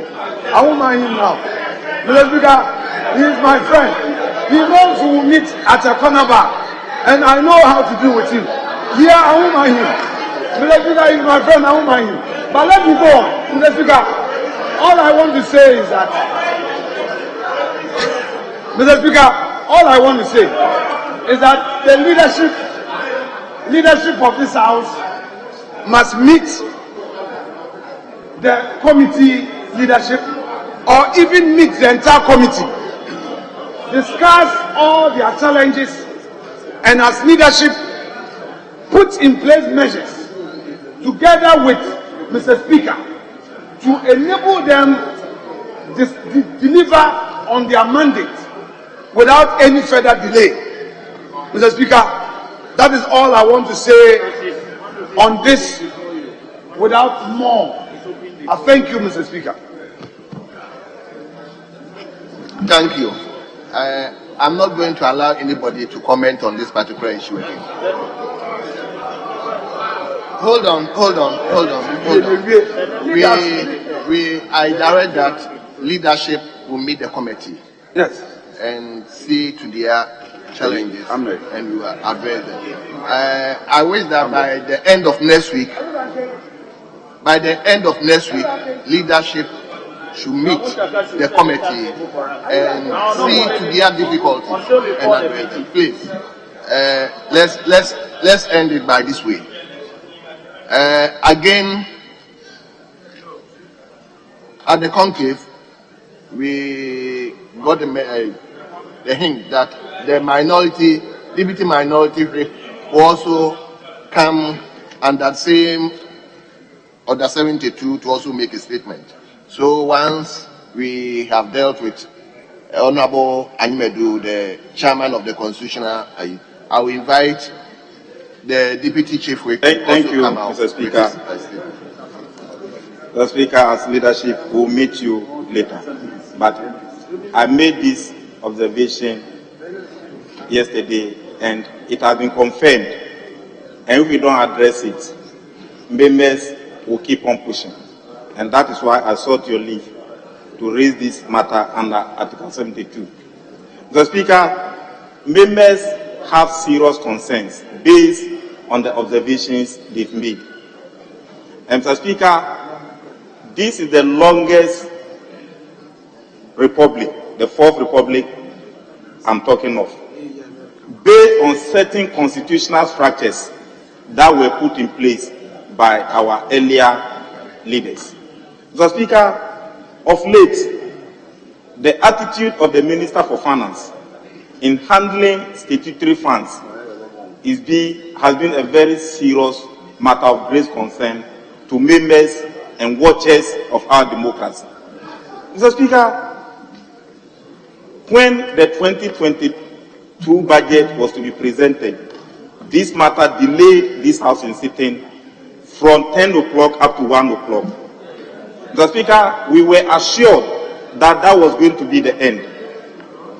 Clearly, we passed that end. Mr. Speaker, we were promised that the Minister for Finance was going to release money to the administrator for this Assembly Common Fund to clear those outstandings and to make sure that we are able to put the country together. But Mr. Speaker, it is not wrong for government to have other flashy programs. But if you cannot do the original, you don't talk of supplementary. Your original responsibility, mandate, you are unable to perform that one.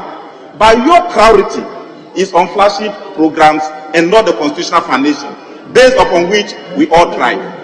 The fourth quarter District Assembly Common Fund, Mr. Speaker, is in arrest. First quarter is in arrest. We are in second quarter.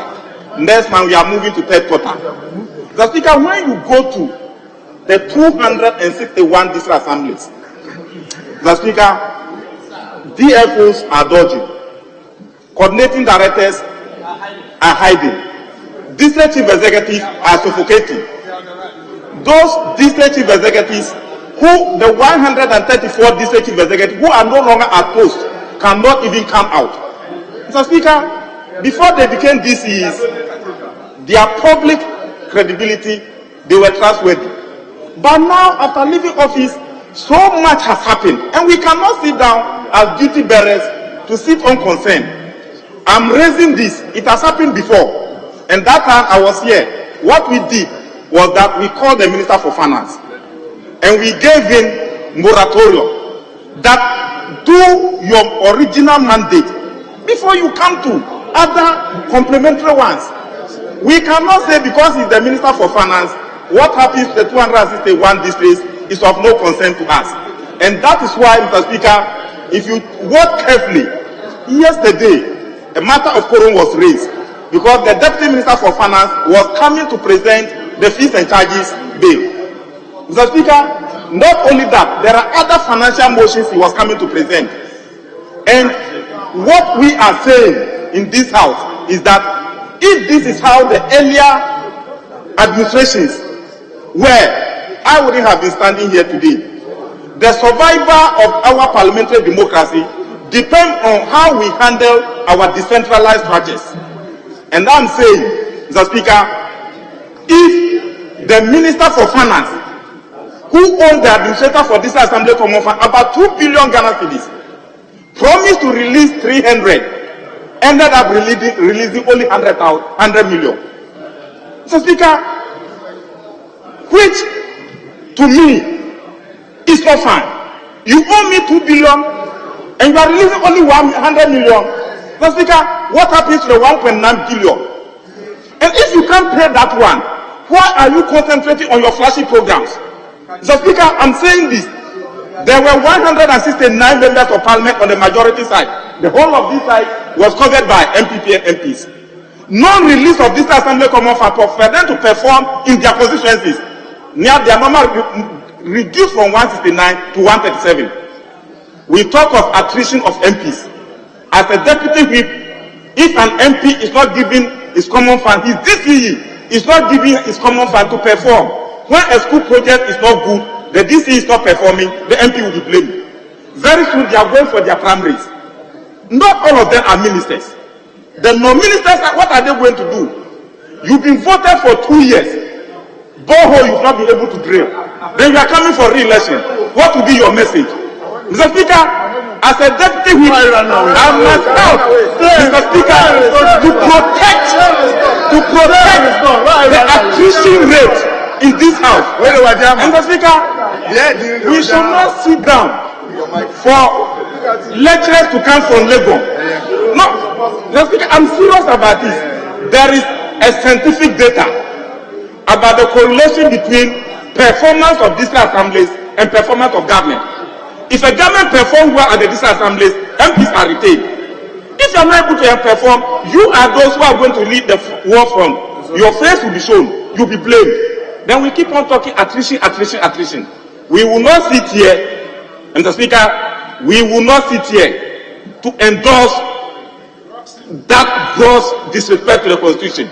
And if the finance minister does not release the statutory funds before he goes to his flashy programs, we will not be approving anything concerning finance for him. Mr. Speaker, a word to the wise is enough.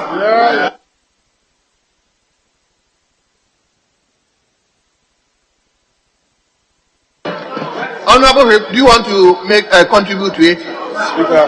But I'll come to you. Let me give one. You want to? Yes. I'll give. No. Speaker. Come again. I won't speak. You also come back. Speaker. I'll give you the opportunity, but I'll give one as well.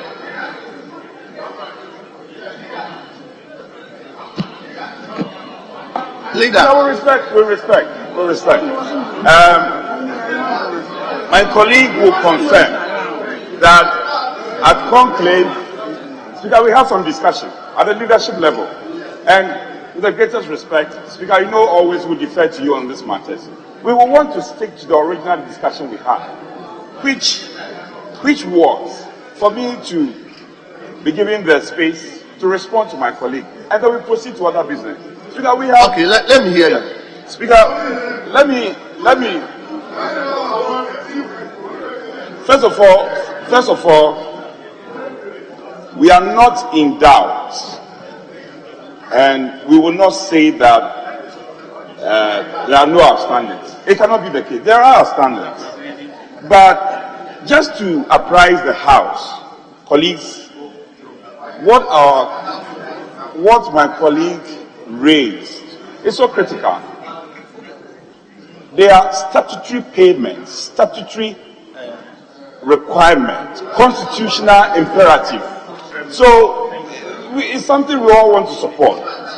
But for the past, Speaker, for the past week, it's also for the records. For the past week, on goods and services, especially to this House,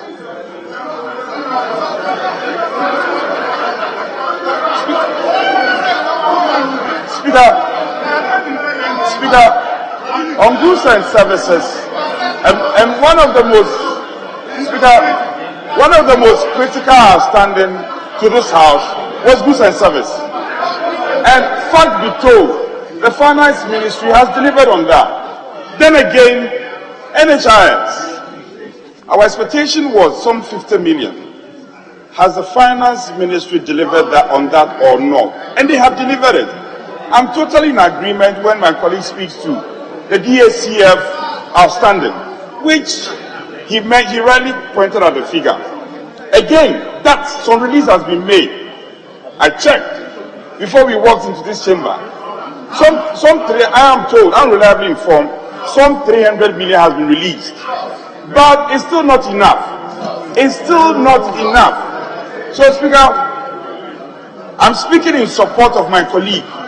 Already we have programmed the finance minister to appear before the House on Tuesday. On Tuesday. And I had very good communication. Leader, hold on. Yes, Leader, let's hear you. Yeah, Mr. Speaker, I beg to differ what the Chief Whip of the majority said. Mr. Speaker, the common fund being owed by the government is over 2 billion Ghana cedis. Over 2 billion. And so far, last week, Chief Whip, last week it was only 100 million which was released to the common fund administrator. So it's not 300 million.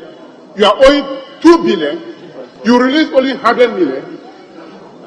So, no, so it's not 300 million. I want to correct you, it's not 300 million. You have requested for 300 million, only 100 million was released. So, that is a point. So, you should rather talk to the finance minister to raise more money to the common fund. Don't defend the finance minister. Don't defend him. Don't defend him. Speaker, I spoke to my colleagues this morning. I'm telling him on authority.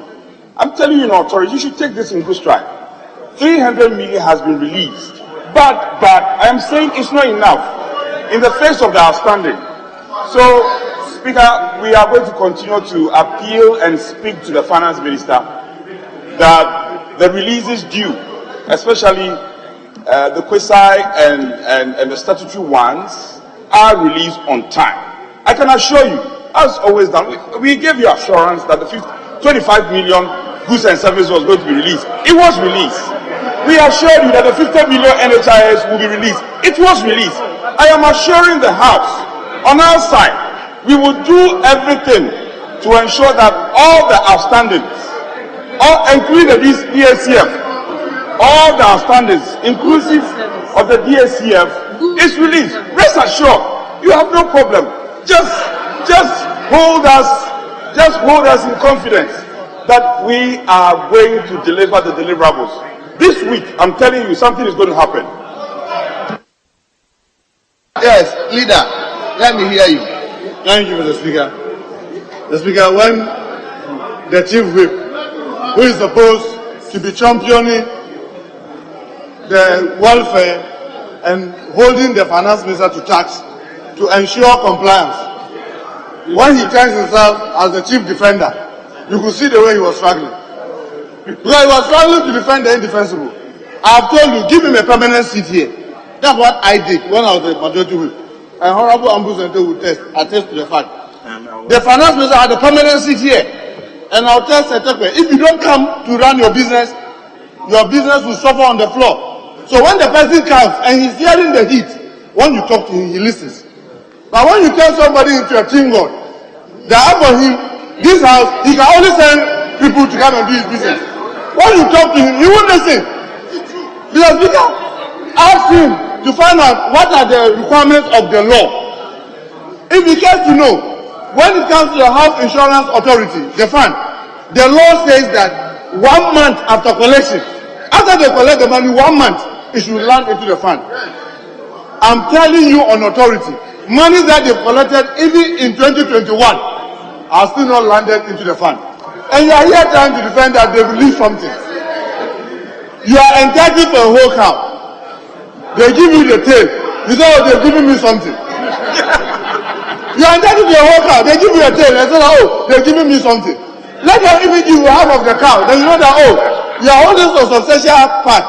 Look, Honorable Mr. Speaker, my colleague the majority should know.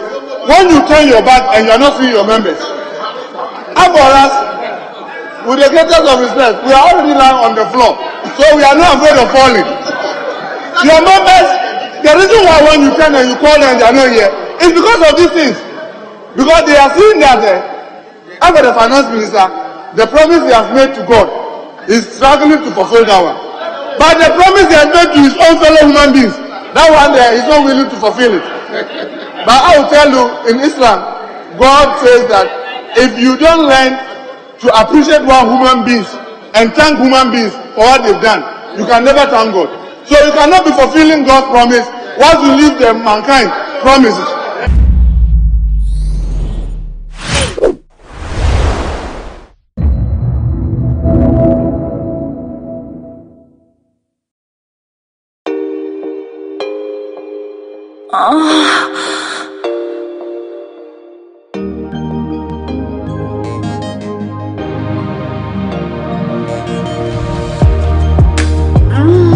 Right there.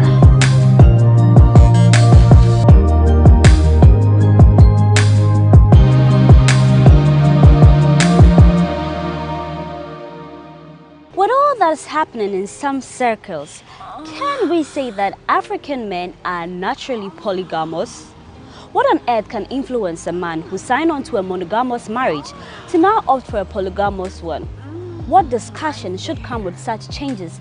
And is it even fair to the first wife? Now let's flip the coin. Why can't most men stand polyandry? And is polygamy an antidote to side chicks? I've got 1,001 questions on this subject. This is Mons and Cuddles on GhanaWeb TV with Paula Amabruni. We'll be right back. Right there.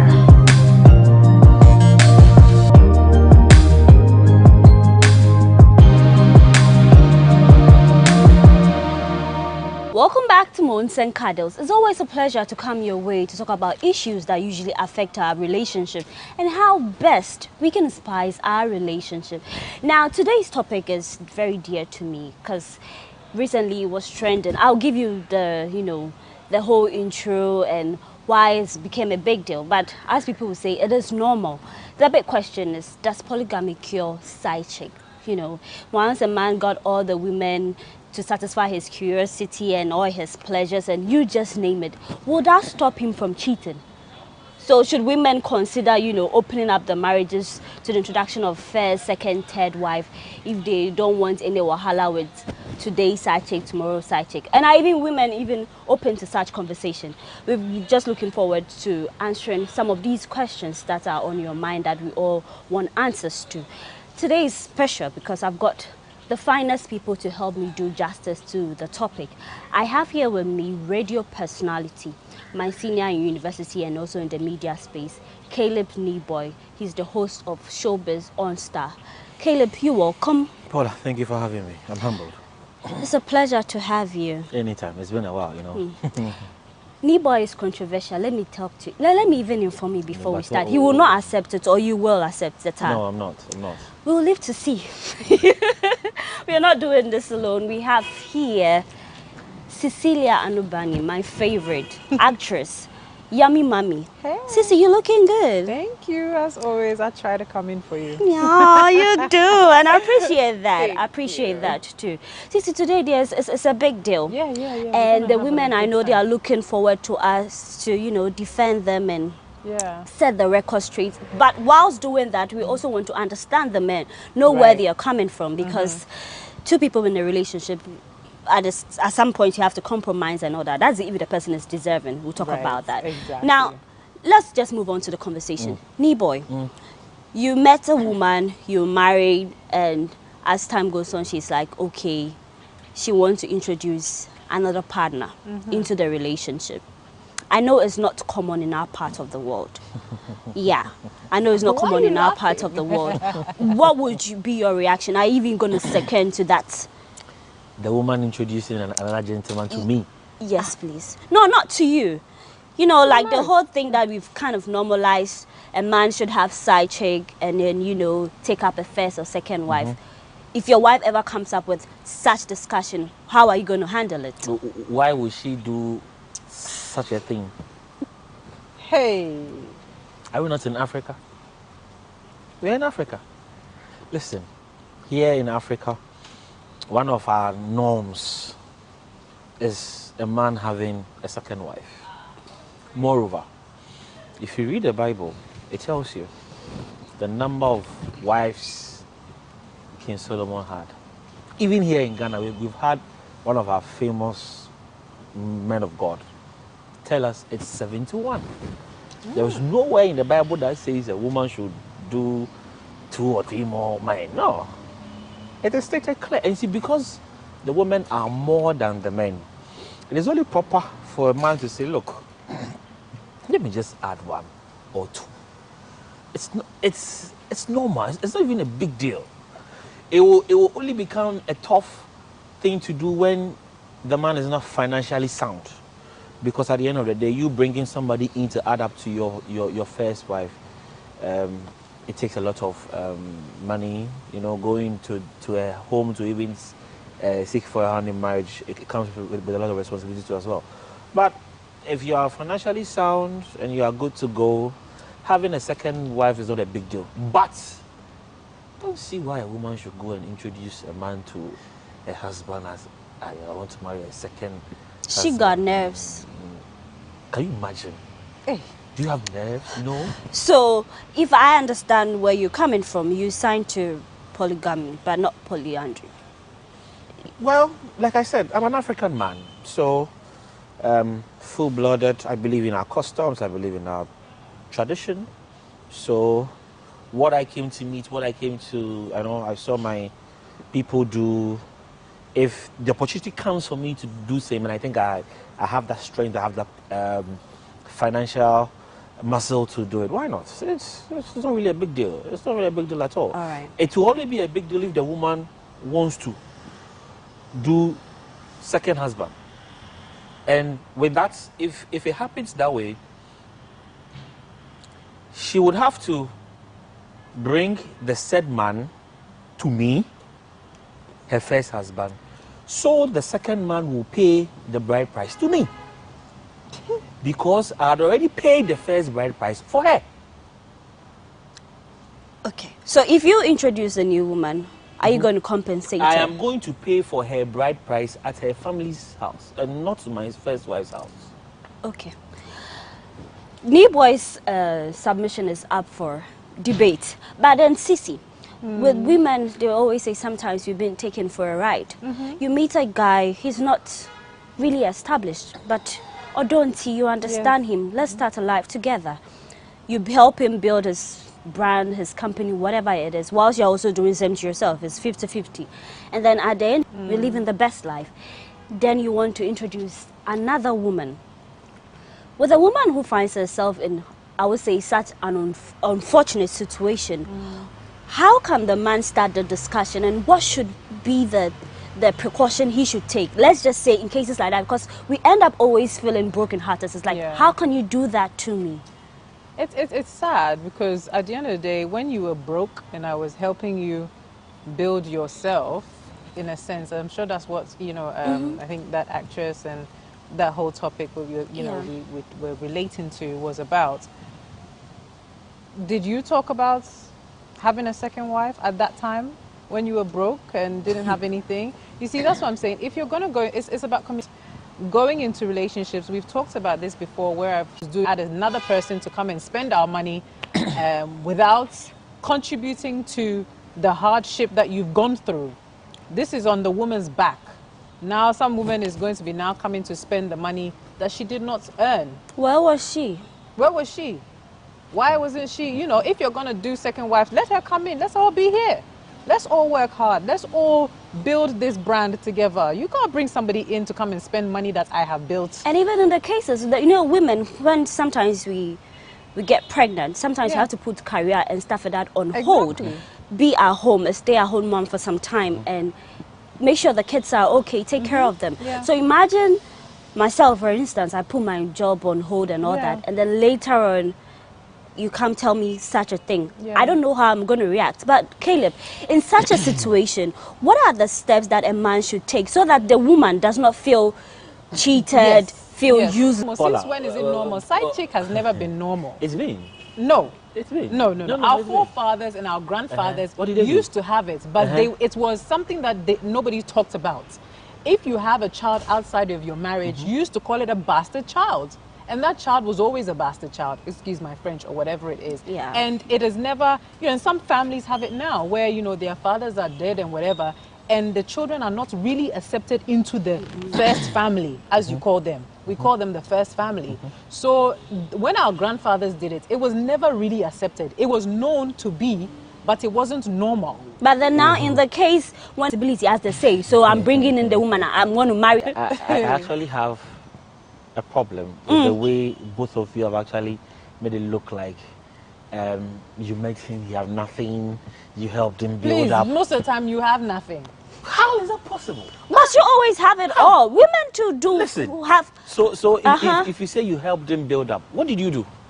Wow. I'll give you an example of, a family member that I know and this is the olden times. So, the man was, it was agreed that, he needs to go to university to get his, his bar. He was doing a law degree and all of this stuff, while she works to take care of both of them, right? So she got a job and she was working, and then she paid his tuition and everything that he needs to get to get his law degree. He got his law degree, then he went to the bar and all of that kind of stuff, and then qualified to be a lawyer and everything else. At that point, I have helped you to get to where you need to get to. Has she not?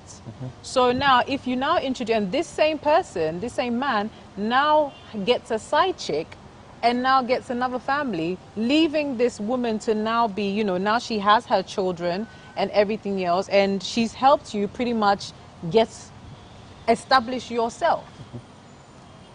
Is that not help? Is that not helping? No, men want even to take care of you in university, and then you're like, I don't want the relationship. You guys always say, and I'm a show. Yeah, so what?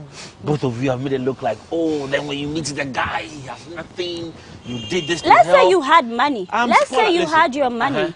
So if I had my money, and I see you and I marry you, and tomorrow I want to marry another, what is the big deal? Did you sign up to a polygamous marriage initially, or you just have a taste, so you want to satisfy it? Am I not in that position to change my mind as and when I want to? What? No. So the woman, we cannot change our mind. That's what I'm saying, that you're the woman. Along the line in the marriage, when you want to marry a second husband, are you going to take the man to your family or to me, or come and introduce the man to me? Why should they come to you? Because I am your husband. A man who found himself in such situation, how best can you calm the woman? Listen, so give us that reason. Like, I don't know how best you can. Yeah. See, the best the man can do, if that zeal of you getting another wife comes up, it is only proper you will discuss with your wife, your first wife. Okay. But you and I know that when you tell your first wife, she won't agree. Yes. Good. So you're doing it against her. No, listen. So, at least make the move. Wow. If you make the move and she doesn't agree, of course you are the man of the house. You have every right. Okay. If only you are financially sound. Okay. That is one caveat we should look at. Okay. We shouldn't make it look like, because the zeal is there, or you want to have another woman, you can just get up and go and marry anybody just like that. So it will be more like a burden on the first wife. No. If the financial means is there, make it open. Speak to the woman. If she agrees, praise God. If she doesn't agree, and you still want to go ahead, look, come on. All right. We are in the 21st why century. is that? Okay. He has the audacity to say 21st century. Okay, so 21st century women. Good. Fine. I'm coming. Yes. I come into your home to marry you, right? Yes. I go through every tradition or every custom that your family requires of me to get you as my wife. Exactly, right? Good. Don't you think if you want to do another man? Yes. Yes, of course. Good. That's We what will. I'm saying. Fine. But this is the case that I have already paid for your bride price. So what happens to the bride price I've paid? What happened to it? I'll give it back to you. Do Do you want it? Do you want the bride price? Am I still not How your much wife? is the bride price in a way? Price still stands because I'm still your wife. Yes. But I'm bringing another husband who's also going to pay my bride price, because at the end of the day, he's coming to be my husband. So I'm still your wife. So the bride price still stands. Listen, are you going to be my wife under my roof, or you are going to be my wife in another man's roof? Just as you guys spend time here, spend time there. We can do it very nicely. I could go to the salon. I could change my hair for you. You want braids? We can get braids. The second husband, you want weave. I'm gonna wear 17 inches, 30 inches. I'll do it for you. But boy, you see, wait, African men naturally polygamous. Oh yes, right. Come on. It's not even up. So No. there's none of y'all that's not. Well, you see, this is like I told you earlier. This is Africa. Do you understand? This is you see, some of these things shouldn't surprise you. It shouldn't surprise you. No. Okay, wait. I'm gonna be very honest. I cannot imagine the guy I'm marrying with him not ever mentioning anything that got to do with polygamy. Yeah. We are into the marriage, maybe 5 years into it, Yeah, and then now he's telling me he's got taste for another woman, so he wants to bring. I'm like, why didn't you? I didn't sign up for that because if initially I'm a single woman and then I meet a man and I think I have signed up to a monogamous marriage and then along the line you're trying to introduce polygamy to me, I will not take it under no circumstance. Yeah. Listen. And besides, thank God for court marriages. You are. You yeah, thank God for court marriages. I think we will knew you there. No. We will knew you there. No, listen. I think if that is where How? you lose it. How? Listen. Maybe every man way won't go sign marriage. Or you don't know. They will not do it. Exactly. No, those men are naturally that's what they want the police. So you know it. You know it from the start. He won't show any signs of it from start. Just being in the house, you can put pressure on him to go and go to the court to sign, and he won't do it. After all, he has married you. Okay. Do you understand? Now, ladies, you heard what Niboy said. Please opt for it from the beginning. Yes. Because if you do the customary and if you lose guard, they'll show you pepper. I keep hearing that men will show you. Men will stay your do? Women. We can show you too, but we will go for a quick break. When we come back, Moons and Cuddles continues. Right there.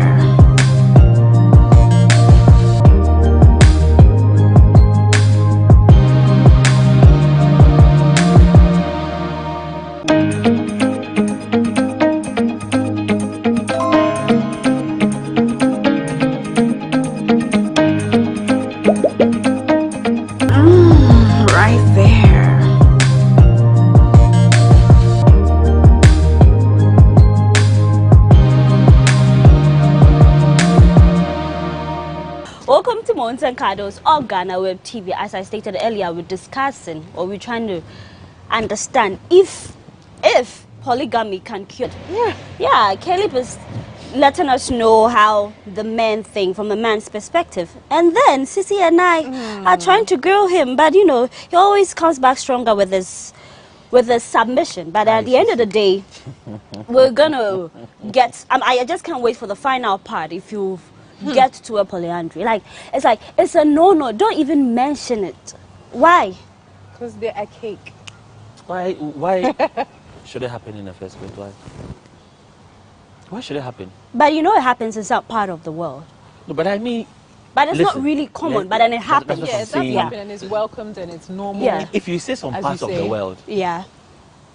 I have been in Ghana for like 3 decades. Where you and I we find ourselves, because if you go outside our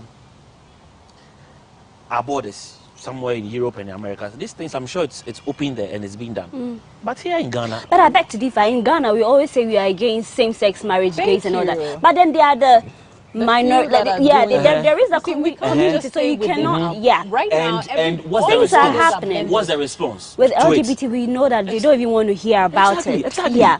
But then if you talk about our customs is key. They are very key, and we can't run away from it. At the end of the day, we have to protect it. Reason conversations like LGBT or whatever. Anytime it comes up into the main light, people have strong way against it, and you cannot blame them. Yeah, we are Africans. But Caleb, you just said 21st century. Are we still going to? You want to move on into, you're saying that within Africa. I don't think we can stay within, because right now, if we look at our young people and everything, people are more sexualized, people are more, now being, but you think we are not wearing kaba and slits anymore. we are now, you know, having. It's good to have the conversation. You are wearing jeans and Yes. I am wearing kaftan, more African prints. No, not every man is wearing kaftan. We are moving forward.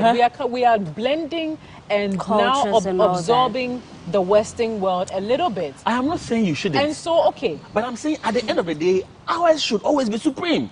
No, it can't be. It has How to are be. you going to marry these 21st century girls that are now out here, you know, who are very comfortable in their sexuality and comfortable in their bodies and everything, and now you want to come and bring your old-fashioned, it is... you see it all as of old-fashioned? Yes, it is. You sure? It is not something that has a... Why should that not blend into 21st? Only that one should stay, but everything else should not being blend. fair. No. Listen to me. I'm not...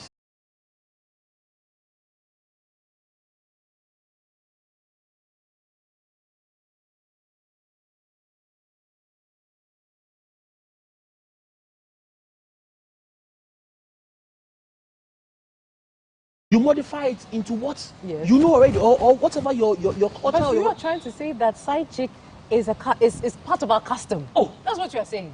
Are you telling me you don't know this? No, but it's not part of our No, custom. It's something that has been taboo. Now let me. Where? No, Caleb. Caleb, see, let me come in. been accepted. One thing that we usually get it wrong is that, you know, marriage is an institution. It got rules, right? We've normalized cheating. Promise to whatever. Women cheat too. Other one. Women cheat And then too. yes. Women cheat. Men cheat. Maybe women even do it better, but that's there's another conversation. But then it has become normal, because even if a woman, you are going into marriage, sometimes it's really appalling that family will advise you, oh, if in case your just does something, cheats and then you know, try and come, because it rains everywhere. With you going into a marriage with such mentality, it's just too much. I'm a whole human. I also got feelings. Yeah. So we shouldn't normalize cheating. Yes. And then you see it as a big deal, something you can't even imagine when a woman cheats. But when a man cheats, let's okay. cover it and, you know, it's nothing. Paula, this is what is good for the... What is that saying? What is good for the gun? Is good for the goose. No. Whatever you said some few seconds ago. Yes. This is what our mothers, our grandmothers, they've done. Listen. What do we want to do? But guess what?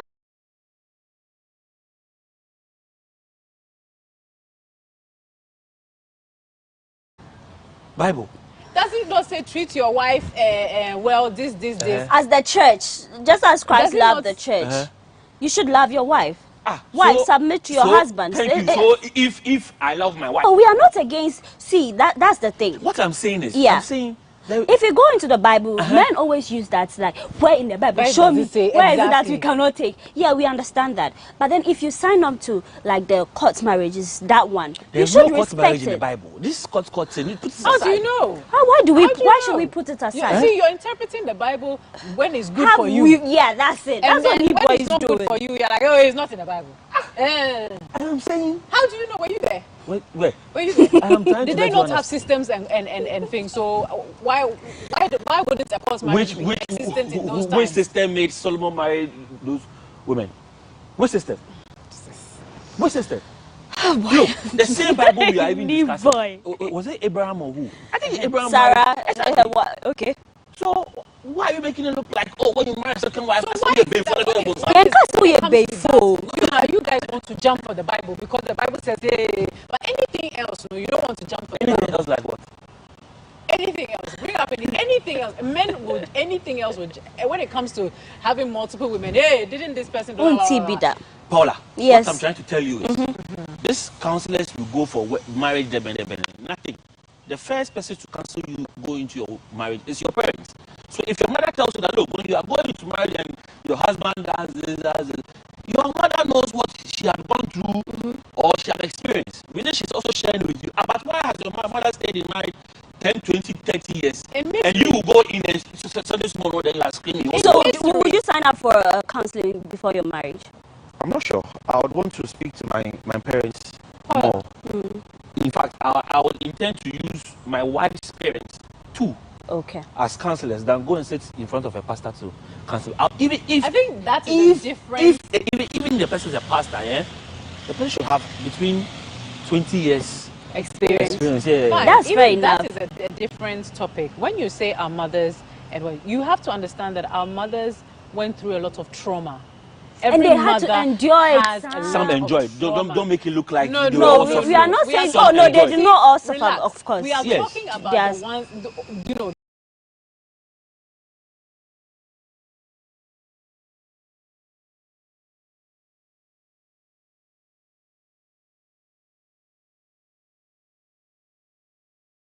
Are ignoring the emotional and mental health side of it. Thank you, Sisi. Bringing another woman into a marriage is very emotionally catastrophic for a woman. Draining. You cannot even, like, you start wondering, where did I go wrong? What could I have done better? But it's no fault of your fault. It's the man who just wants to satisfy. You didn't do anything wrong.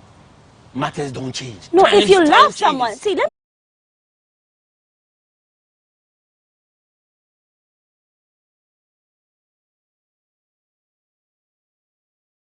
married women sometimes meet someone who is more attractive. Maybe an ex was sexually good. Yeah. But then you're thinking, what if my husband finds out So all these things should help you. But you will talk about that later. Let's move on to the conversation. We can go back and forth with it. But then you doing the watching, you decide. We can give our submission. By the end of the day, it's just to guide you. You get what I'm saying? All right. Now, I've heard stories where married men say it kind of looks like single women are attracted to them. And then you ask these girls, you know this man is married, why are you following him? It's like, oh, married men are responsible. I'm like, sis. Yeah. Why is that so? And then even for women who are open to being first, a second wife. Listen, the woman doesn't know about you, does she? I know about me. That's enough for my conscience. The woman is sitting somewhere. The woman, she doesn't know you. It is the man you are dealing with. So the man should play your castle and never get caught. Why should you even go for a side chick and allow yourself to be caught? Why would you do that? Which means you're not smart. Tell us what a smart man would do. Please, let us know.